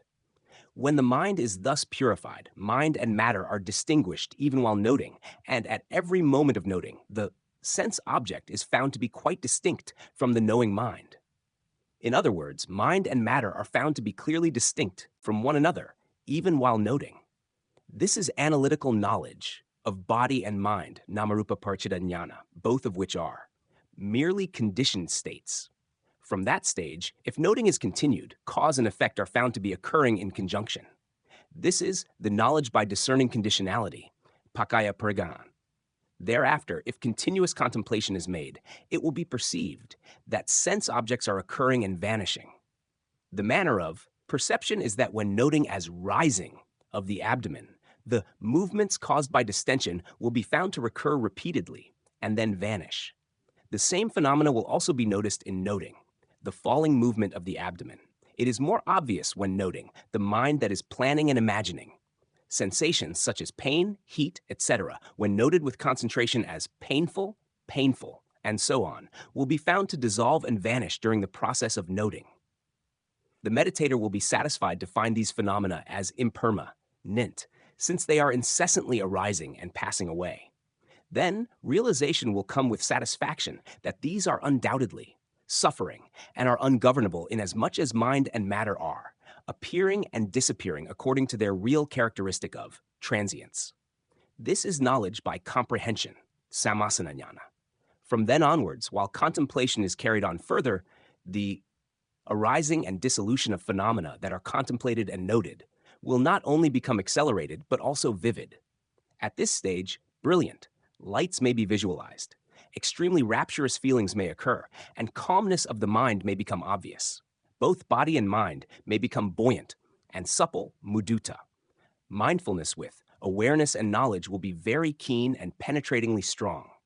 Ecstasy and bliss, sukha, will become extreme with mental clarity and fervent faith. One may then be filled with delight and pleasure regarding these unusual events. All of these delightful and pleasurable sensations should be rejected by contemplating and noting. When rejection can be made successfully by so contemplating and noting, the sense object that is noted and the knowing mind will, in the course of noting, be clearly seen to be vanishing in pairs and dissolving in rapid succession, just as one would see the pictures in movies without any shape or form. At this moment, all arising sensations and the mental processes of noticing them, having been found to vanish incessantly, it becomes very obvious that these are all impermanent, unsatisfactory, and not self. This is knowledge of dissolution, bhangajnana. Then, let us summarize the remaining stages.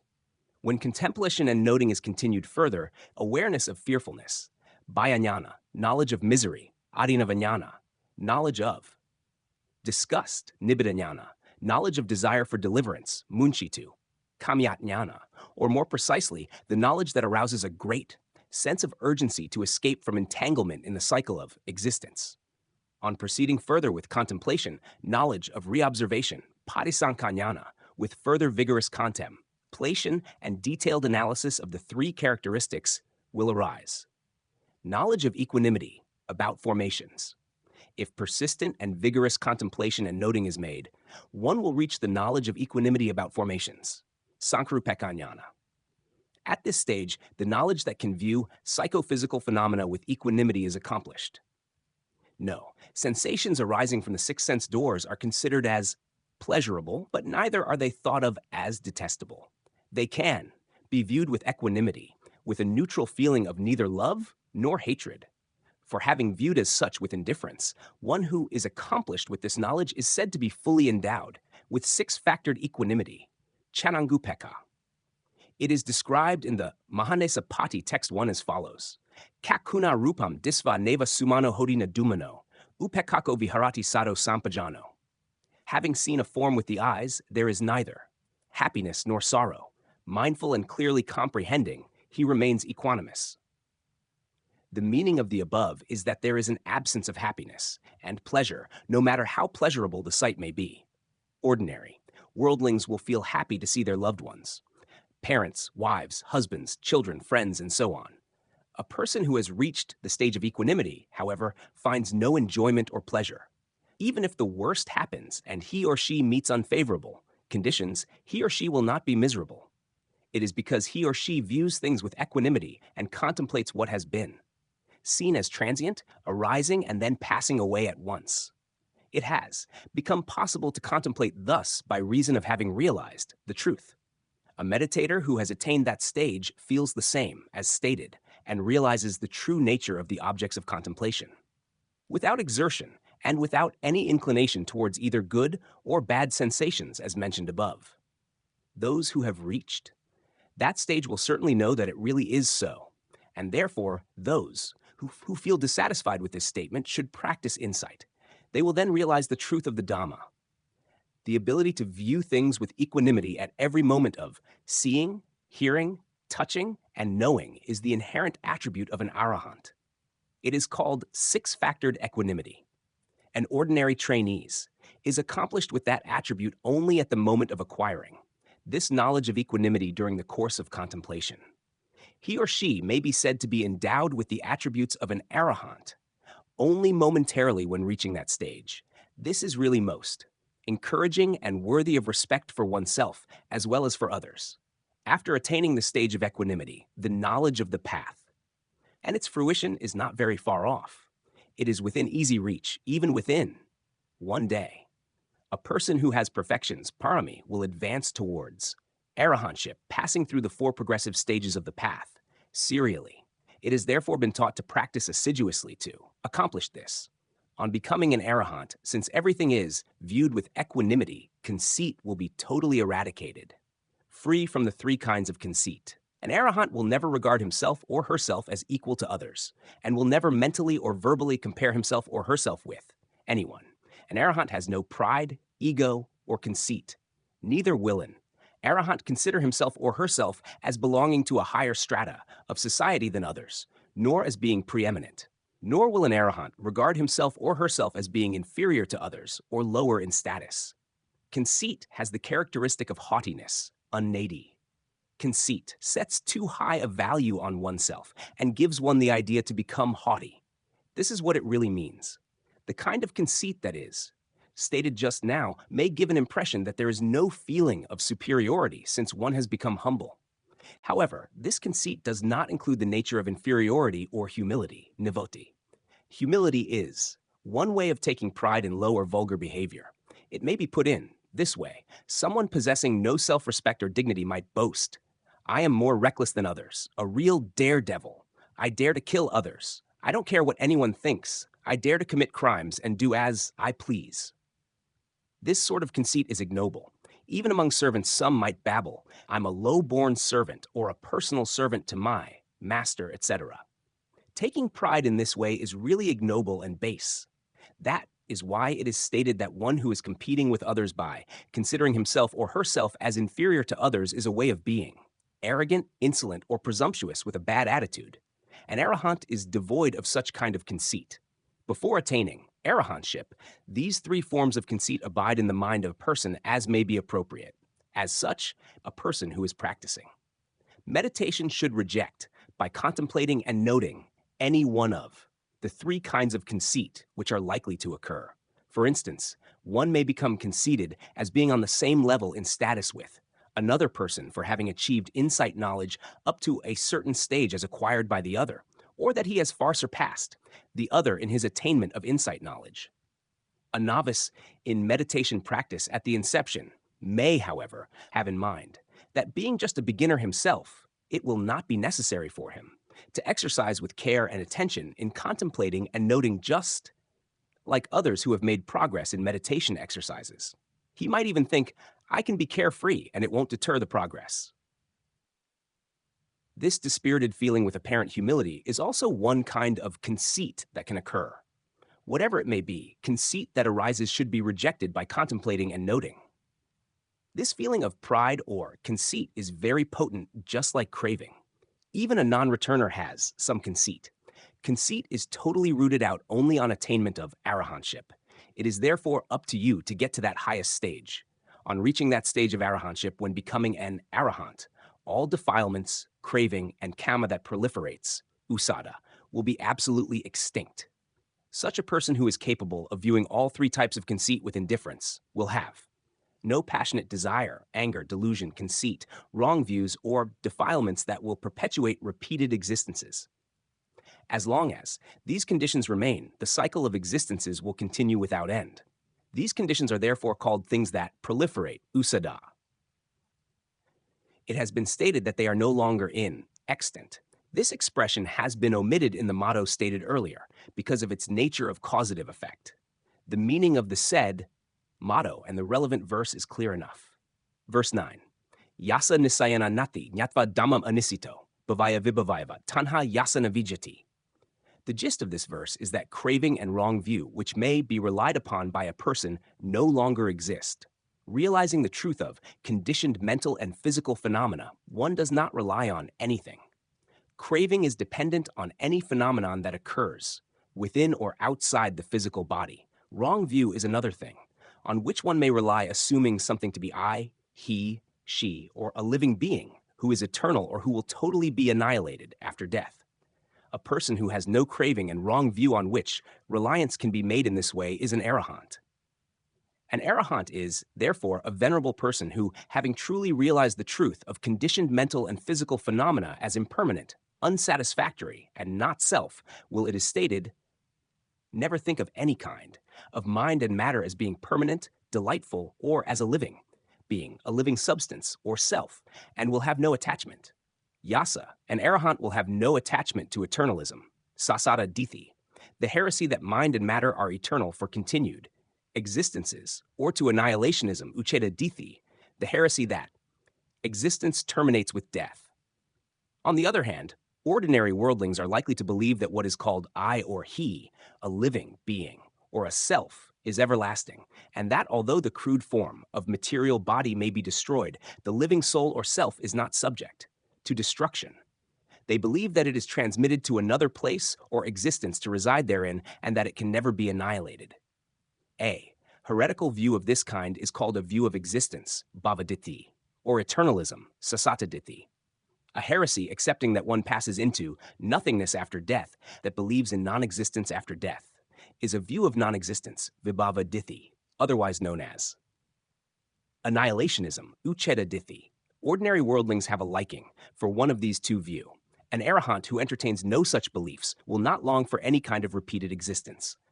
An arahant is called a sage, relating to which it has been stated in the next verse. Verse 10.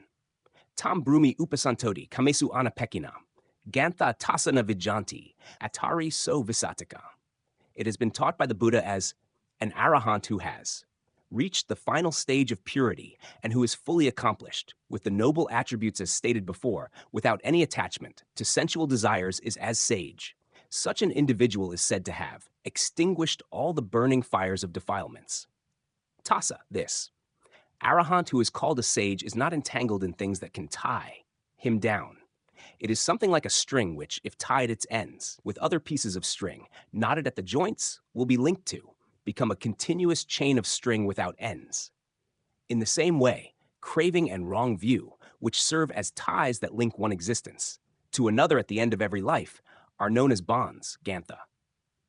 As these bonds serve as a connecting link, ordinary worldlings are drifting along in the endless current of existence. A stream winner will have 7 existences to undergo at the most. A once-returner has 2 more existences. A non-returner will be reborn in any one of the 2 existences, the realms of form or formless realms of Brahma. As for an arahant, he or she has completely severed the link by eradicating these bonds, which bring about a continuity of existences. An arahant has therefore prevailed over the entanglements of craving and has utterly destroyed its linking mechanism. This should be clear enough. Verse 11. Natasa puta pasavo ketam vatuncha vijati. Atavapi niratava natasmim upalabati. The gist of the above verse is that a person who has become a sage will have no attachment at all and will not cling to children or any tangible property, such as livestock, cultivated fields, land, or property, beginning from the time of attaining arahantship, although he or she may have children and so on before becoming an arahant. An arahant has also completely dispelled all heretical beliefs. This has been explained in the previous verses. It has been repeated to make people understand if spoken in one's own plain language. Verse 12. Yena nam vajum putujana, atho samana brahmana, tam tasa aparakatam, tasma vadesu nejati. The above Pachi verse conveys the meaning that the majority of the uneducated or unwise devas and human being, as well as wise hermits, monks, and Brahmins, are alleged to be persons who are afflicted with the sores or sufferings of passionate desires, etc., and who are infuriated with such afflictions. An arahant, however, remains without mental distress, not being dominated by such harmful and faulty passionate desires. As regards common worldlings and trainees on the path, they are slaves to the dictates of sensual desires and so forth. It amounts to selecting sensual desire and other defilements to be their guide who will lead the way for them. Furthermore, because of the presence of these defilements, the guide who leads them, ordinary worldlings and trainees may, at time be driven by passion. That is why the ordinary worldlings and trainees have attachment. Sometimes, though they may not be influenced by passion and anger, but when circumstances so permit, they are ready by their own inclination to be overpowered by passion and anger. They are liable to be accused by others as being wrathful and so on. An arahant entirely refuses to regard passion as a leader. He or she is impeccable and therefore free from any such allegations. An arahant is totally devoid of attachment and anger, and so is immune from any kind of accusations. He is unperturbed and tranquil. This is obvious. Verse 13. Vitagedho amachari na usesu varate muni, na samesu na omesu kapam neti akapio. Muni, a monk who is a noble arahant, vitagedho, is free from greed or avarice. Amachari is not envious. Navadate, will not. Speak na usesu, of excelling others, neither because of seniority since ordination, nor regarding knowledge in scriptures, nor in the number of disciples or devotees, na samesu, being equal in status, na omesu, nor inferior, akapio, having no intention to speak thus with craving or wrong view, and will get rid of such evil thoughts. Verse 14, yasa loke sakanati, asata kanasokati, damesut kanagachati, save santoti vukati ti. The above Pachi verse denotes that an arahant does not entertain any slightest feeling of attachment to property or any other substantial things, whether it is the body, limbs, or organs such as the eyes. What it means is that an arahant has extirpated both craving and wrong view.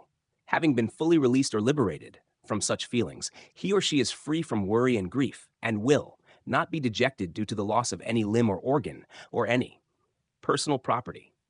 Neither will an arahant be destined for any unfortunate existence because of any incident that may occur in relation to conditioned mental and physical phenomena. This term has several shades of meaning and applies to all things, animate or inanimate, such as sentient beings, clothing, food, paddy, gold, silver, houses, monasteries, etc., for human consumption or use, if viewed from the perspective of insight.